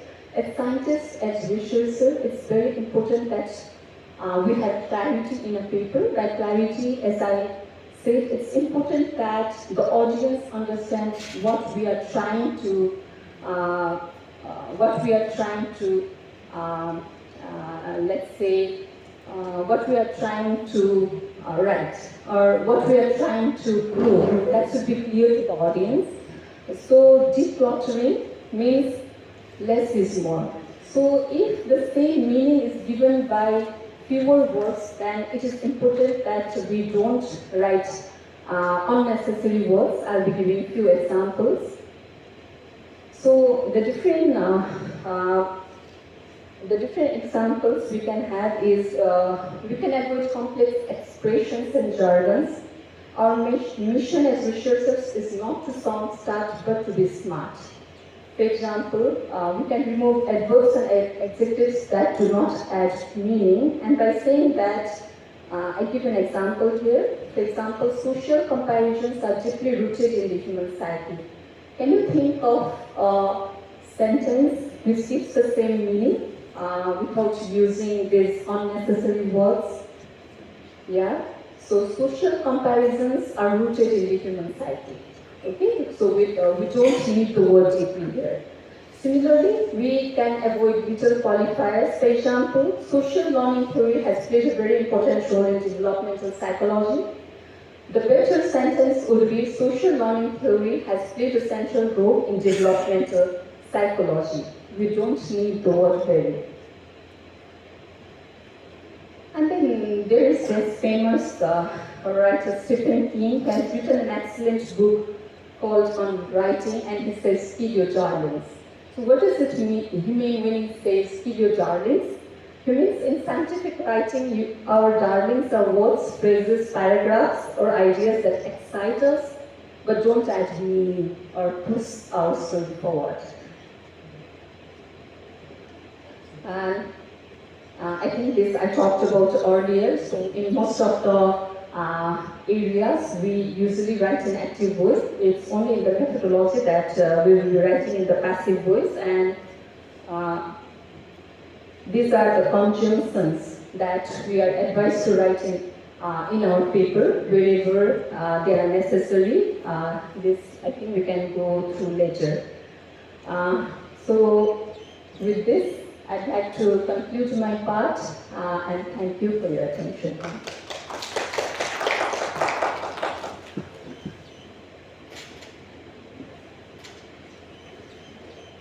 And then dilemma of publication. So once the research is completed, the ethics doesn't end there. The ethics has to go beyond the completion of the research, that is publication. So there are some ethical issues of publication that we will be dealing later on. And there are some professional incentives, there are ethical obligations of a researcher towards the person who are being researched, and then there are some publication ethics. So to talk about the background of ethics, how the ethics or how the bioethics came into practice, we need to go into World War II, where the Nazis had captured the Jews, and they were doing a lot of experimentation on them. A lot of experiments were done by chemicals. Some people were being drowned to see how much time does it take a life to live after drowning. Such kind of inhuman experiments were going on. Then after the World War ended, there was a trial among the Nazi doctors. So this trial is called Nuremberg trial, and after that trial, the 16 doctors or the researchers were found guilty, and 7 were sentenced to death. Then after that came the Nuremberg Code. This is the first documented document that was seen in research ethics. And the Code 10 of Nuremberg Code says the researcher in charge must be prepared to terminate the study at any stage if continuation of the experiment is likely to result in injury, disability, or death. And then there is another experiment, that is Tuskegee syphilis study. So the study was continued from 1932 to 1972. The treatment for syphilis, that is antibiotic penicillin, had come in around 1946-47. So after the invent of penicillin, or after the discovery of penicillin 2, the people who were enrolled in the study for syphilis, they were continued to study the natural progression of the disease, or the natural course of the disease. That means not giving the treatment to those people and telling that they were being treated. And this continued up to 1972. So here's the irony is that this was in USA, and then the same US government, or let's say the US people, had done Nuremberg Code, the Nuremberg trial, and 7 were sentenced to death. So there's irony there in research ethics. So this is the basic historical background, and after this, the study was stopped in 1973. A lot of public outcry was there, and in 1997, President Clinton apologized to those research participants and their families publicly. And then came the Belmont Report. So Belmont Report, it's one of the important preliminary ethical document on ethics. So it says there should be respect for person, beneficence, and justice, that we all know. We have been studying in forensic, in other subjects regarding the 4 pillars of ethics. And then, so there's few timeline here, 1930s to 1960s. This study was done on syphilis. Nuremberg Code was given in 1947. There was declaration of Helsinki, which we still quote 1964, 2008, 1996 it was revised, and 1982 Council for International Organization of Medical Sciences gave guidelines how to study on diseased people, how to study on prisoners, and what ethical considerations are there for other vulnerable groups. So there are 4 or 5 different documents. So all of the document, what they say is well-being of the subject take precedence over interests of science and society. So well-being of the research participant should always take the precedence whenever we are doing research. In Nepal, NHRC in 2047 was established in 2047, and the guidelines for IRC to promote scientific and quality research for health in Nepal was given. The ethical guidelines for that, the first consultative meeting was in 2000, and guidelines for IRC, the Institutional Review Committee, first draft was given in 2005. This is a brief history what was done in Nepal. So there are some vulnerable population that we need to consider while doing research in this, like children who are not able to give consent, or individuals with questionable capacity to consent, like the people who do not have judgment, patient in delirium, patient in dementia, and then there are some prisoners where they can't say no to any research being done over them. There's RB, where you have to follow whatever the commander says. And then fetuses and pregnant women, terminally ill people, student employees, and comatose patients. These are vulnerable group of patients where while doing a research, we need to be very careful, and ethical consideration should be taken as a major object. You are doing on a title, and then you try, let's say a thesis you are doing on something, and you try to write 2 papers from the same study, same group of population. So it is said, Salami publication, it is unethical to write or unethical to reproduce a result in 2 different ways in the same group of population. Because the objective that you have presented to the ethical review board earlier should be followed whenever you are publishing. And then there is plagiarism. Plagiarism means using the ideas or words of another person without giving appropriate credit. And self-plagiarism means copying from your own. The verbatim you have written in one paper, and if you copy the same, it's your own idea, but it's unethical to copy same thing from your own paper. And then there is something called fabrication. You are making up your own results. You are very, you feel that your data will not be completed, 90 data you have completed, 100 was the sample size, 10 data you fabricated right in your room. So that is misconduct and falsification. So you think that the prevalence of mental health in Nepal should be around 15%, you got around 9%, then you started to falsify the result and present as 15%. On your gut feelings. That is misconduct. And dual publication means publishing the same result in 2 different papers. So that is another misconduct. And then this we see a lot of times, that is giving a guest authorship or writing paper on the behalf of other, that is called ghost authorship. And then as a gift we give credit to our spouse, credit to our friends, credit to our juniors, or we give authorship to them without significant contribution. So this is also a misconduct, and we should be aware of that. So to avoid plagiarism, we need to cite.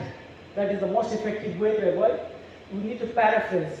Paraphrase means read, put it away, write it in your own words. That will be easy. And then if you are copying the same verbatim from a person, then you need to use the inverted comma, and then you need to cite again.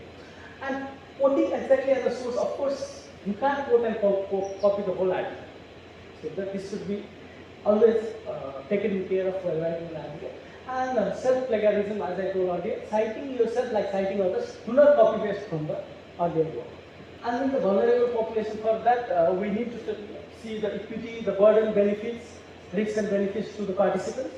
And we should ensure confidentiality and compensation even after the research has been completed. And then there are obligations of sponsors to provide healthcare services. So when you are doing a research on suicide and somebody tells that I am suicidal, so it is your obligation to refer them or to treat them. That is your obligation on the part of a physician or a researcher. And then strengthening of national local capacity for ethical review. That is more important. So we have a lot of ethical bodies in Nepal, with the Institutional Review Committee. So to strengthen that at national as well as local level is very important in current context. So to conclude again, research is a privilege, not a right. As a researcher, it's not a right of a researcher to research, it's a privilege that we're getting. And participants' well-being always take precedence rather than the researchers' thought, researchers' benefits, or researchers' process. So thank you very much. With this, I'd like to invite Dr. Ajay for further presentation. Thank you.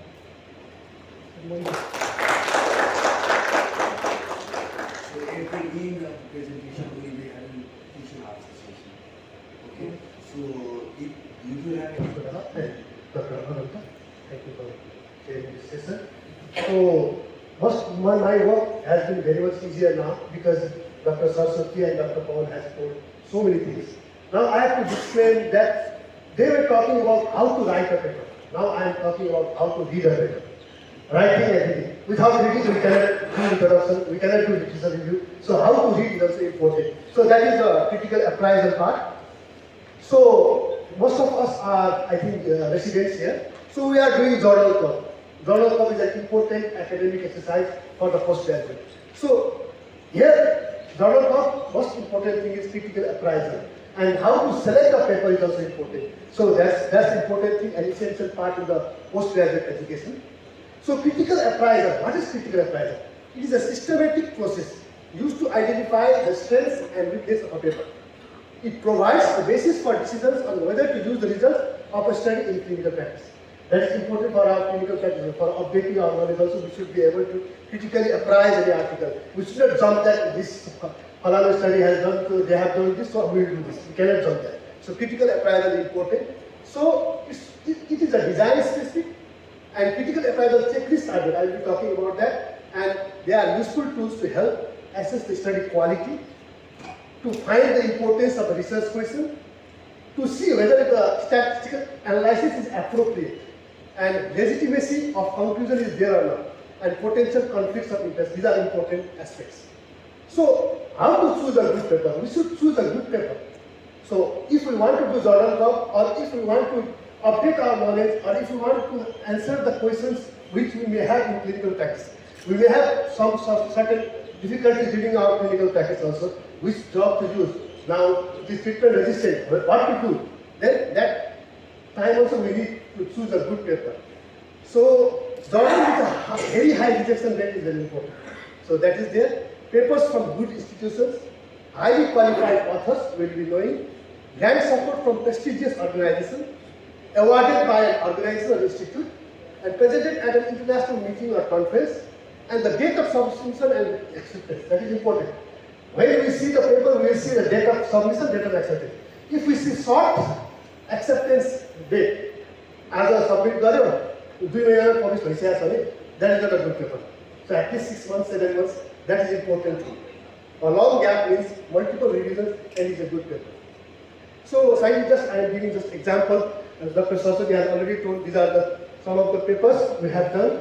So there are parts already, Imraj, he has already told, abstract, introduction, method, results, original research articles, surveys, case report, editorial, etc. Primary and narrative reviews, systematic reviews, meta-analysis, book reviews, guidelines, all these are secondary literature. So how to choose a right paper? So that means, that depends on what are you looking for. Are you looking for ideas, diagnostic, or therapy, or prognosis, or topic overview? So that depends. So if you are really looking for the ideas for research, then you go for original articles, RCTs, cohort studies, etc. If you want to see diagnostic, therapy, and prognosis thing, reviews, proceedings, textbooks are important. For topic overview, narrative review, systematic review, meta-analysis are important. So again, now appropriate. Now Dr. Saraswati has already told, see the title. Is it appropriate title? See the keywords. If no, then skip the article and go to the next. If yes, then first read the abstract. Who were the authors? This is overall we have to see first. Then go for introduction. What was the research problem? Was there any mention of previous studies on this topic? Dr. Saraswati has already told, that is important. Why was the study performed? What is the rationale of the study? What was the aim and objective of the study? What was the study hypothesis? These are important things. So materials, again, how was the answer to the research question attempted? It was done or not? Clear-cut inclusion exclusion criteria is there or not? Procedures are appropriate or not? variables, there are clear-cut study variables were mentioned or not, that is important. And what are the, for our psychiatry, we have scales, instruments, that is important. Whether validated, culturally appropriate study instrument was used or not. Just taking the English version from somewhere and then just apply that to the general public, that is not appropriate. So that is important. So, and statistical method, appropriate statistics was done or not for according to the variable. So results, what were the key findings? Were all the subjects present in the beginning of the study accounted for the end of the study? So how are the subjects chosen, how many left, why they left, these are important things. And were the results reliable, were the results valid, statistical significance, this is also a big question now, whether to use p-value or confidence interval, all these things are there. But you should know what were statistical significant, what were not significant. And tables and graphs, Dr. Saraswati has told, appropriate tables, appropriate graphs were used or not, that is important. So, discussion again. Did the results answer the research question? What were the author's interpretation of the data? How they interpreted? Was the analysis of data relevant to the study question? How were these studies different and similar when compared to other studies? Appropriate comparison is done or not? That is important. Strengths and limitations. If you hide your limitation, only show the positive data, that is not a good paper. So, that is important. Strengths are there, but limitations are also there, important. And were there any extrapolations of the findings like that? So, what were the conclusion? Were the author's conclusion based upon reported data analysis? Were the other done? Some study is done, but conclusion is different thing. That is not appropriate. So, reasonable and logical conclusions should be there. And whether the results will be useful in clinical practice for the research or not, was the study worth doing? At last, you have to say, you read the paper and you have to say, study gareko bhai huncha ki nagareko bhai pani huncha. That is important. So, does the reader have any questions unanswered by the article? So, they have to mention that also. So, further studies will be done, that is written in the good papers. So, references again. Dr. Saraswati, which journal? For example, in Kathmandu University, we follow Vancouver style. Somewhere it is APA style, somewhere other style. So, that is important. Citations are correct or not. References were cited in the text or not. So, critical appraisal questions is again 10 questions you have to see. Is the study question relevant? Does the study add anything new? Again, that is also important. Somebody has done some study and same study repeating is not, something new should be there. What type of research question is being asked? Was the study design appropriate for the research question? Did the study methods address the most important potential sources of bias? So this is also important. I missed that. So bias, that is important. Was the study performed according to the original protocol? Protocol bujara IRC but approval, they have taken approval from NHRC, but the study is different. That is not. And then stated hypothesis was tested or not. Statistical analysis were correct or not. Conclusions will justify, is justifiable or not. And any conflicts of interest, that is important again. From where we have done. If we are doing drug research and some pharmaceutical company is sponsoring us, that is conflict of interest. And we are the head of the journal and we are doing the study and publishing in the same journal. That is conflict of interest. That should be important. So, for take-home messages, describe any case or problem that attracted you to this paper. When you do critical appraisal in journal club, then you have to describe why you chose this paper. Explain how you came across this paper. That is also important.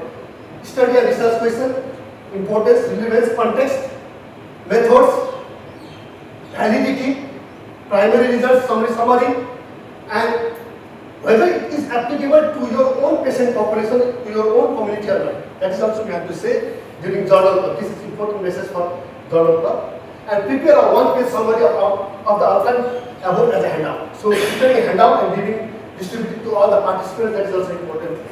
So this is for journal club actually. So thank you.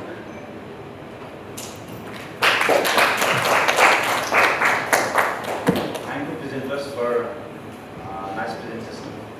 Actually, I think we can have the discussions on basics of statistical tools as well.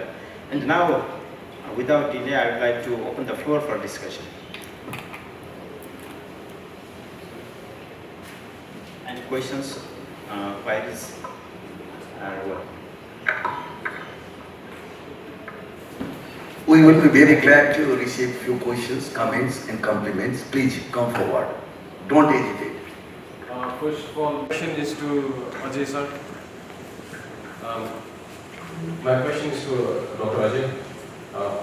You listed out 10 points for critical appraisal. I think your second or third point was it should add something new. It should add something new. Especially for people who are younger, can you always do that? Is that always needed? Is research should not all research be replicatable as well?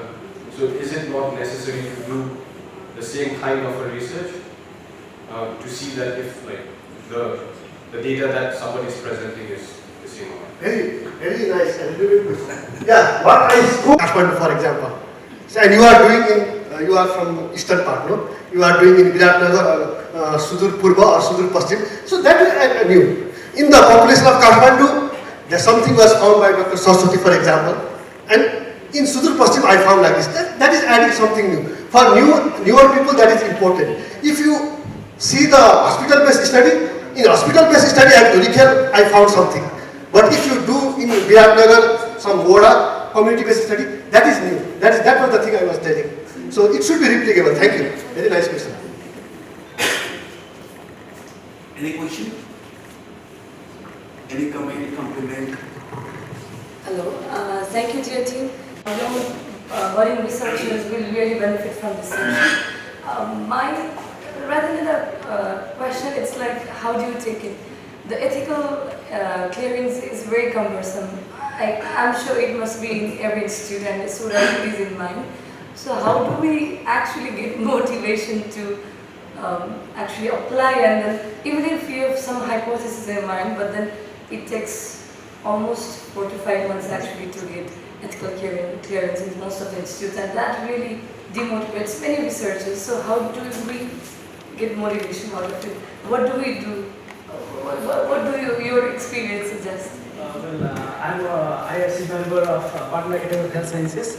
So for this, it should be institutional policy, or the committee should make a policy that once a researcher gives a paper, then gives a proposal, then the certain timeline should be there for to reply that. And not only from the IRC part, from the researcher point of view too, researcher part too, we become demotivated and we do not send the answers or the relevant answers to the queries in time. So that what happens is, like as a member, what I do is when we review, and then somebody sends after 2 months, we again have to review that, and then that takes a long time. So it's more than a single answer. It's more of an institutional or a committee policy rather than our thing. So I think that would make sense somewhere.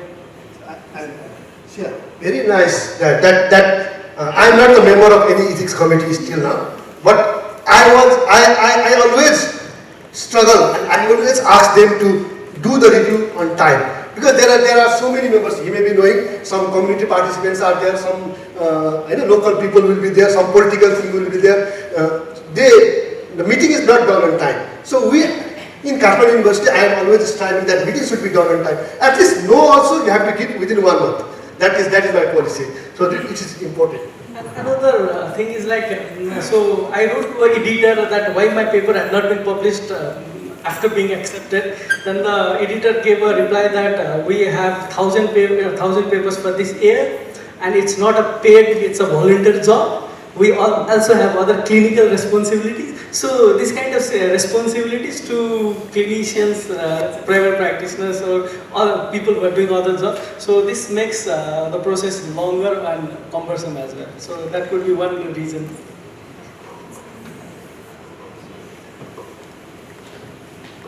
Thank you. I would just like to add some comments to the paper about writing paper. Having reviewed, I don't know how many hundreds of paper over the years, I have some experience in doing that. And first of all, a title should always be very short and very to the point. I see so often that they are having too many words and all that. The second thing that you should be aware of is that the title words, they are also keywords. So when you add the keywords at the bottom, you should not repeat what is in the title or in the abstract already. You should add an additional word that will make you have a broader hit when somebody is searching for that issue. So that's one point I want to bring forward. I have a little disagreement with you about the meta studies. Reviews, yes, meta studies in psychiatry as different from in biological sciences. They do not have so consistent measurements and populations that you can just add one study on the second. So for that reason, I've seen so many meta-studies which are absolutely bringing out results with no relevance from a practical point of view. So I'm a little skeptical about using meta-studies in the review. When it comes to results, they should be exactly the findings in relationship to your methods, only that. And the interpretation of that comes in the discussion. In the discussion, the limitation of the study is an absolute must, and that was brought forward. Another thing, if you are trying to do an empirical study, your study is supposed to be at the cutting edge of the state of the art for the moment. And therefore, your references should be of a fairly recent kind. So if you have references that are above 1/3, that is more than 10 to 12 years old, you should try to find some other references so that you are fairly up to date. Older than 1/3 can be older than within the last 10, 15 or 12 years, but not more. It's not a cutting point exactly, but it's a recommendation to keep the references of a more recent kind. Okay? Those were my points that I wanted to add. In the 90s, I was at the University of California, and my boss there, Marty Horowitz, who was at the time one of the leading figures within the stress research area, he said something that has stuck with me ever since. No paper should be given up before it has been refused 10 times.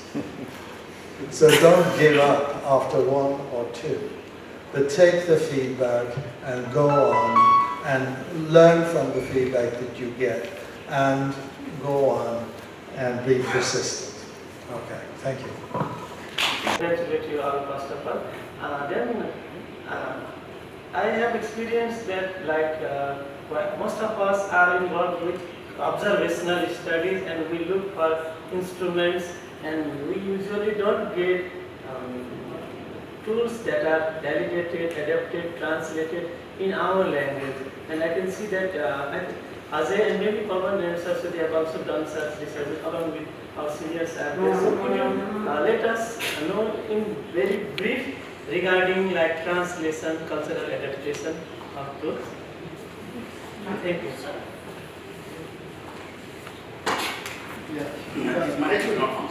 Thank you, Dr. Suresh.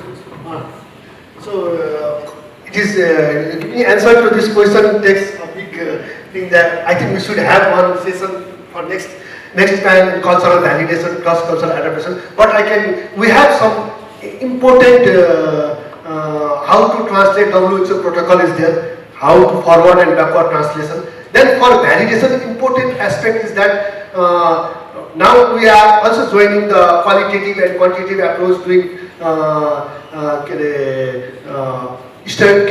doing the both qualitative and quantitative approach is taken. We have to see reliability and validity separately. For reliability, we look for Cronbach's alpha internal consistency, and for validity also there are so many steps. But if you don't have time and if we have less resource, we can just do face validity only. Just interviewing some 10 or 20 people and then finding out whether our translation is appropriate according to the concern or cultural sensitivity is there or not. So these are just small steps. But regarding cross-cultural validation, we should have a big discussion, I think. But thank you for the questions, Dr. Sunil. Actually, regarding this ethics, the research, isn't it? Usually, yesterday also there was the issue. There was some problem in the subject, and then leave it like that. So we should have obligation to the that subject also. The most important thing is that that's why not to harm, as we know, child race and Maochang give that 4 principles, and so in that. But at the same time, we should benefit also. So the subject must benefit from that. And next point I feel is, usually after the study we just how to manage the data. So even after the completion of the study also, we do actually have the responsibility to the subject. So of course the informed consent is there. There is a proper process of informed consent. Just to, I think these are important when we think about ethical consideration. Just in general, what I would like to say, being involved in some of the journals, even as an editor-in-chief and other editor, and also, interested in writing. So with this experience, what I feel is, externally there are certain, structures of the thing that we have to follow, isn't it? For example, our Journal of Psychiatrist Association of Nepal. The structure and instruction given by that particular journal may differ from another one. So when we submit, we have to thoroughly go through that. So that will give us the outlook, isn't it? The external appearance. So if it is as per the thing, so usually in screening that will come through. I'm just giving you very easy kind of a thing. And then, of course, inside also there should be something, very solid thing there. No? So I think so. With this presentation, I hope. I also learned a lot. One thing is that. And next thing is just the last word is, it's so cumbersome. It's very tedious. So we should not be discouraged. Thank you, Professor Harlan. Yes, and Sauraha also said, yeah, we should keep on writing. Keep on writing. There is something must be new in that. We should make the justification. We should look novelty in our work itself, so that it will have some value, and it's also our responsibility to share with others. Also, we do something with involving other people, and not sharing is not the ethics. We should try to share what we get. So thank you, sir. Yes. Thank you, Dr. Manaratna. Questions, and would like to justice to our presenters and the speakers and the listeners.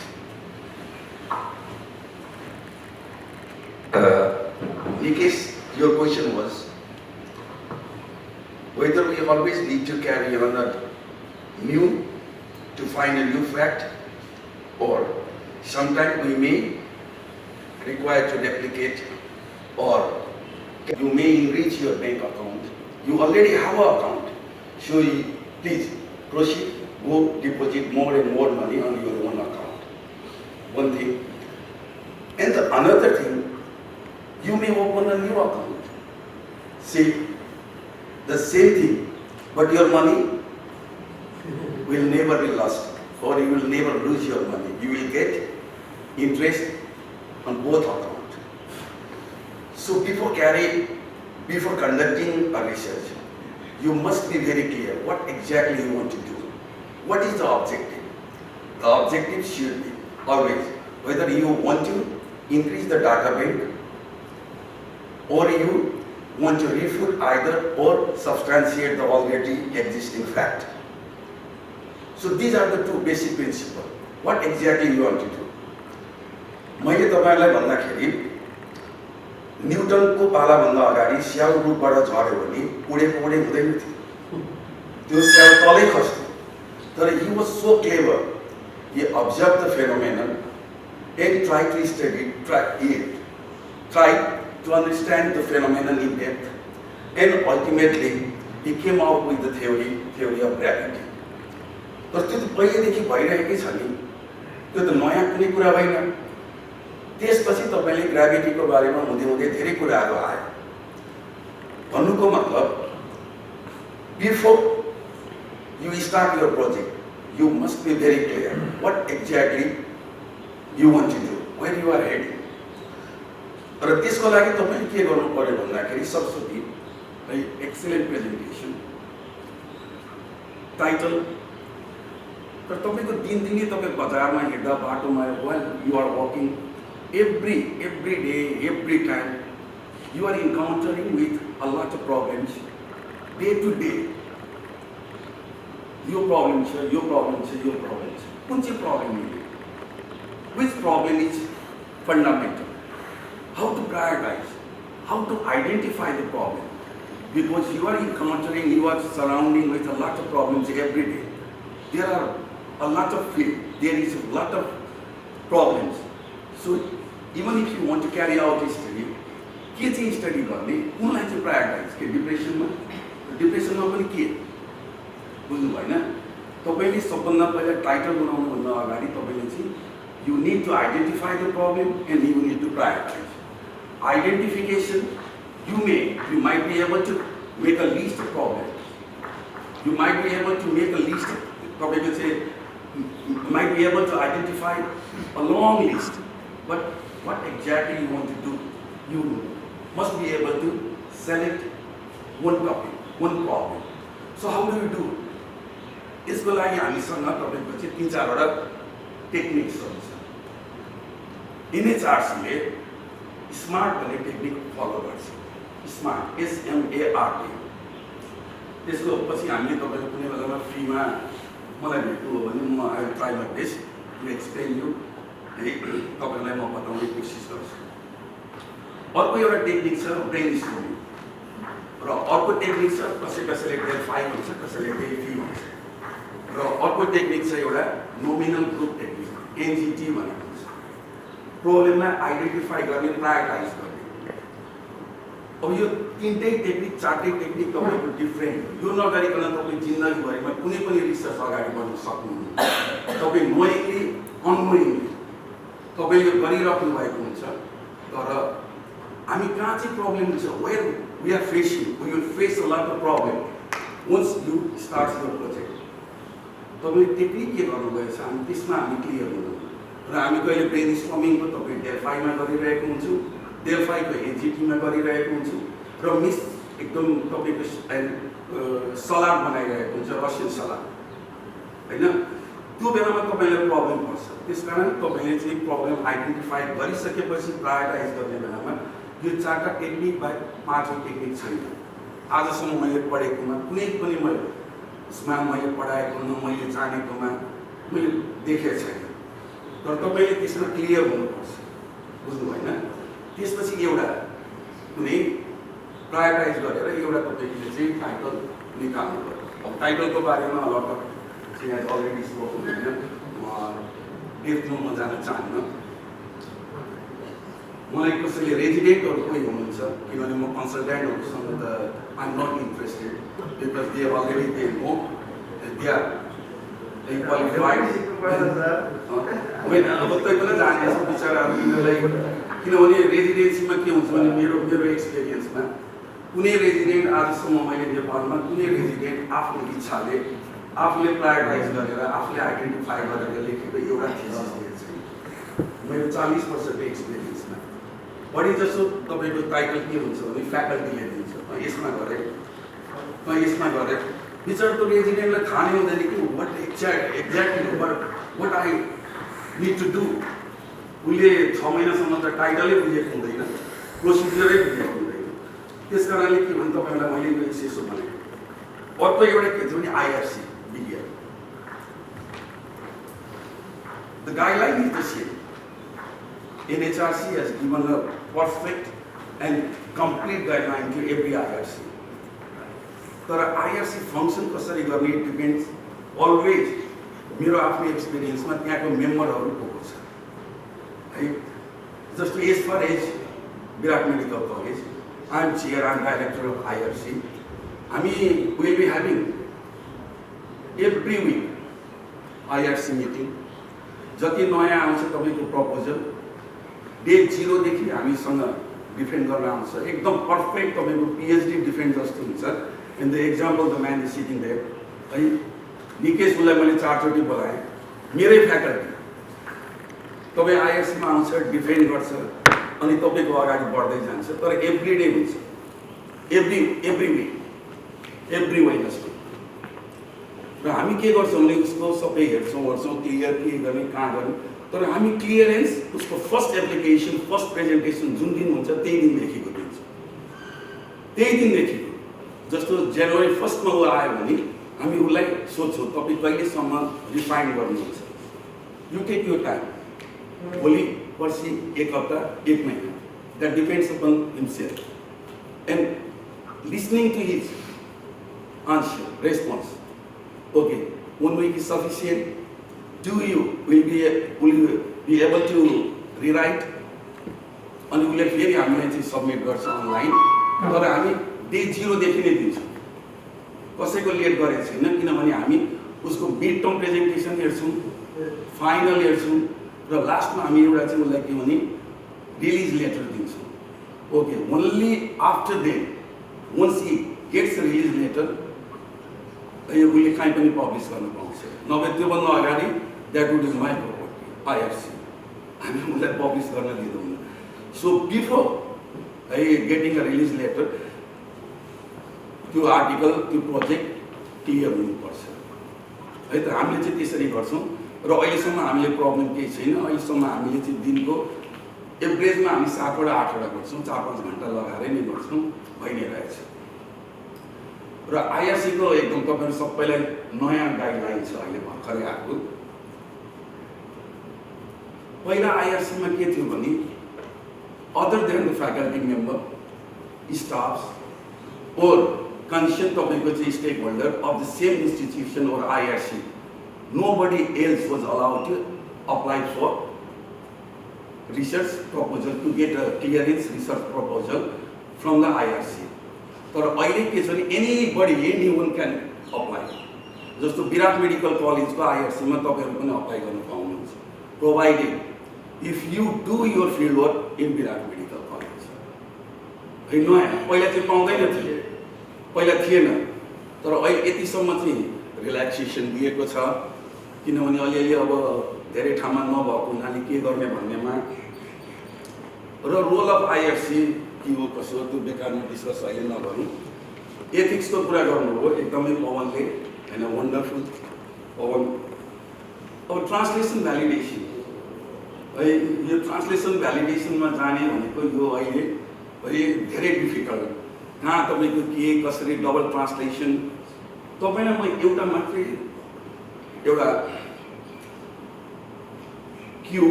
Clue दिमाग जहिले पनि तपाईको नेपाली हो, नेपाली दिमाग राख्नुहोस्, सोच्नुहोस् नेपालीमा जहिले पनि। त्यसपछि नेपालीमा जुन सोचाइ आउँछ त्यसलाई इङ्ग्लिसमा ट्रान्सलेट गर्नुहोस्, फेरि इङ्ग्लिसलाई नेपालीमा गर्नुहोस्, 2 चोटि तपाईँ लेख्नुहोस्। यो नसोच्नुहोस् कि म कन्भेन्ट पढेको, म सेन्ट मेरीमा हो, म बोथल्समा हो, म सेन्ट अगस्टिनमा हो, अथवा ग्राम्समा हो। तपाईँ पढेको बोरा बोकेर नेपाली सोच्नुहोस्, पहिला नेपालीमा सोच्नुहोस् अनि ट्रान्सलेट गर्नुहोस्। Don't try to dream in English. तपाईँ इङ्ग्लिसमा कहिले पनि ड्रिम देख्न सक्नुहुन्न, नेपालीमै देख्नुहुन्छ र ट्रान्सलेट तपाईँको इङ्ग्लिसमा गर्नुहोस्। बस रिसर्च पनि तपाईँ पहिला नेपालीमै सोच्नुहोस्, तपाईँको टुल्सहरू के छ नेपालीमै सोच्नुहोस्, त्यसलाई डबल ट्रान्सलेसन गर्नुहोस्, त्यसलाई डबल ट्रान्सलेसन गरेर पाइलट स्टडी गर्नुहोस्। If you don't have a well standard already तपाईँको चाहिँ भ्यालिडेटेड टुल यदि छैन भने टुल छ भ्यालिडेटेड टुल छ ट्रान्सलेटेड भ्यालिडेटेड टुल छ भने जस्तो GHQ you don't need to rethink in English it has already been validated एडेनबाट भ्यालिडेटेड होइन यस्तै तपाईँको म्यानिक डिप्रेसन तपाईँको त्यो उसको भ्यालिडेटेड 50वटा 100वटा हामीले भ्यालिडेटेड गरिसकेको छौँ we have a bank in department of psychiatry of institute of medicine says there हामीसँग लट अफ तपाईँको छ त्यसैबाट भ्यालिडेटेड छ भने कुनै प्रब्लम छैन भ्यालिडेटेड भनेको सिम्पल तपाईँको 10%मा पाइलट स्टडी गर्नुहोस् के रिजल्ट आउँछ त्यसबाट गर्नुहोस् यो नसोच्नुहोस् कि मेरो टुल भ्यालिडेटेड छैन भनेर प्रोजेक्ट नछोड्नु है सरले भन्नुभयो नि रिसर्च यस्तो इन्ट्रेस्टिङ चिज हो तपाईँ 10चोटि 20चोटि 50चोटि जतिचोटि तपाईँ फेल हुनुहुन्छ त्यति तपाईँ इम्प्रोभाइज हुनुहुन्छ त्यस कारण रिसर्च गर्ने बेलामा म फेलियर हुन्छु म फेल हुन्छु भने कहिले नसोच्नुहोस् जतिचोटि तपाईँको प्रोजेक्ट चाहिँ है रिफ्युट हुन्छ अथवा प्रोजेक्ट तपाईँको डिक्लाइन हुन्छ नि त्यति खुसी हुनुहोस् कि तपाईँ त्यतिचोटि ट्राई गर्नुपर्छ त्यति पढ्नुपर्छ तपाईँ त्यति नै मास्टरी गर्नुहुन्छ मैले आजसम्म एकचोटि आइआरसीमा गएर प्रपोजल एक्सेप्ट भएको र 5चोटि आएर प्रपोजल 6औँचोटिमा एक्सेप्ट भएको घटना हेर्दाखेरि 6औँ will be the best rather than the first one who received say clearance in single first attempt. त्यस कारण रिसर्चमा जति फेल भयो तपाईँको त्यो तपाईँको लागि सबभन्दा ठुलो गणना त्यो तपाईँको लागि सबभन्दा ठुलो असर त्यस कारण सरले भन्नु 10 times नो 100 times है मोर टाइम किन तपाईँ जति फेल हुनुहुन्छ तपाईँ त्यो फेनोमेना बुझ्दै जानुहुन्छ है अब बाँकी रहेको चाहिँ टाइप्स अफ स्टडी भनेर छोड्नु अहिले एकपल्ट तपाईँहरू घरमा गएर यी कुराहरू हामीले भनेको कुराहरू हेर्नुहोस् एन्ड थ्याङ्क यू प्रेजेन्ट है उहाँहरूले जे गर्नुभयो जुन प्रेजेन्ट गर्नुभयो वन्डरफुल कुनै पनि कन्फरेन्स तपाईँको यो सेसन बिना कम्प्लिट हुँदैन र त्यसमा they did their justice and the session was very interesting lively lot of question raised compliments and comments and thank you audience thank you listener Thank you, Presenter Dr. Saraswati Dogana ma'am, Dr. Pawan Sharma sir, Professor Dr. Ajay Rizal sir for such a wonderful symposium and interactive session also. And to facilitate our speaker, we'd like to request chairperson of this session. त्यसको लागि हुनुहुन्छ हाम्रो नीलकण्ठ अधिकारीज्यू उहाँलाई म उहाँ जन्मजात आँखा नदेख्ने हुनुहुन्छ उहाँले चाहिँ आफ्नो परिचय आफै दिनुहुन्छ म उहाँलाई स्टेजमा बोलाउन चाहन्छु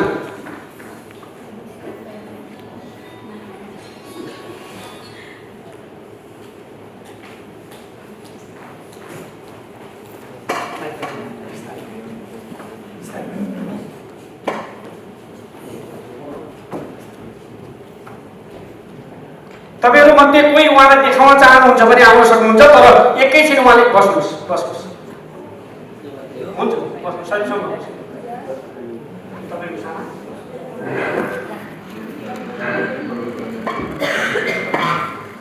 उहाँले आफ्नो बारेमा उहाँले गरिरहेको काम र उहाँले आफ्नो एक्सपिरियन्स अथवा उहाँले कसरी त्यो उपचार गर्नुहुन्छ त्यसको बारेमा उहाँले बताउनुहुन्छ आफैले बताउनुहुन्छ न्युटन सर मैले हेराउने काम गर्छु म हातबाट पनि हेर्छु हातबाट पनि हेर्छु तर म यहाँ कार्यक्रममा आएको मात्र हो तर मैले हेर्ने त घर मात्रै हो तपाईँहरूलाई बाटो त भएर हेराइदियो भन्दा म हेराउन सक्ने क्षमता मेरो छ मलाई 16 वर्षको उमेरदेखि मेरो आमामा गएर खाली माता चढाया हुँदा है मैले त्यहाँदेखि हेर्न थालेँ हो अहिले म 64 वर्षको भएँ तर म स्पष्ट रूपले हेर्ने हो तर मबाट हेर्न आउँदा व्यथा बताउनु पनि पर्दैन बिरामीले म यस्तो भएर हेर्न आएको भन्नु पनि पर्दैन मलाई मात्र के चाहिन्छ भन्दा जन्म मिति र नर्मको नाम चाहिन्छ त्यो चाहिँ मलाई सही चाहिन्छ होइन अरू मलाई केही पनि चाहिँदैन मैले यो काम गर्दा तर म कहीँ बाख्रा बोका म बलि पनि दिन्न तर म गराहरू गराइदिन्छु राहु केतु शनि मङ्गल 9 गराहरू हुन्छन् ती गरालाई कुन प्रकारले गराउनु पर्छ कुन किसिमले हेरिहाल्नु को मानिसको जन्म कुण्डली के हुन्छ तिनीहरूले जन्म कुण्डलीबाट